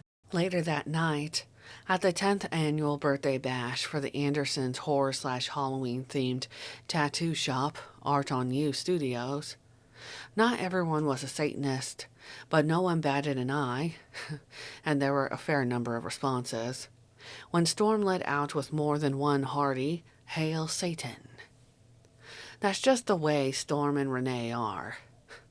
No one had to run screaming for the door in fear for their immortal soul. The zombie hunter and her heavily chained, well-manacled zombie slave won the midnight costume contest, and many went home with raffled art and other treasures. The filling station was packed, drinks flowed freely, the DJ was rockin', and most people were in well-conceived costumes. I had to remind myself this was a small town on the edges of Salt Lake City, Utah. Everyone seemed so comfortable having two, at least, active Satanists on their town council, and welcomed the dozen or so additional Baphomet-wearing heathens into their midst for the unholy Samhain celebration. Watching the twisting dark revels on the dance floor, I was put in mind of the many tales of sorcerers and witches arriving in a small town, unleashing dreams and nightmares, unalterably changing everyone in the village, for better or worse. Throughout the day, and into the well-lubricated night, I asked a few Magna residents what they thought about having Satanists among them. The general reaction was that they didn't know much about Satanists, but they knew Storm and Renee were fun, and brought style and business to their town. Storm wrote to me later that their leadership came from the purest satanic impulses. Honestly, Renee and I started the events that we did through our shop for selfish reasons. Both the annual trick-or-treating in October, as well as the Halloween and summer festival we founded, were for us to further create what we were passionate about. Halloween, the magic of it, and everything from confections and libations to pumpkin-flavored anything, shape-shifting through costumes, embracing the dark side of nature, The sexiness combined with the flavors, smells, and colors of autumn. Sure, we gained an additional shop branding, attracted fellow entrepreneurs to the street, and contributed to priceless memories, and I believe truly made an indelible mark on the community. But we did it primarily for ourselves, and to indulge completely in our passion on a grand scale. When it all became more of a job, political, overly stressed, and the indulgence not as great as what we put into it, we retired it, and now look forward to other adventures of indulgence and vital existence that we create. The fabulous freaks are leaving town, moving on to spread their phantasmagoria in some other sleepy, unsuspecting village. So what is the real threat of Satanism? Freedom of thought? Challenging authority? Such rhetoric has become trite. Essential to ad campaigns selling everything from toothpaste to sports apparel. Even anti-Christian slogans seem positively mainstream these days. We've moved through the existentialists into the acceptable atheism of Dawkins and Hitchens. Most of Europe has already moved past Christianity, viewing America as dangerously backward and puritanical. How are contemporary artists supposed to find ways to outrage and enlighten society? Does the Church of Satan want to destroy Christianity? That would be a waste of energy. The institutions of Christianity are doing a pretty thorough job of self-sabotaging due to mismanagement, vice, and irrelevance. The God businesses limp along, still selling the same pap, still bolstered by this sad puppet for an enemy they dust off and trot out from time to time, creaking like a tattered, broken marionette. Let it die. The age of monotheistic dogmatism has long outlived its usefulness. The ideas and surviving rituals of Christianity would probably be practiced privately. But given the current decline of faith by most professing Christians, compounded by the unforgivable Catholic sexual exploitation and abuse conspiracies even now being disclosed, it's time for big church to decay gracefully. Their beautiful cathedrals preserved as historical museums and public concert halls that we can all appreciate.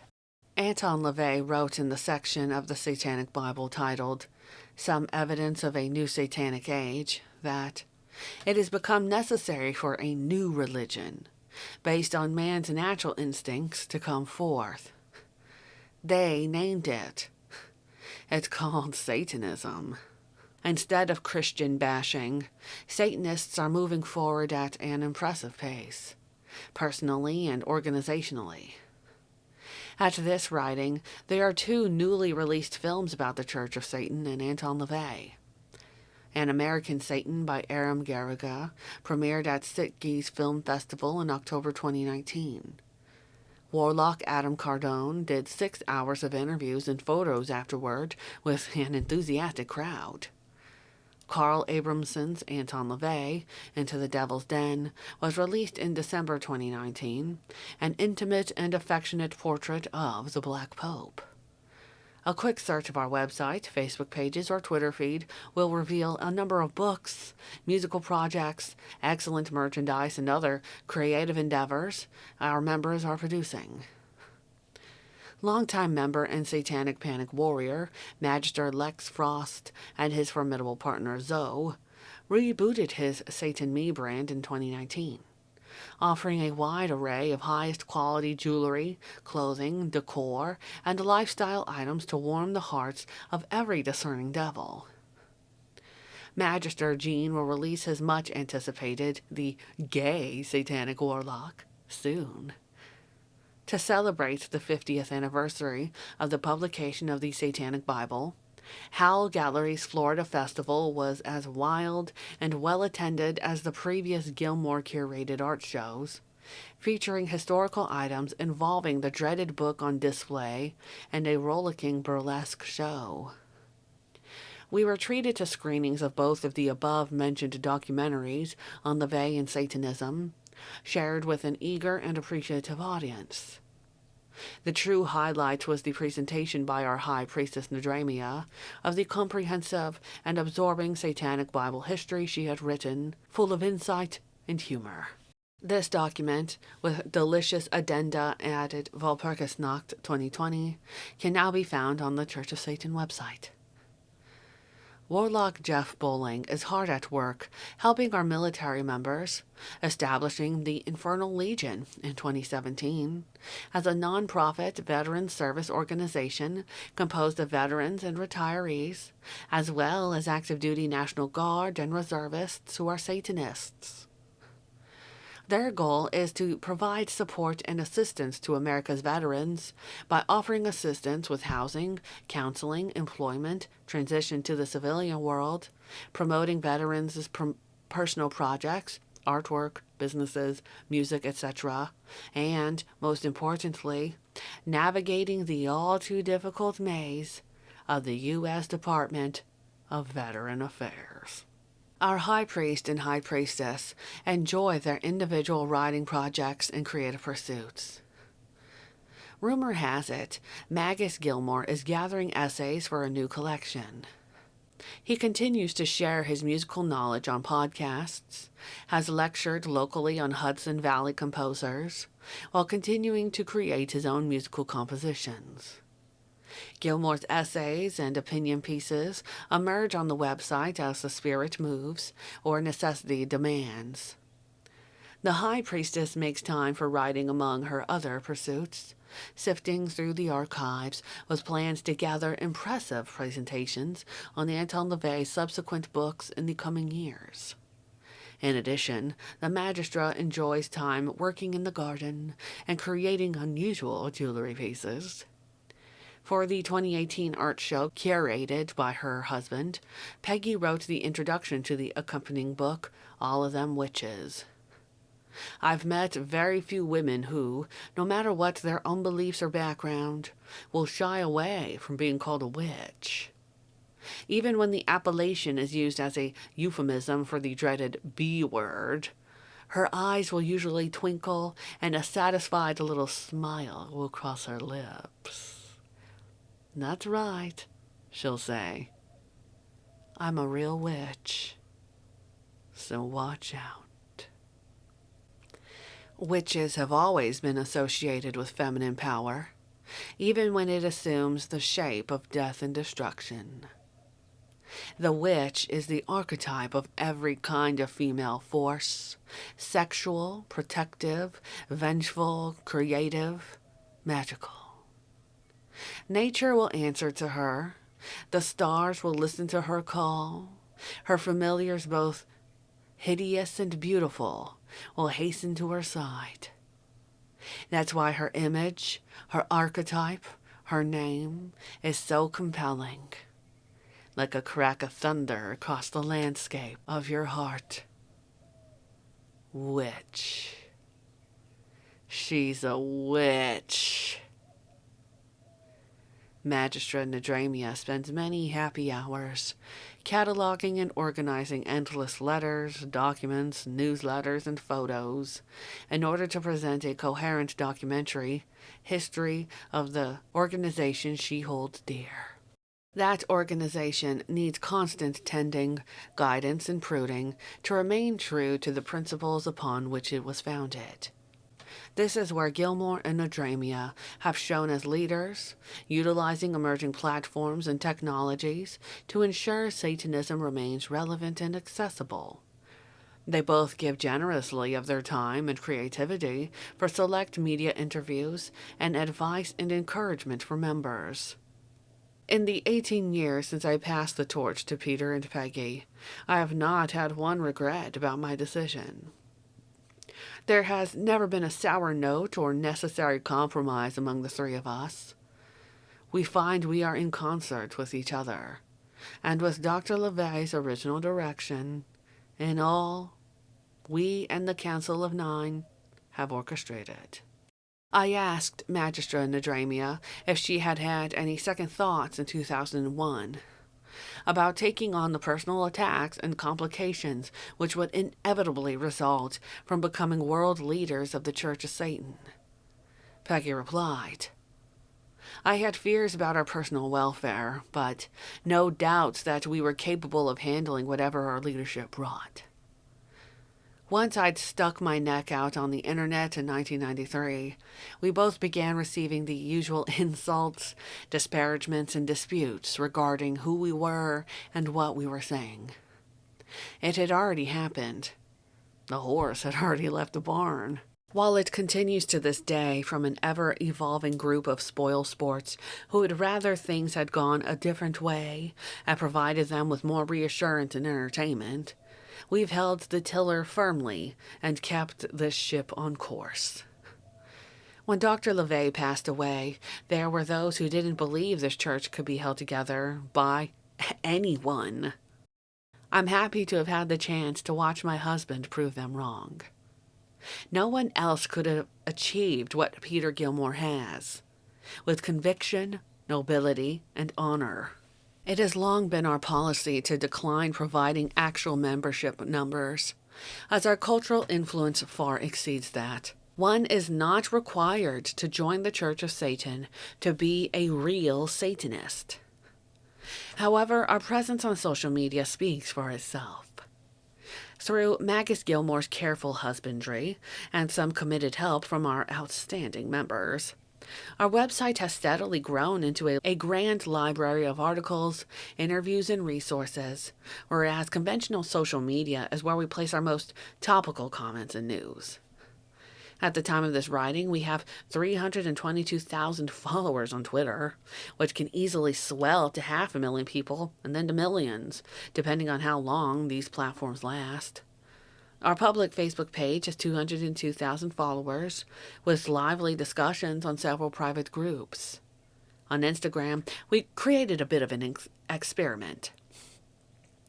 We didn't want to present yet another goth sleaze fest or flood our account with banal birthday snapshots and the usual scrumptious meal photos. Instead, we devised targeted, pointed images, generating 31.6 thousand followers with just 117 posts, and, like Twitter, we follow no one. We also post photos from the Church of Satan's history for significant dates on the Satanic calendar. Our influence is evident when perusing the veritable smorgasbord of pseudo-satanic books available on Amazon, written by such luminaries as Damien Ball, Reverend Cain, Marie Ravensoul, Diabolus Zorilla, and Venus Satanist. Most, sadly, seem filled with gibberish, or material cribbed from LaVey's works. But there are endless satanic works that Dr. LaVey actually recommended, that qualified members would continue to release, and many more infernal literary gems to be written. Peggy holds in contempt those who complain that Satanism requires too much reading, suggesting that we should put out more videos. If there's too much reading, she quips, you can go to another organization, where you can read their entire philosophy on a fortune cookie strip. As Dr. LaVey cautioned in the earlier version of this book, save your money. Anyone who says he can teach you to be an overnight master is full of shit. We know times are hard, and because of financial pressures, it's easy to be lured by promises of power, wealth, and community with other highly advanced magicians. You can feel free to go join the mystical Black Brotherhood or the Temple of Avuzal, but don't come running to us when you discover you got took in, that all you found were lies calculated to make you non-Satanists. When you get gobbledygook that leaves dry jargon all over you, when Fancy Dan, the high priest man, comes along with the given word of Satan, watch out. Stuart Jeffries gets it. He wrote an insightful article for The Guardian, posted January 8th, 2018, titled Hell Freezes Over. How the Church of Satan Got Cool. In it, he expressed disappointment that Chelsea Clinton denied being a Satanist because doesn't she realize that the radical power of Satan is having a moment unparalleled since Milton unwittingly made him the badass rebel hero of Paradise Lost? Jeffries himself referred to a Los Angeles Times article by August Brown. A new generation of LA Satanists finds community in blasphemous times. Posted January 5th, 2018, in which Magistra Ruth Waits was quoted. Our writers, directors, producers, and designers lead the charge on our real-world individualist approach. Not some spooky occultnik mumbo-jumbo, which is often anti-satanic and mired in mysticism. LaVey formulated Satanism as a resistance to the collectivist resistance of the 60s. His philosophy is one of the individual self-empowerment, of a will to power via the manipulation of the carnal and material world. And sometimes that takes unconventional, controversial forms because Satanists are often the outcasts within their externally defined social groups. Waits concludes defiantly. Satanism is not now, and has never been, about seeking inclusion in the herd, but celebrating being apart from it.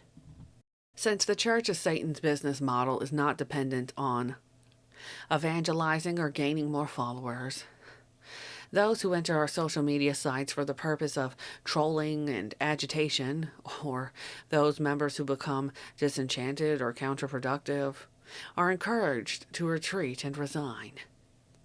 Anton LaVey intended his group to be a mutual admiration society, and we feel no compulsion to fill our ranks with rotten apples simply to increase our body count.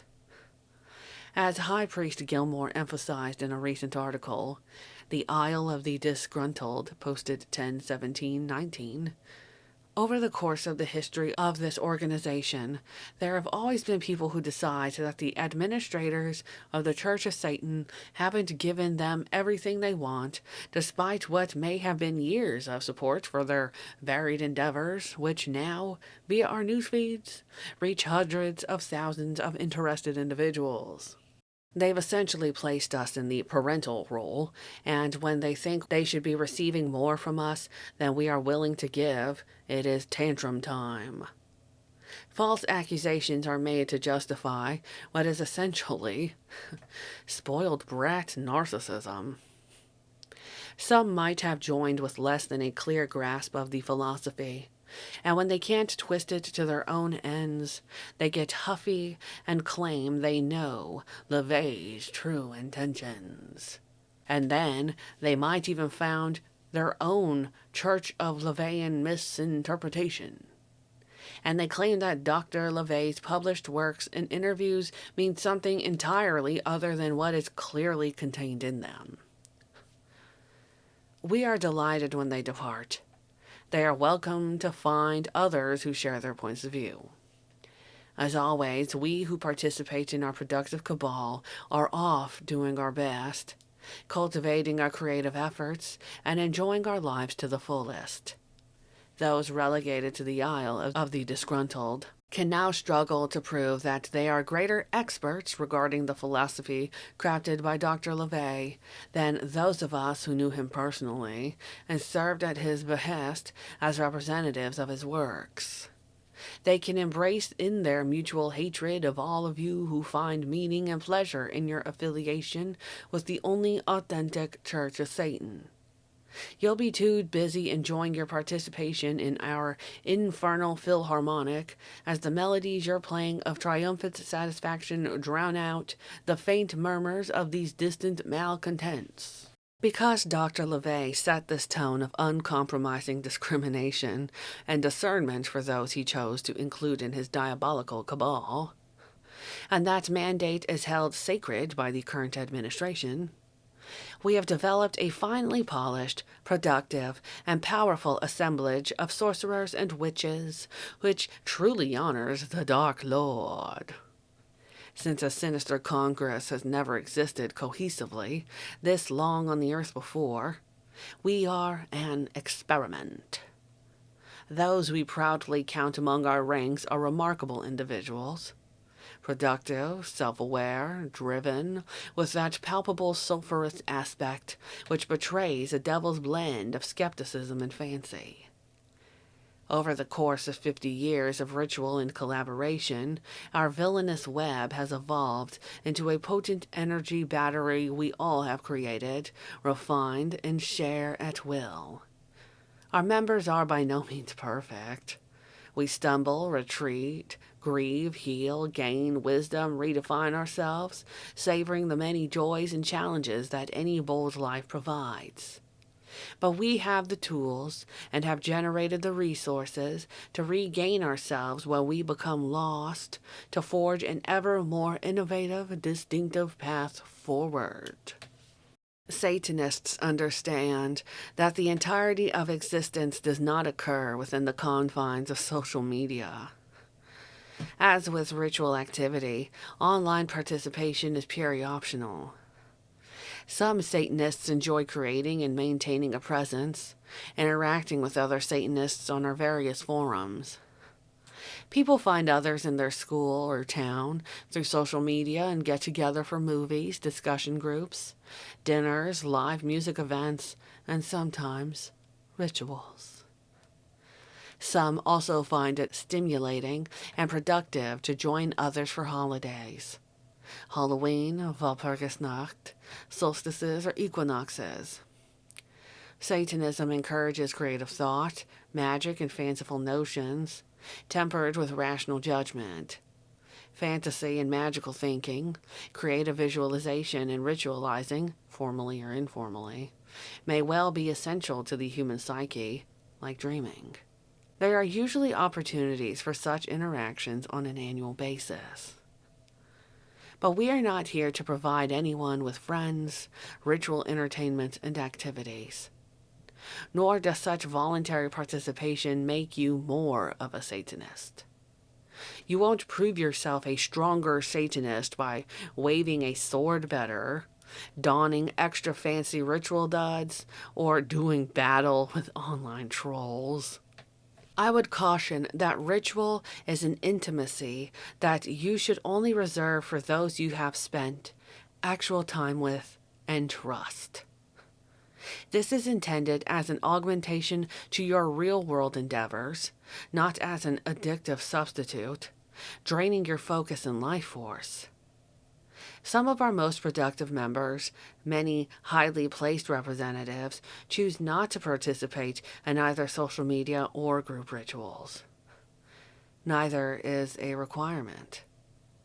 Dr. LaVey believed in stratification within his organization, a principle still maintained and protected by our hierarchy.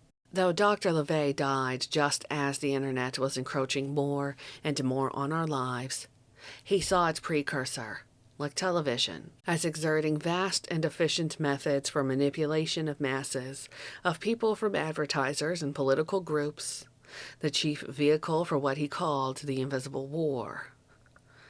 The internet has weaponized those methods 1,000-fold. Thanks to the web and the vast array of electronic distractions deployed against us, creating a paucity of actual human interaction, people are growing less discerning, less literate, and more malleable. In this, LaVey was indeed a prophet, a Cassandra.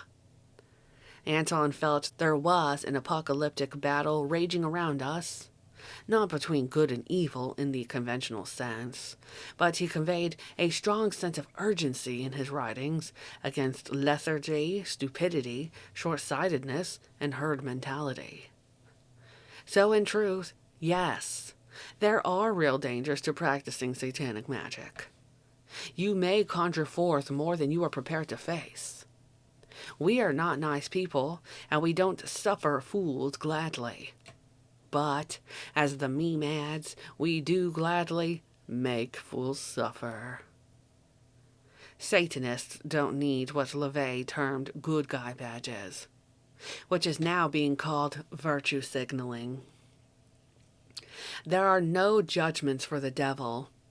He is the father of all that is most sinful. You can tell Lucifer all your salacious secrets. Satanism acknowledges that every human who has ever drawn a breath has had bad thoughts. Anger, revenge, lust, selfishness, egotistical demands, disdain or hatred for your parents, blood fantasies, petty jealousies, covetousness. As LaVey wrote in the 8th Satanic Statement, these thoughts are human, and you should not feel cast into the eternal pit beyond sweet redemption if you entertain such notions or even act on some of them. You don't require a huckster intermediary to intervene in your atonement. Human existence is not always rainbows and butterflies. We don't love everyone or even most people. It's unnatural and unrealistic to do so. We are a jumble of contradictions. We can be terribly cruel and thoughtless, but also self-sacrificing and brilliant. To acknowledge these feelings is not necessarily to endorse or resort to them, but it makes it easier to move forward when you know it is entirely human to feel vile feelings. We have tiny monkey brains and are still ruled by petty fears and tribal impulses. Your choice is not what thoughts you entertain, but rather what you act on. What you think will serve you best, and how that fits into goals you see for society as a whole. If you want to go down various rabbit holes of drug exploration, political excesses, gastronomical or sexual appetites, go ahead. You'll find no prescriptions here. But there are always consequences. We advocate indulgence, not compulsion. Learn what works for you and what doesn't, then move forward from there. If you're smart, you will keep away from things that will slow your progress, as our time on this earth to intervene in your atonement. Human existence is not always rainbows and butterflies. We don't love everyone or even most people. It's unnatural and unrealistic to do so. We are a jumble of contradictions. We can be terribly cruel and thoughtless, but also self-sacrificing and brilliant. To acknowledge these feelings is not necessarily to endorse or resort to them, but it makes it easier to move forward when you know it is entirely human to feel vile feelings. We have tiny monkey brains and are still ruled by petty fears and tribal impulses. Your choice is not what thoughts you entertain, but rather what you act on. What you think will serve you best, and how that fits into goals you see for society as a whole. If you want to go down various rabbit holes of drug exploration, political excesses, gastronomical or sexual appetites, go ahead. You'll find no prescriptions here. But there are always consequences. We advocate indulgence, not compulsion. Learn what works for you and what doesn't, then move forward from there. If you're smart, you will keep away from things that will slow your progress, as our time on this earth is exceedingly brief. But if you need to explore those realms for yourself instead of listening to wiser individuals who have learned the hard way, by all means indulge until it starts hurting you or those you love. Why do many Satanists tend toward gothic or macabre decorating schemes? Elements like skulls, tombstones, coffins and decay as memento mori, for our bookshelves and fireplace mantels. Because life is cruelly short, and as soon as you get it mostly figured out, you'll find it slipped through your fingers like so much sand. As humans, we waste so much. Our time, our love, our earthly resources of water and food and forests, our brains and spirits, all squandered on trivialities, are stolen from us by those who profit from our befuddlement and distraction.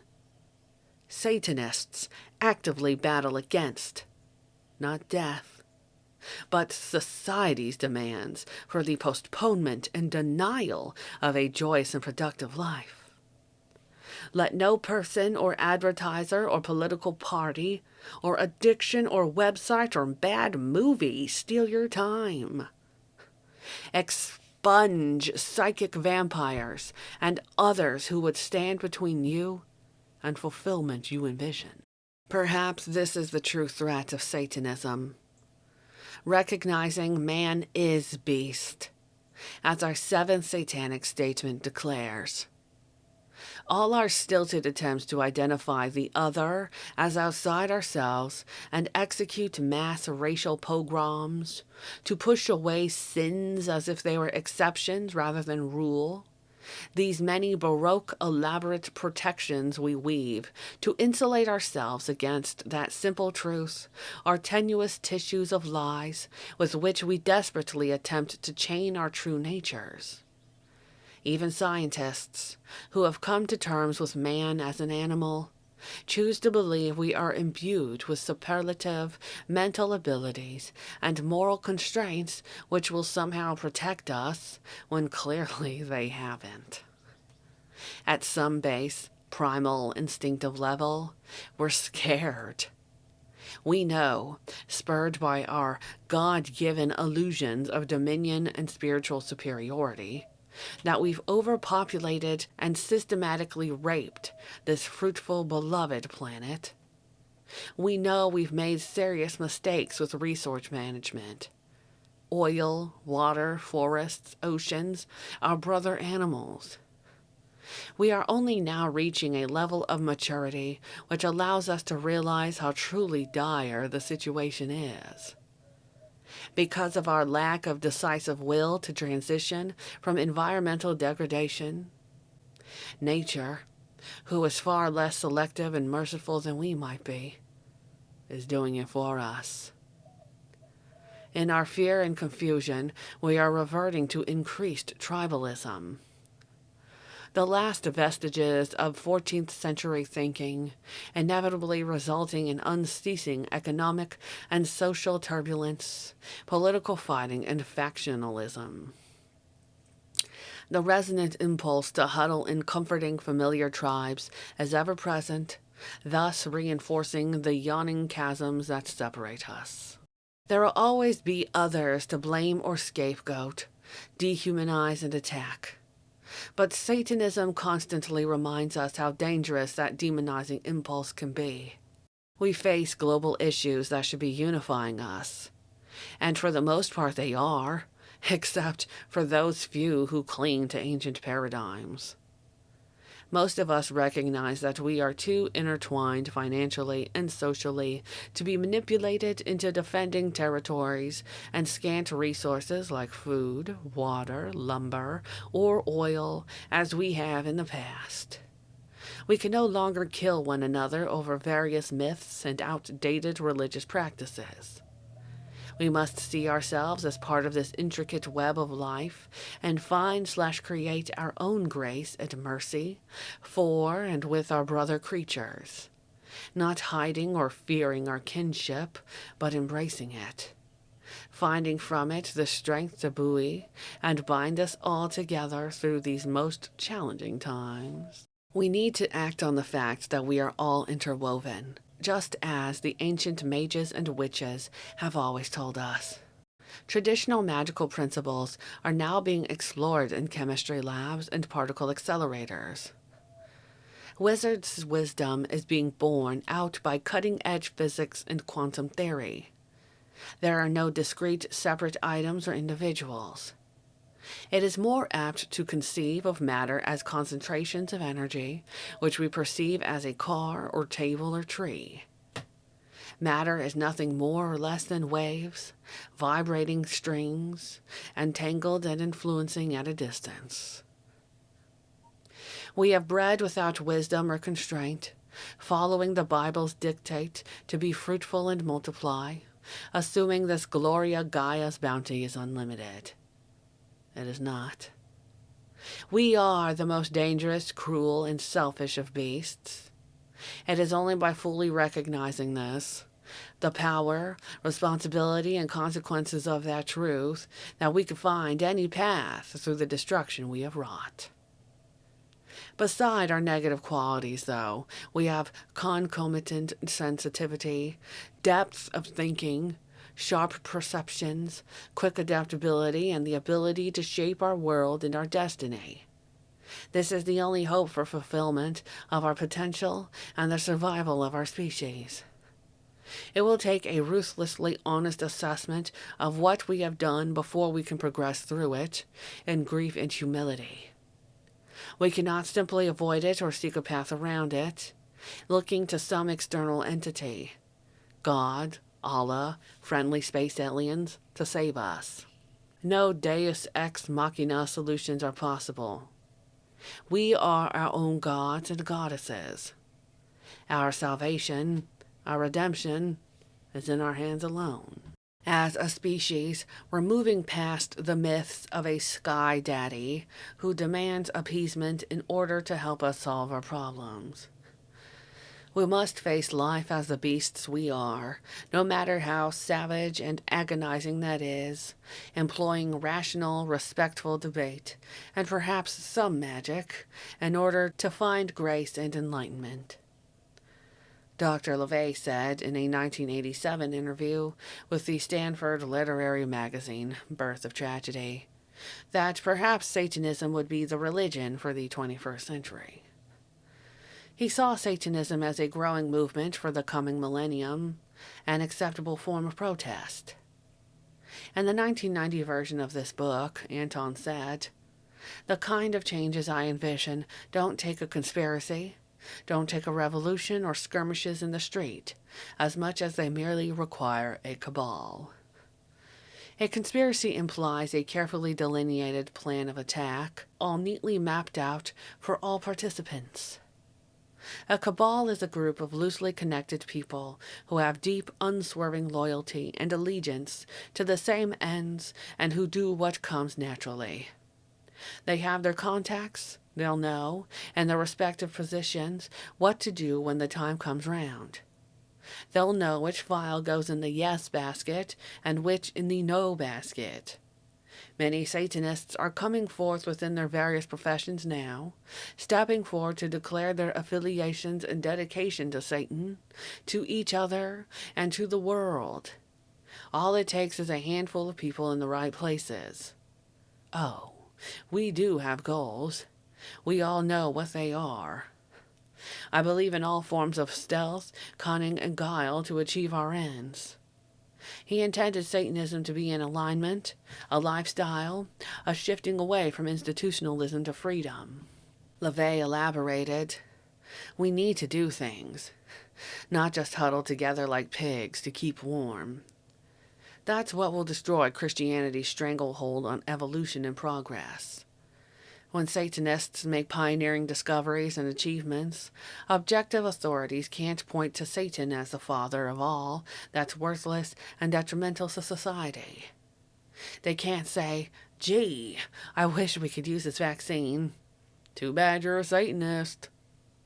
On the contrary, they will be forced to see and acknowledge the quality, productivity, and superiority of satanic thought."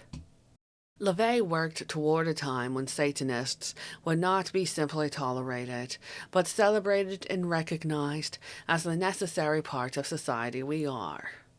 Yes, we can be stubborn, opinionated, demanding, and exacting, and make others uncomfortable simply by existing, but we represent something essential in the human form.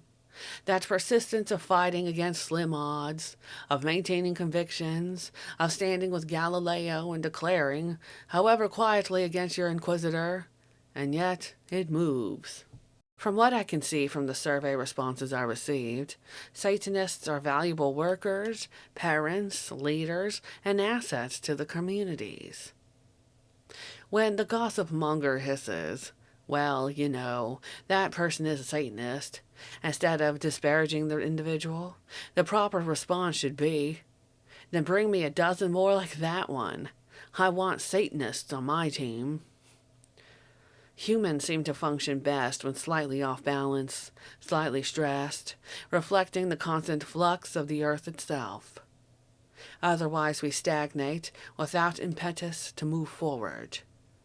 That's what Satan is. His children are the ones who challenge and outrage. The hate ones, the others, the shamans and witches and heretics, by definition and with conviction. If you're a Satanist by nature, you admit that and learn to revel in it, to use it as your strength and shield against the hypocrisy and idiocy of whatever culture you thrive in. Right now is a truly brilliant time to be a Satanist. More magical texts are available now than ever, in obscure corners of the internet or by browsing actual bookstores IRL. We have instantaneous, uninterrupted communication with powerful sorcerers and witches around the globe. Many secrets are yet to be ferreted out. More movies will inspire us. Neglected tomes and stories will be discovered. Tantalizing pieces of the puzzle will lock together, tailored to your specific tastes and desires. We have endless tools at our fingertips, items to purchase for dark inspiration, and more co-conspirators to discover than ever before. It's up to us to use these resources. We're set up to make some paradigm-shattering discoveries and achieve some significant forward movement. I'm glad Satanism will never be a popular religion. I never want the dance floor to get so crowded we can't enjoy the dance. Even the best ideas often become diluted and compromised with wider distribution. While the images and language associated with the dark, foreboding, and gothic gain or lose popularity from decade to decade, and satanic philosophy becomes indelibly woven into the common fabric, it's still best we don't draw too much attention to ourselves. For all our above-ground information and influence, the Church of Satan remains a magical cabal, a secret society. Part of the appeal of Satanism, a defining aspect of what we practice, is our secrecy, our exclusivity. There will always be aspects of LaVey's teachings that can only be communicated to the truly initiated. He has hinted and pointed the way in these exoteric principles, but he also understood the power of secrets and the mathematical truth of crystals, angles, spirals, dark matter, waves, vibrations, and divine proportions. Our originating magus would never have written an absolute magic exposed essay.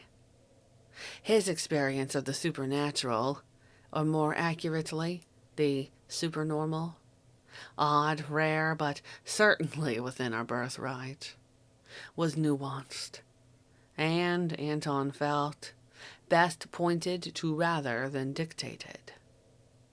The man I love had a strong sense of the magical and knew it was most effectively accessed through individual, darkly evocative, creative expression.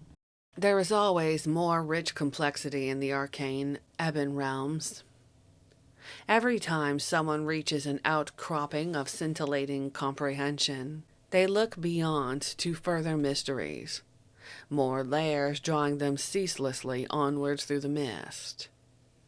That is why the Friedrich painting, Wanderer Above the Sea of Fog, from 1818, has become emblematic of the romantic quest. Lucifer, the morning star in all his guises, will always tempt us to explore secret depths far beyond these shores. Another flavor set simmering into our sinister brew by our founder can only be tasted today by reading Ray Bradbury, or perhaps Charles Finney's Circus of Dr. Lau. How could LaVey have known that his time bumping over open fields, setting up carny booths and circus tents in obscure, isolated towns, would feed so effectively into the magic he would one day create? Anton described the eerie experience, the glamour and magic, of whispering silently into a town in the middle of nowhere, with no landmarks or attractions nearby, setting up a brightly painted dream world in the dark. This ragtag group of magicians and gypsy seers, contortionists and sword swallowers, snake charmers and lion tamers, hoochie coochie dancers and strange tattooed marvels, brought uncomfortable secrets with them to sleepy villages aching for excitement. The townies would get dressed in their Sunday best. Giggling young girls with their patent leather purses, hats and gloves, to find lust and fire, exotic mesmerizing mysteries, undulating in the dust of Midwestern America. They would be dazzled, frightened, thrilled, and perhaps overwhelmed with more than they would want to understand. Then the troupe of acrobats and threadbare seers would travel on to the next small town, whispering away again in the dead of night. That's what Satanists should always be. The fabulous freaks, folding back into the mists from which we emerge. That mystery and power would evaporate if the satanic became mainstream and commonplace. If the success of religion is calculated based on large numbers of adherents and many grand physical structures, Satanism will never be judged as successful. We don't fit that paradigm. But if our success is instead judged by the accomplishments and happiness of our members, and our expanding knowledge and exploration of magical and scientific frontiers, we are far stronger than any secret organization that has come before us. At the end of 2019, we celebrated the 50th anniversary of the publication of the Satanic Bible. LaVey intended his book to be a small, straightforward handbook of blasphemous liberation, with a simple, memorable cover design. The fact that it was published as an original paperback, a format largely considered disposable, and yet remained in print since 1969, confirms its status as an underground classic. Thanks to LaVey's notorious forbidding book, people around the globe could finally and accurately give a name to what they perceived themselves to be, how they were already living, and use it to apply indulgence and a knowledge of human nature without guilt or oppression. I live not in hope for humanity, but in magisterial engagement. Those few who are capable of being a Satanist, who are naturally drawn to these archetypes, should know the Church of Satan exists and that they aren't alone. This organization offers them tools to focus and use their strengths, not waste years of their lives or founder on the rocks in isolation, pain, and frustration. Through Satanism, they can take positive action in their lives, and perhaps, consequently, they can make a significant difference in the preservation of our Eden, here and now. I return once more to a question I asked High Priestess Nadramia. Would you ever envision circumstances in the future in which the Church of Satan would have outlived its usefulness? Peggy replied, could you ever envision circumstances in the future in which you wouldn't need or want your chosen family, your circle of friends, your pack? No matter what official tasks the church may take on, in the early days of the organization, Dr. LaVey talked about the creation of pleasure domes, or leave behind, for that matter. Satanists will always want a rallying point, a touchstone, a place to create associations and partnerships and just gain inspiration. We are that touchstone, and we plan to stick around for generations to come. The history of the Church of Satan is written in wicked laughter. and the resounding howls and ravings from Tartarus that Dr. LaVey unleashed in 1966. That increasingly refined and complex symphony will continue to echo forth long after Peter Gilmore, Peggy Nadramia, and I have crumbled to dust, carried forward by generations of imaginative and determined warlocks and enchantresses, yet to be born, dark immortals dancing brazenly in the moonlight. Ad majorem Satanae gloriam.